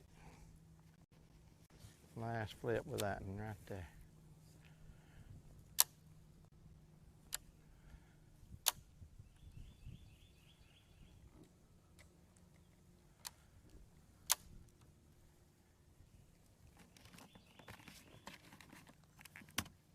You know, we heard Tim Frederick saying those trash mats weren't doing anything for him, but we've seen Scott Canterbury do work this morning.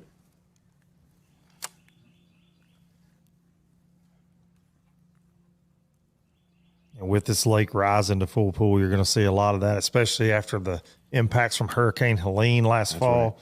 Right. A lot of debris in the lake. And then with the winds we've had, kind of pile them up in certain places. All right, let's move.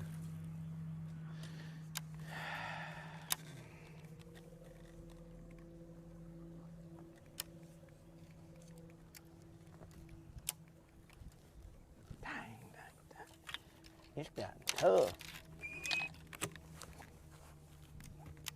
Has gotten a little tougher and a lot slower for the 5 that we are covering. You can feel that tension starting to build a little bit. Absolutely. There's nobody that wants this more than Canterbury.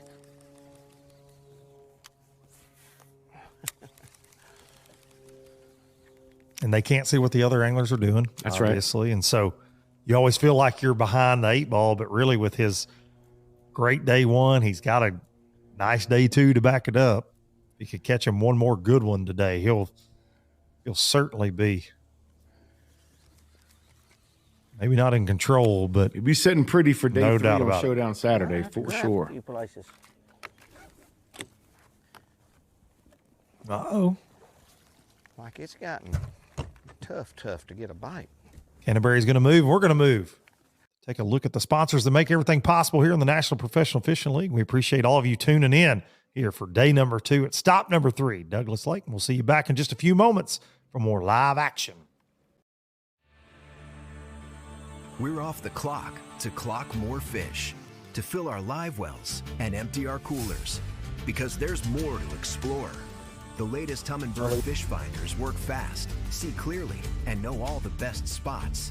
They fish even smarter paired with the Minn Kota and break down the water like never before.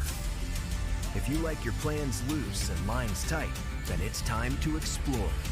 Only with Humminbird.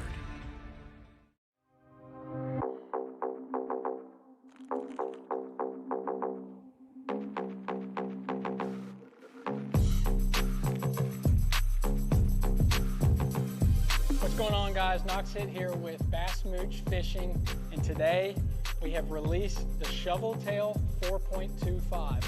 This is our new bladed jig trailer that has flat sides, shovel tail, and what those flat sides do is it allows your bladed jig to track and hunt. It's infused with our mooch juice scent.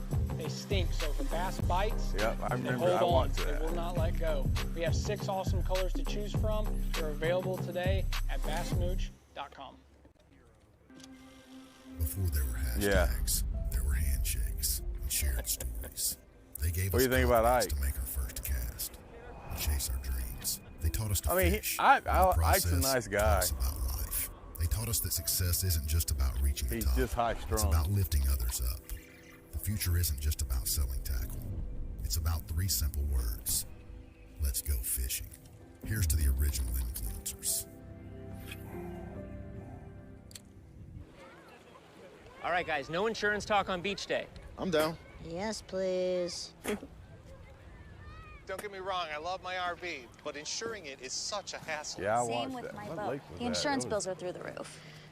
Be cool. I wish I could group my insurance stuff. Wasn't The Texas, house, was the it? car, the RV. Like a cluster, an insurance cluster. Yeah, I doubt that exists. It's a bundle! It's a bundle and it saves you money! Lucas Hi, or- I'm Will from Progressive. Was it and I couldn't Lucas? help it. Somebody fun caught, beach day, or Paul, and everybody. it caught a giant The right off the Yamaha rip. VMAX V6 SHO continues to 9-pounder deliver right the off level the of rip. performance that pro bass and multi-species anglers demand. Underneath a bold and aggressive new look, an upgraded charging system with 40% more charging power meets the amped-up demand for today's advanced electronics. Ike The didn't get VMAX SHO, raw power, reliability, and exhilarating performance for every angler who loves the sport enough to invest in the best. Yamaha, reliability starts here. Since 1971, Basscat Boats has innovated, persistently thinking outside the box, never abandoning their roots or the commitment to quality through their process.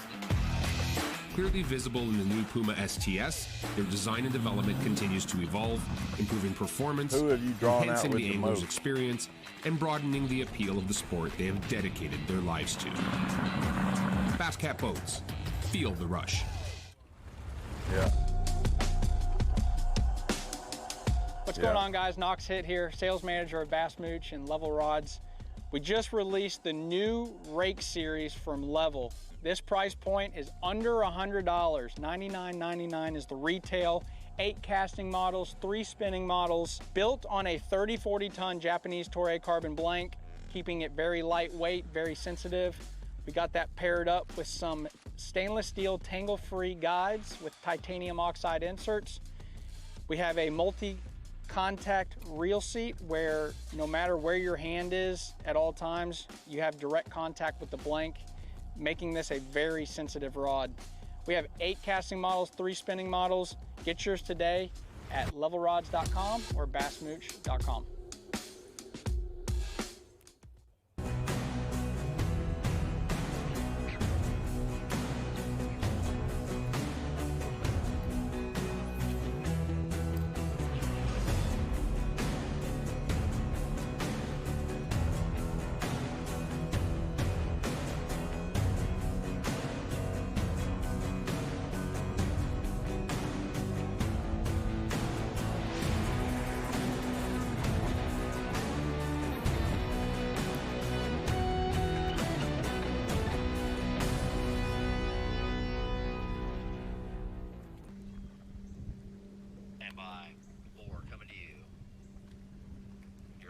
Good looking one of those trash piles here on Douglas.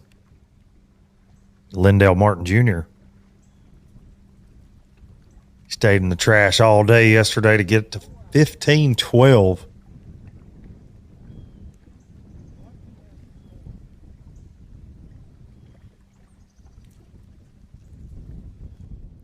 We apologize on Lindell's audio. His mic pack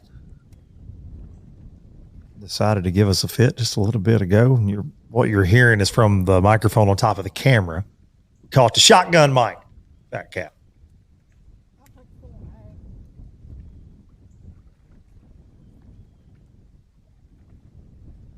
I think he's saying he wants to take me hunting on his ranch. No doubt. I never see Lindell that I don't bring that up, just hoping that the phone rings. Please give me the invite. Pretty please. My buddy Brad Knight has been invited on one of those Lindell hunts. And not invited back. Exactly. And not invited back. Not a surprise. But just look what he's fishing right now. Have mercy.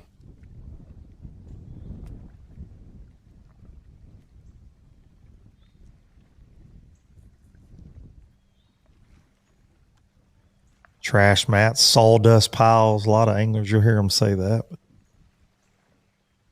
Just debris when this lake starts getting up. You see this on a lot of Tennessee River lakes. You also see it a lot, Highland reservoirs after a big flood. You have a lot of run-ins. You'll start to see this as well. Oh, man, we fished Cumberland that one year. Mm-hmm.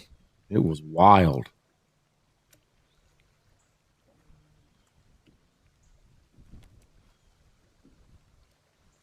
Yeah, Cumberland is notorious for floating debris. And I'm talking about washing machines, refrigerators, 87 Buicks. Definitely comes out of the hills on a flood.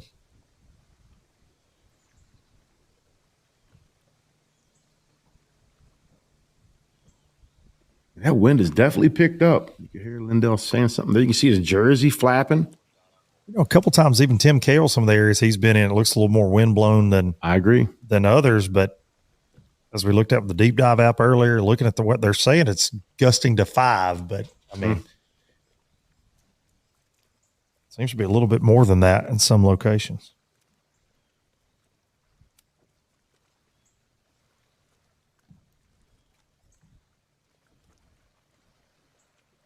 Oh, you know something's lurking up under that right there.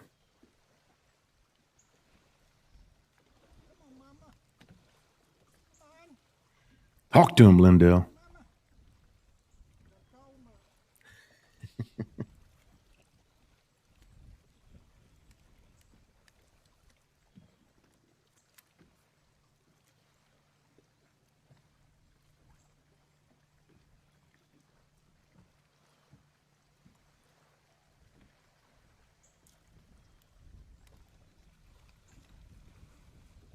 What do you want to bet there's a Nerf football in there?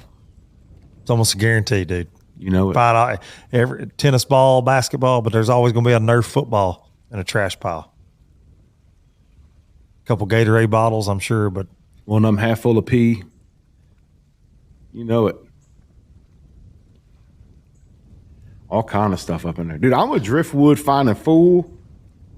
Don't let me find a cool piece of driftwood. It's funny, I've never put driftwood finding in front of calling you a fool, but that's first. Add that to your list, my friend. He's a I'd fool. be right up in that stuff.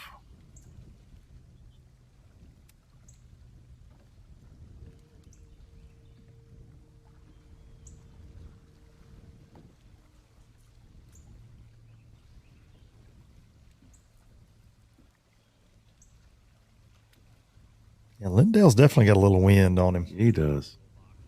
That last fish he caught off a dock, he had a pretty good bit of chop around that dock, too. Yes.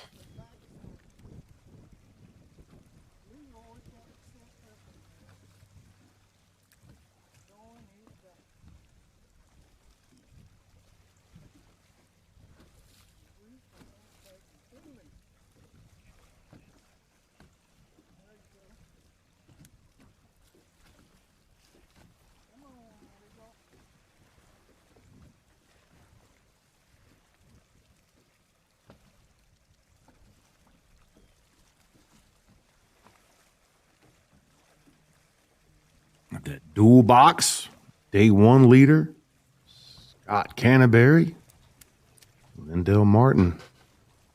A little diversity in that dual box right there. Definitely that watercolor. Absolutely.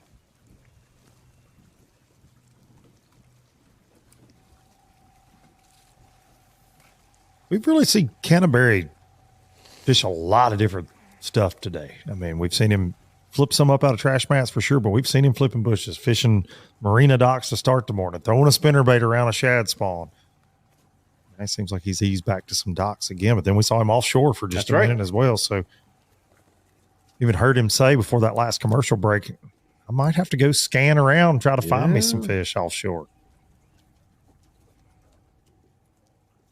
These are post-front conditions today, these guys are saying. I mean, it's May, so it's saying cold front that's kind of a relative term, but it is certainly a cold front. You've got a north wind, high pressure, bluebird skies.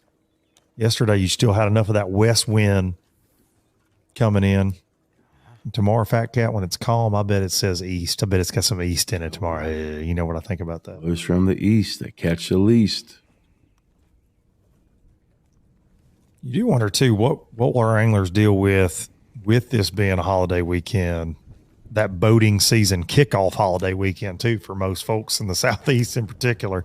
Memorial Day weekends when they start to get after it. So tomorrow gonna be a lot of traffic out there. You know, we heard Buddy Gross talking earlier about the local pressure, things of that nature as well. So whether it's pleasure boats or good old boys out there fishing their home waters, it's going to be interesting on Showdown Saturday. When you think about a guy like Tim Kales too, like focusing so hard on those marinas, marinas going to be a lot more active. A lot of movement. A lot more active starting tomorrow. For sure.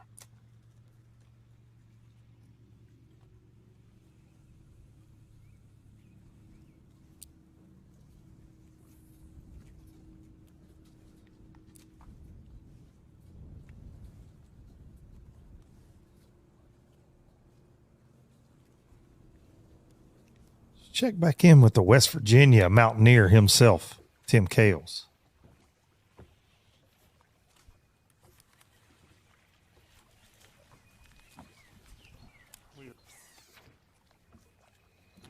Hoping them country roads take him home with $100,000. Go live.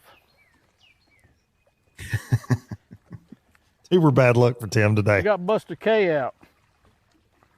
Trying to fish a little shade.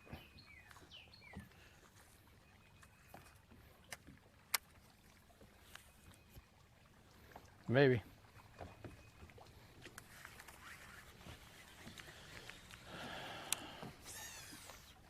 He's an old lefty too.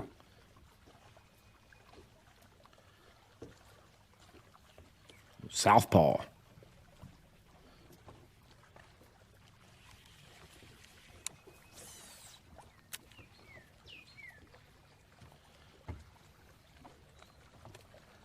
There we go. There we go.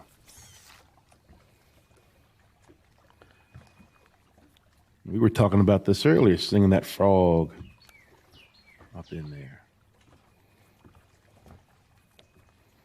And we're just covering the top 5 based off the day one standings today, and it has been tougher. But that was producer. And that's our job, okay? Tim, don't be confusing us. We have enough voices in our head as it is. In the MPFL Live Studios, buddy. But it has been tougher. The first couple hours were great. I mean, Tim Kales, 15 pounds in the box right now. A great bag on Douglas Lake right now. We're saying a 15-pound-a-day average. He had 15 and some change, just shy of 16 yesterday. He thinks he's got another 15 today to back that up. He is on pace to hoist a shield, having a fantastic day. But it has gotten progressively tougher on all of our top 5 as the day has gone on. But when you look at the Fishing Chaos catch track, there's a lot of good bags getting caught. Yes. And some big fish getting caught. Absolutely. So fish are biting. We just need 100 cameras to always have some fish catching going on. It would not hurt my feelings to see one eat that. Oh, I'm here for it.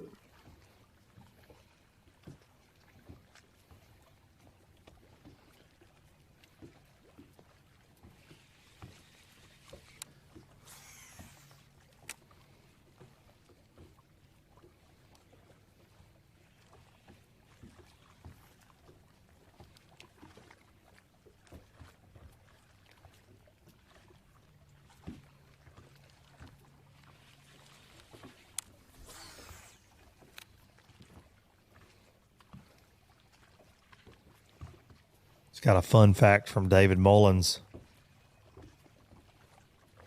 Elite Series Pro East Tennessee local hammer. It says he feels like there should be an afternoon bite coming on for these guys. That's kind of a typical thing you see this time of year here. But he did say that Douglas typically does not handle the pressure well. So when you get a lot of boats in the same areas, fishing the same type pattern, he says historically they get a little tight-lipped. Heard. And for good reason. There are a lot of absolute fish catchers that live in East Tennessee. Yeah, that's right. Tennessee breeds them. No doubt about that. But the later day bite, like we said it before during the stream today, like During weigh-in yesterday, talking to the anglers, a lot of them were saying that, man, if I had one more hour, half hour, if I was later flight.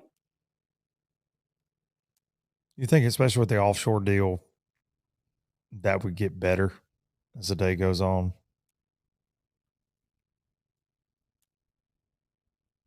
Getting a good dual box looks at the guys that are driving this thing, Canterbury and Kales, neck and neck. We estimate Canterbury's got between 12 and 13 pounds. Tim's right there in that 15-pound range.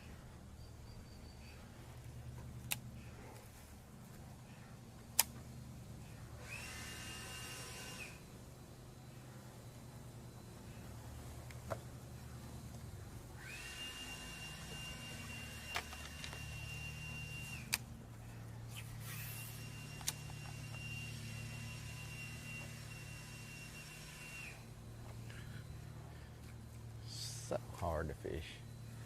You're almost just better off just to ease up there and flip it. I guess you are better off.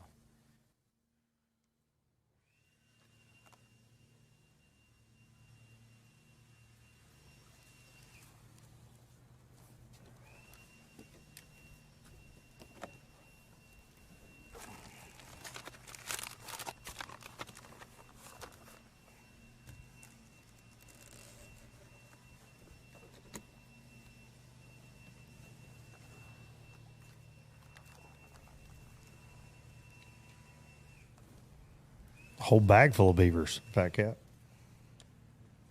Bulk. Beavers in bulk. Get you a handful.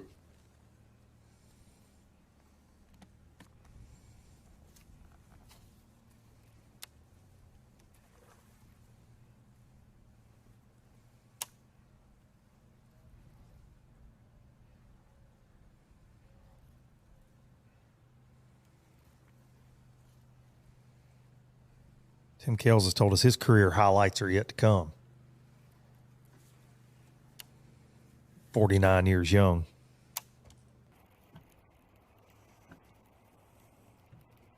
Back to Buddy Gross. It's definitely gotten off the bank. You can see that stain he was talking about, though. Oh, yeah. Big time. Well, I run back up here to where I felt like I could have the best chance to catch some weight and maybe catch up. And now for sure that the sun's out, I know what's going on. This mud line from all that rain, and actually we talked about it on the way to dinner last night. We went across Little Pigeon Creek and some other one, or river, and they were running muddy. I said, boy, I hope that stuff don't make it down there to my fishing spot. Well, I think it did. It's not far, maybe 5 or 6 miles down the lake. It's still good and clean, but it's coming out of the mountains up here, and it's just dirty water, and I think it's got to us, and I'd say it probably coated all the water temperature off too. I think it was 76 up here the other day, and that's 72, so that water's got colder and got dirty. And I think it got dirty so fast because they probably got gates open, or not gates, they're letting water through the dam at Douglas. And that just sucks it down the river faster. One of them boys made a comment, boy, that mud line's going to be on you probably today. I was like, hey, it won't matter. I was wrong. It does matter. I feel sure that's what's wrong with this bite right here now. And I don't have anything else as good as this place and one right down the river here, not far down the lake where the water's good. I tried to get on them a while ago, and there's somebody on everything I wanted to go to. So we're gonna try to make this work for a few minutes, and then I may just go back to flipping. I don't want to. We may have to.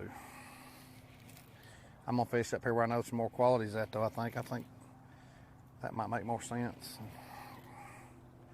Riding all day. Ironically, I caught everything just about moving yesterday, and today it's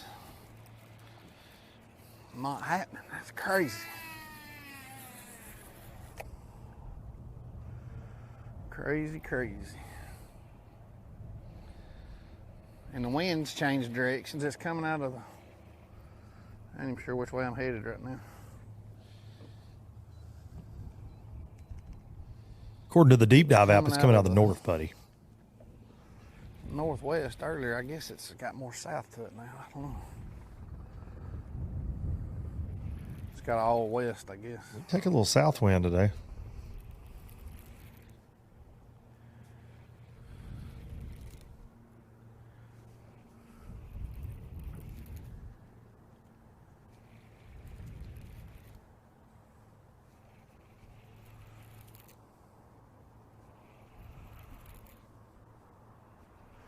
This is the bad thing. I'm not seeing no fish now like I was.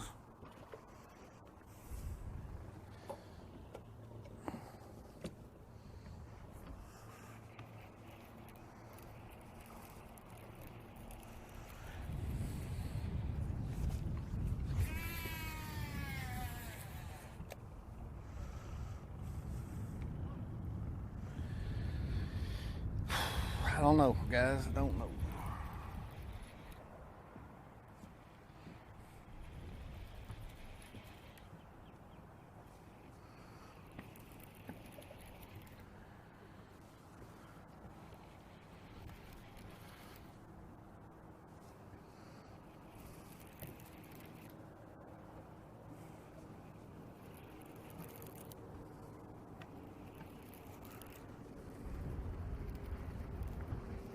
Good look at the variety of patterns going on here this week for the MPFL pros.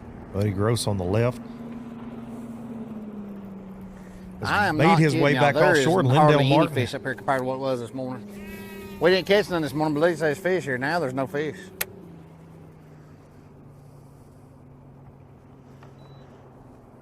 I don't know.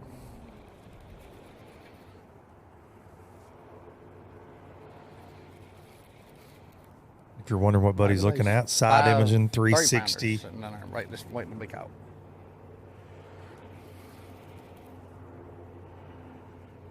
Those are all in play. Humminbird 360, side imaging, down imaging, normal 2D. You can look at your mapping.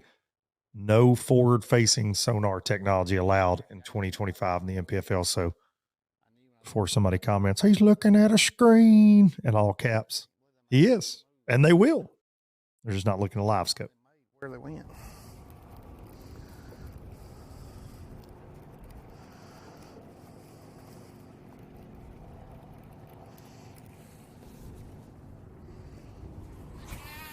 A lot of times mapping is just as important as anything else to make sure you're lined up exactly where you want to be in relation to what you're fishing. That's a pretty major move to move and not be nothing here. That's big. Unless they just went on down with the water. I don't know. Or the clean water. I mean, they ain't married to these spots. They just frequent them. The bait may be running from it. I don't know.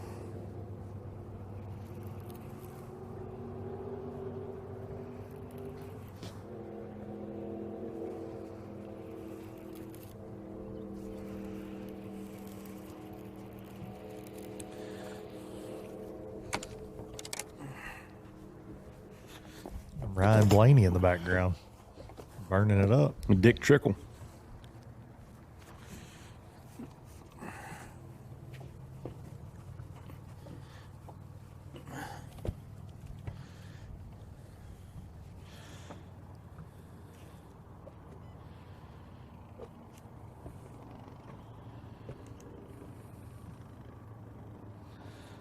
Uh-oh.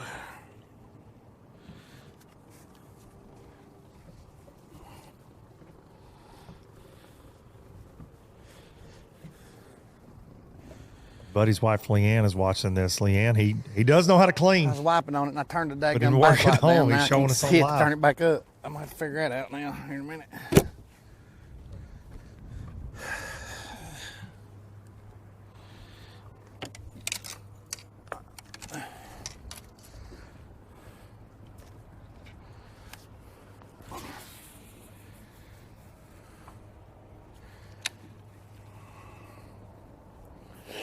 That muddy water. I can't believe I've let that muddy water get me again.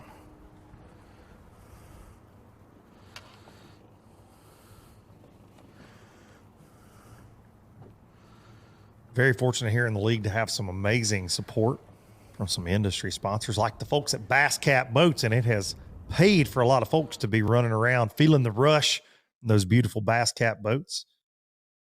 Their contingency program is amazing here in the league. $7,500 going to the highest finishing angler that meets all the Quest Tier 1 requirements. But if a winner of an MPFL event is driving one of those beautiful Bass Cats, $20,000 coming to you from the league just for having a dadgum Bass Cat. Fat Cat, it's pretty solid right there. You're going to feel the rush. That's what you're going to do. $20K just to run a bat. Dude, I can't think of a prettier boat. We see a lot of them here now in the league, and rightfully so. So we appreciate the folks from Bass Cat, and we'll take a look at the leaderboard. So it's a tournament within a tournament. Nick Brown currently on top of that here at Douglas. So what that means, Nick Brown, if the tournament ended today, he's getting $7,500. That winner of the overall event would get the extra 20. So these guys fishing for $7,500.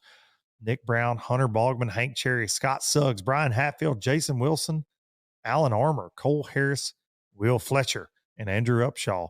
Top 10 right now in the Bass Cat contingency leaderboard. $7,500, nothing to sneeze at. But a tournament within a tournament makes it a little interesting. If you're in a Bass Cat, you're definitely keeping up with that. And we're here at Douglas Lake for stop number 3, presented by Progressive. We're going to take a quick break, and we will be back for more live action. Wrap this thing up. We're getting closer here. This live coverage in Douglas Lake, stop number 3. What's up, guys? Hunter Sales here. I was lucky enough to win the Bass Cat contingency money at Lake Norman, the last stop of the NPFL. I think it was stop number 2. And man, the Bass Cat has been incredible all year long. The boat, you know, they're known for their speed and their performance, but man, the new STS hull rides incredibly well. It's been a pleasure running a Bass Cat this year. Very appreciative of their support of the NPFL. That contingency money makes it really hard not to want to run a Bass Cat. When it comes to finding jigs, spinnerbaits, and buzzbaits, keep it in the USA. Go with Epic. Epic's tackle is designed by fishermen for fishermen, with hours and hours of thought behind it. That's why our tungsten weights keep your line from fraying, cast after cast. Whether it's saltwater or freshwater, Epic's lure designs will give you the edge on your next big catch. Epic, veteran owned. So check us out, America. EpicBaitsFishing.com.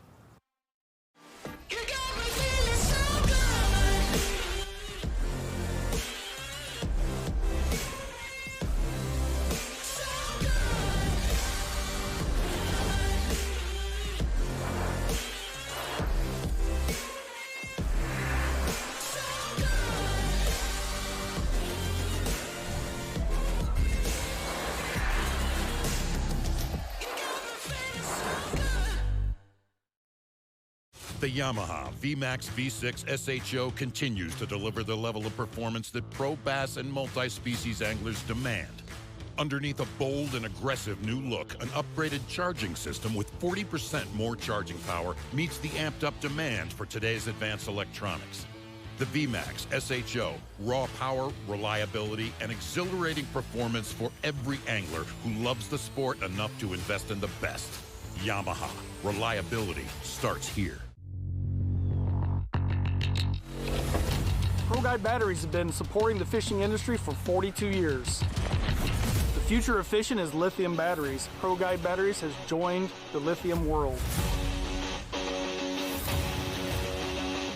Get all-day reliability with lithium Pro Guide batteries.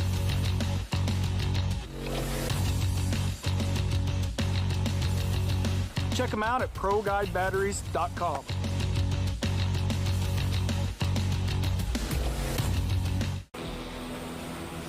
Epic only gives you one shot. So come armed with the Quest series. Minn Kota's toughest motors yet. Go where the fish are worth the fight. Where chaos is the cost of entry. Where the highlight reels happen. Motors that never let up, so you're never let down. The bigger the question marks, the better the quest. The newest addition to the Bass Cat STS family is here. Introducing the Caracal STS, showcasing aggressive styling, paired with enhanced performance and a continued dedication to raising the bar. Measuring in at 20 feet 2 inches with an ultra-wide 96-inch beam and rated for a 250 to 300 horsepower engine, the Caracal STS boasts agility and speed and is finished with premium features to satisfy any angler. Bass Cat Boats. Feel the rush.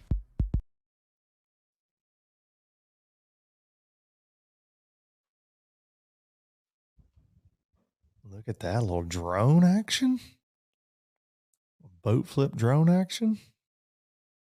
We're getting fancy over here at NPFL these days. Shout out to Isaac. Somebody give that man a croissant.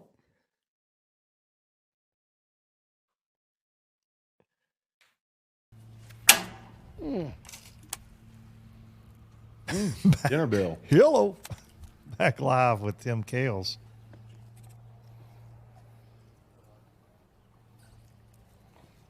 Well, we're going to have to get a new tail for the cricket.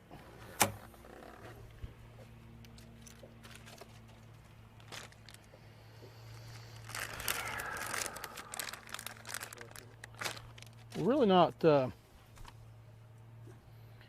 to go anywhere where I feel like I can just catch fish. It's not my plan. I don't want to waste anything I need tomorrow. So we may not catch another fish today, but if we do, hopefully it's going to be one that we can put in the box. Maybe pull away a little bit. We need that 5-pounder for sure. That would feel pretty good right now. 5 or 6 will even work. I mean, I'm not going to be real picky. A 7, you know.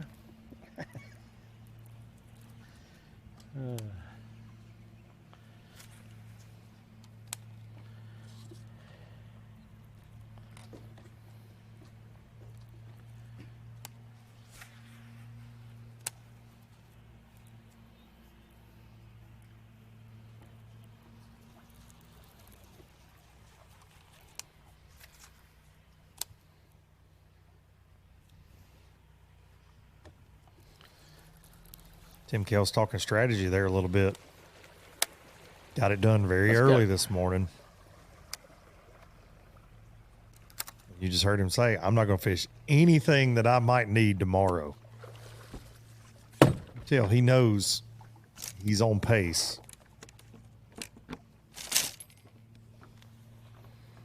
And again, based on all that pre-tournament talk, we're right there, unofficial weight-wise, with that 15-pound-a-day average that we thought we would see. That's right.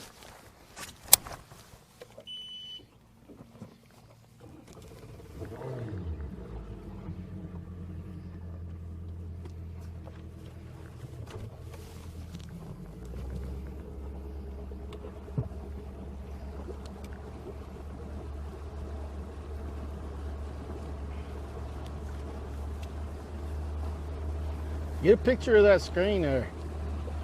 That little ranch chip. Is that cool or what? It's 35 foot low whenever they.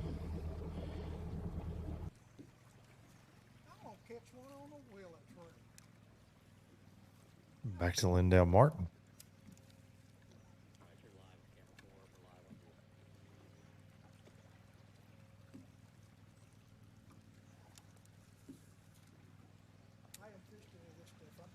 So my favorite things about live is the anglers walking us through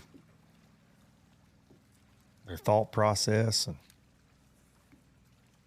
strategy. Tim Kales did a great job breaking that down. Now back to Lindell, still in the dirt.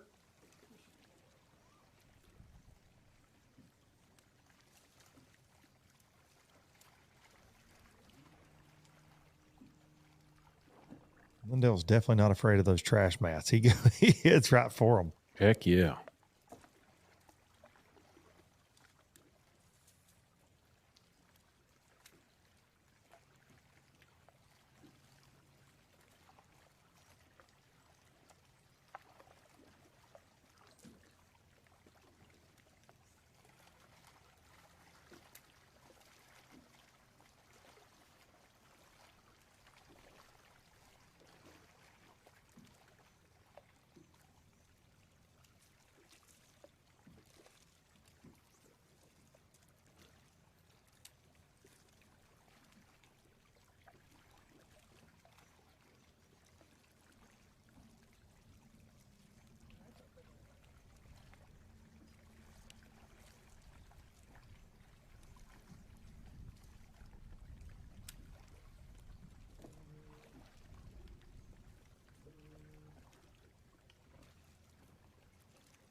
Lindell's been around a minute in the sport of bass fishing, FLW Tour, Bassmasters.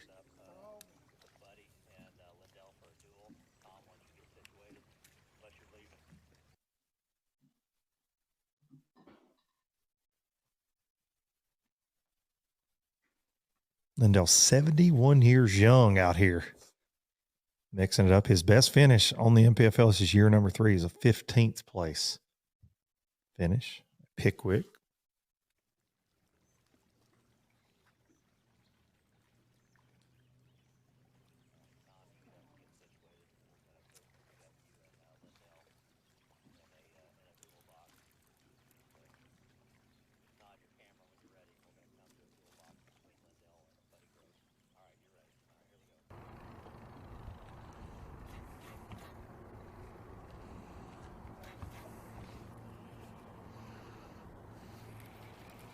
One of these is not like the other. Be hard to throw that ledge hog blade bait up there in that. Where Lindell's at.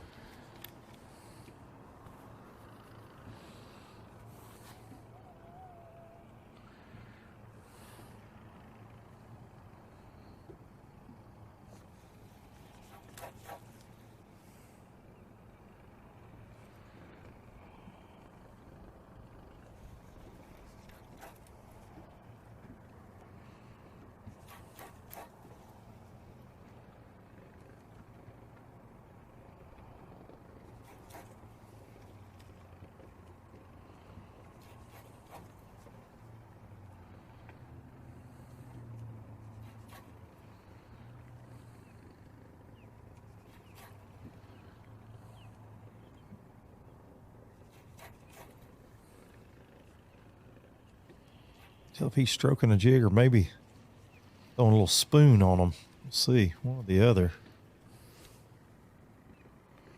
Jig. Jig action.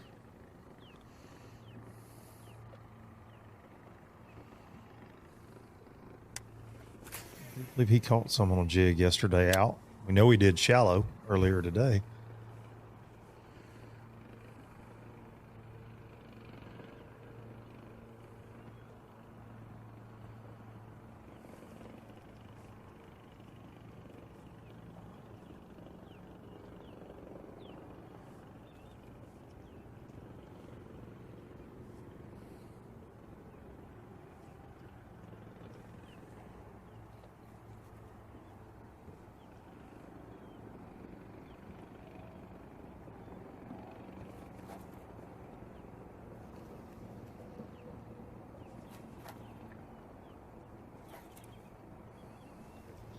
Buddy's kind of been all over the place today. We've seen him on the bank because his deep fish wouldn't bite. Then he moved back out to the abyss here in the middle of Douglas while we were running around.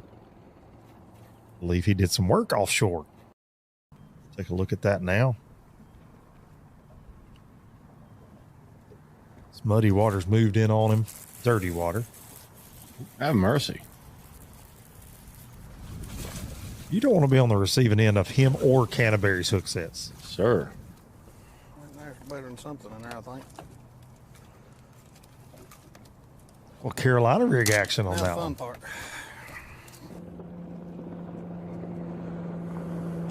Back live with the dual box.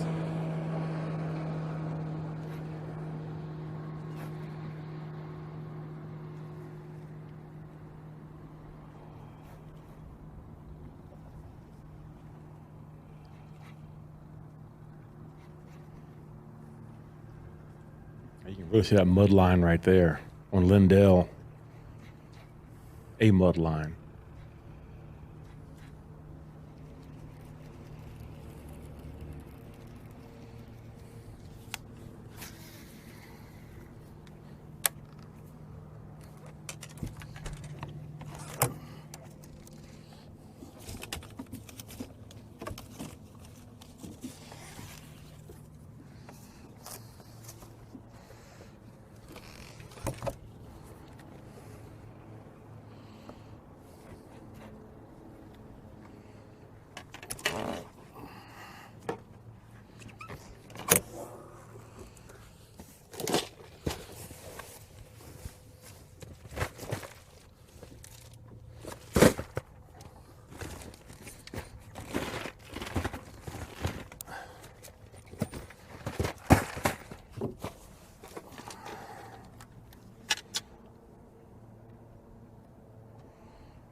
I don't know why they don't bite that dang jig. Buddy's a multitasker. Want that something dragging?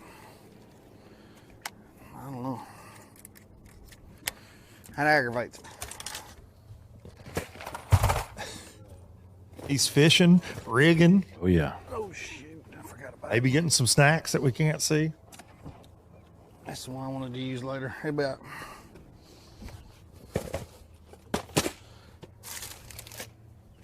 Thank you for the heads up, oh. We are at the midway point once we leave Douglas here in the 6 event season that is the 2025 MPFL season. So the Angler of the Year race, that progressive Angler of the Year shield on the line, is starting to take shape after this one. We're going to see who the contenders are for sure. And coming into this event, after 2 tournaments, Greg Hackney sits on top by just 1 little point over Patrick Walters. Kyle Welcher, who won our Progressive Angler of the Year last year, 2024 champ and a former Bassmaster Elite Series Angler of the Year, absolutely in the mix, and he's going to be in the mix after this event as well. We've got him in the top 10 unofficially again today. Caleb Coupal and Drew Cook, who tied the record for most limits, consecutive limits in MPFL history yesterday. If he brings in one today, he'll be the sole record holder on that. So Drew Cook shaking things up here in his second season in the league. Hank Cherry, 2-time Bassmaster Classic champ with 475 points, hanging in the mix. He started the event in 35th place after day 1, so looking to stay in that check line. Corey Casey, Bill Lowe, and Shane LaHue, and Jason Burrows rounding out the Progressive Angler of the Year top 10 so far. Again, this is after 2 events, Santee Cooper and Lake Norman. Then you got a look there. Beautiful Douglas Lake here in the Smokies.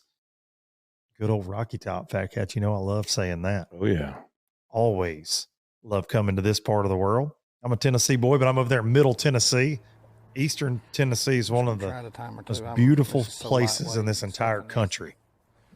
I'll agree with you. I ain't much a finesse guy.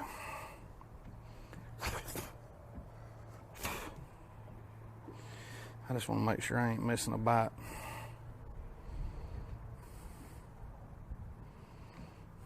We got her ready right there. Put me a little dab of chartreuse. A little smelly sauce. Woo! Got me a taste of that one. Pooh! Not good. I just want to see if they'll bite something smaller. There's a handful of fish sitting on there's one little bitty isolated rock pond. There's a handful of them sitting there. Not many. I mean, like, this school has very, very, very, very much dwindled.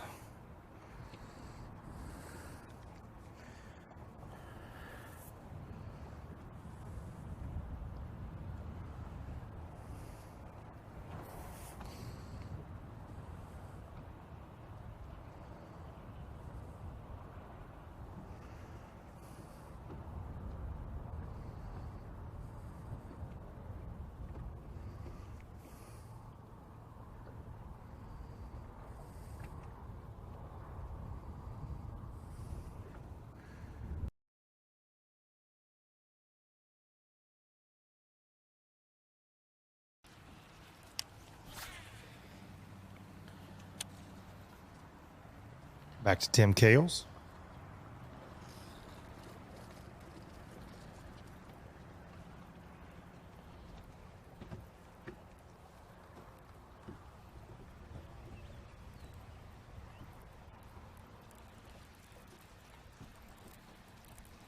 Winding down our live coverage here from day number 2, stop number 3, Douglas Lake over here in beautiful Jefferson County, Tennessee, the city of Dandridge, playing host to the MPFL pros and team this week. Glad to be on good old Rocky Top. The weigh-in will kick off at 2 p.m. Eastern, so not long after we end live coverage here in just a few moments with you. That drive-through weigh-in with Big Al McCullough will begin. Public dock there in Dandridge. If you're in the area, we encourage you, come out and see us. Fat Cat Newton yesterday, I saw him. I mean, just Shaking hands, kissing babies, free hugs, Eskimo right, kisses, easy, all of it. There was easy. lots going on with you yesterday I over didn't there. shake any babies. Y'all come on up. We're on top of the hill. The weigh-in is up on top of the hill, but if y'all in the Danger City area, Jefferson County area, come on to the weigh-in. We'll be out there running our lips and shaking our hips while Big Al McCullough's bringing the boom on stage. That cat's got a T-shirt cannon. I do. Not sure how he got a permit for it, but I didn't load it with is there a T-shirts. background check on I those? loaded it with Vienna sausages. I'm just going to shoot Vienna sausages out into the crowd out of the T-shirt cannon. So make sure y'all come on out.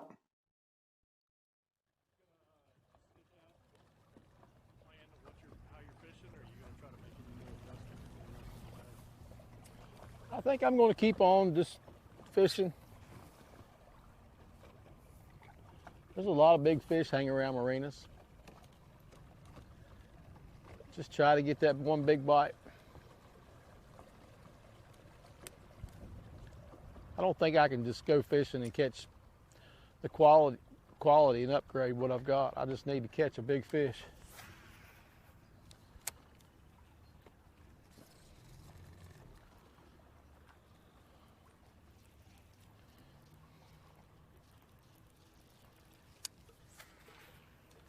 Just one big one's all we need.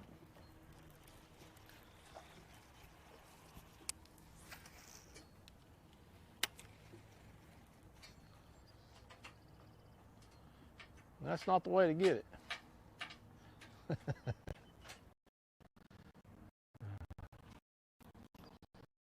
Sitting around here somewhere. Just got to get a bite and get her in the.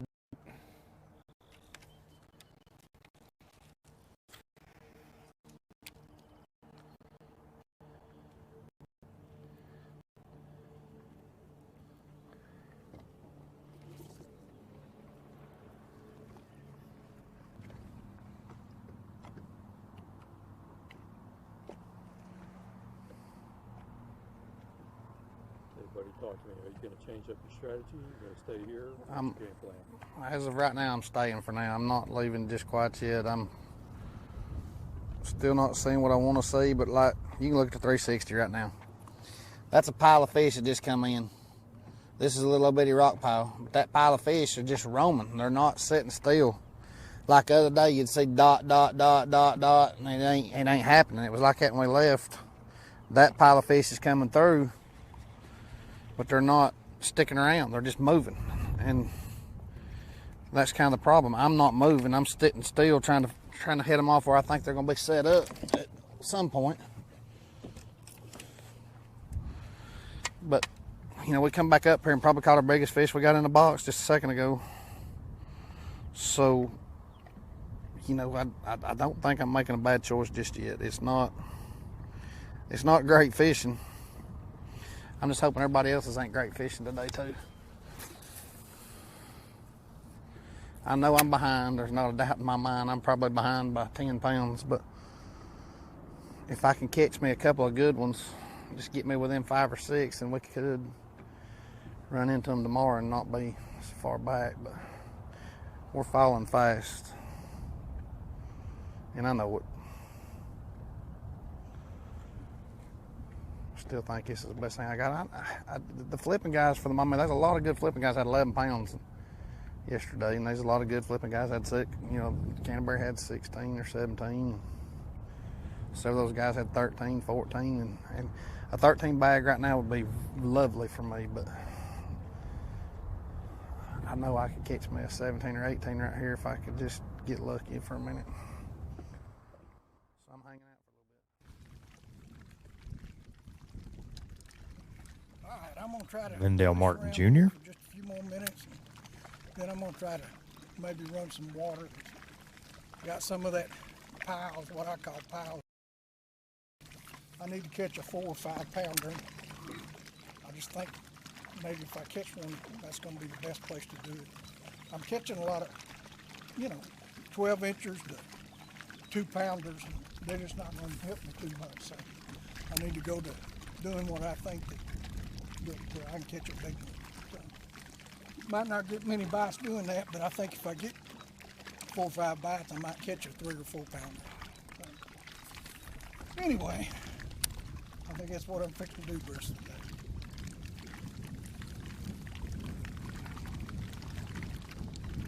See what happened. Good stuff from Lindell Martin. I'll fish around in this little pocket here and make a little Behind me, just sitting out there, I guess, and I backed right into it with my motor. That sucked.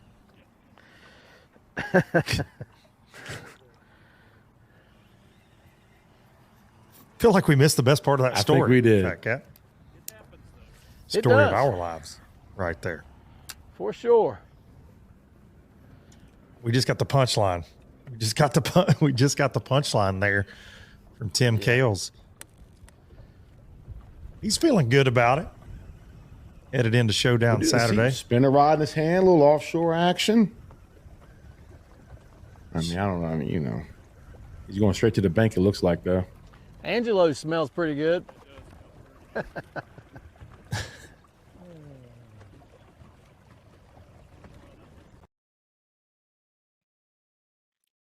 Welcome back for the final time today here. Come on in. Come on in here.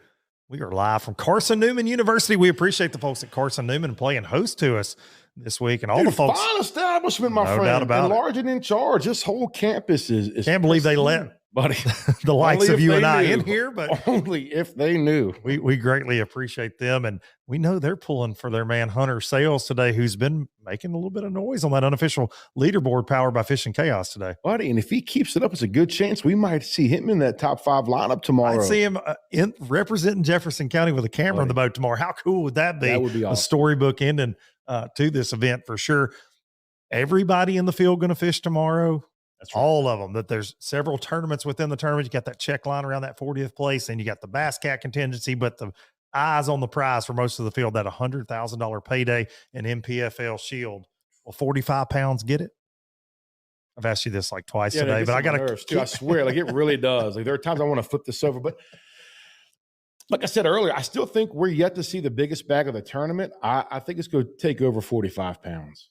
I do. Because, like, I mean, this almost like what we saw at Norman. Man, it should be 15, 16. It's going to be a grinder. Then day 2, I mean, Welcher comes in and just lays it on the scales, you know? So and I think this place does have the potential because we're catching those 2.5 threes, and you throw a 4.5 or 5.5 on top of that, and it's. And we only know what we know, right? When guys update that catch track, we kind of have an insight to what's going on, and we only get to see 5 cameras. We know what we've seen today, but could be some fireworks this afternoon with Big Al at the weigh-in. Let's take a look at that unofficial leaderboard as we wind things down here. Day number 2, our live coverage. Of course, that weigh-in is going to start at 2 p.m. right there in Dandridge. Tim Kales still on top, but Canterbury made a little call. Looks like a little small upgrade for Scott Canterbury, who was your day 1 leader coming in, and he looks to be right there in the driver's seat with Tim Kales headed out on Showdown Saturday to see who's going to win $100,000. Tavin Napier. Yeah. Out of nowhere. I talked to him yesterday at the weigh-in. He was feeling it, and he had weighing like over 13 pounds yesterday. And he's got 14 and some change today, looks like, by that catch track. So right there in 3rd place, Brad Staley, who got off to a fast start yesterday morning and has really been on that unofficial leaderboard all day long in the top 10. Brad Staley right there in 4th place. Hunter Sales at Carson Newman, the bass fishing coach. Man, if you're the coach at the college where the live coverage is going on for the tournament that you're fishing, you better bring it. And he's bringing it. No home lake jinx for Hunter Sales.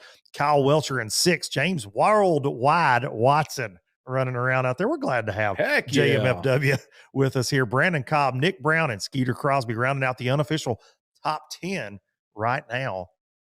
Baron Adams, Jason Reyes, Hunter Bogman, Kyle Glasgow, Buddy Gross, Caleb Kupal, Jason Christie, David Williams, Derek Leoten, and Tim Frederick rounding out that unofficial top 20 right now. Of course, Tim Frederick rolled into the day in 5th place. A little tougher day for Timmy. He's running around. We haven't got to check in with him or Scott Canterbury in the last few minutes, but I'm sure they're getting it done late here on day 2. We will see you guys right back here in the morning, 8 a.m. Eastern time for some NPFL live action. Showdown Saturday on a holiday weekend. Going to be fireworks out there all day long.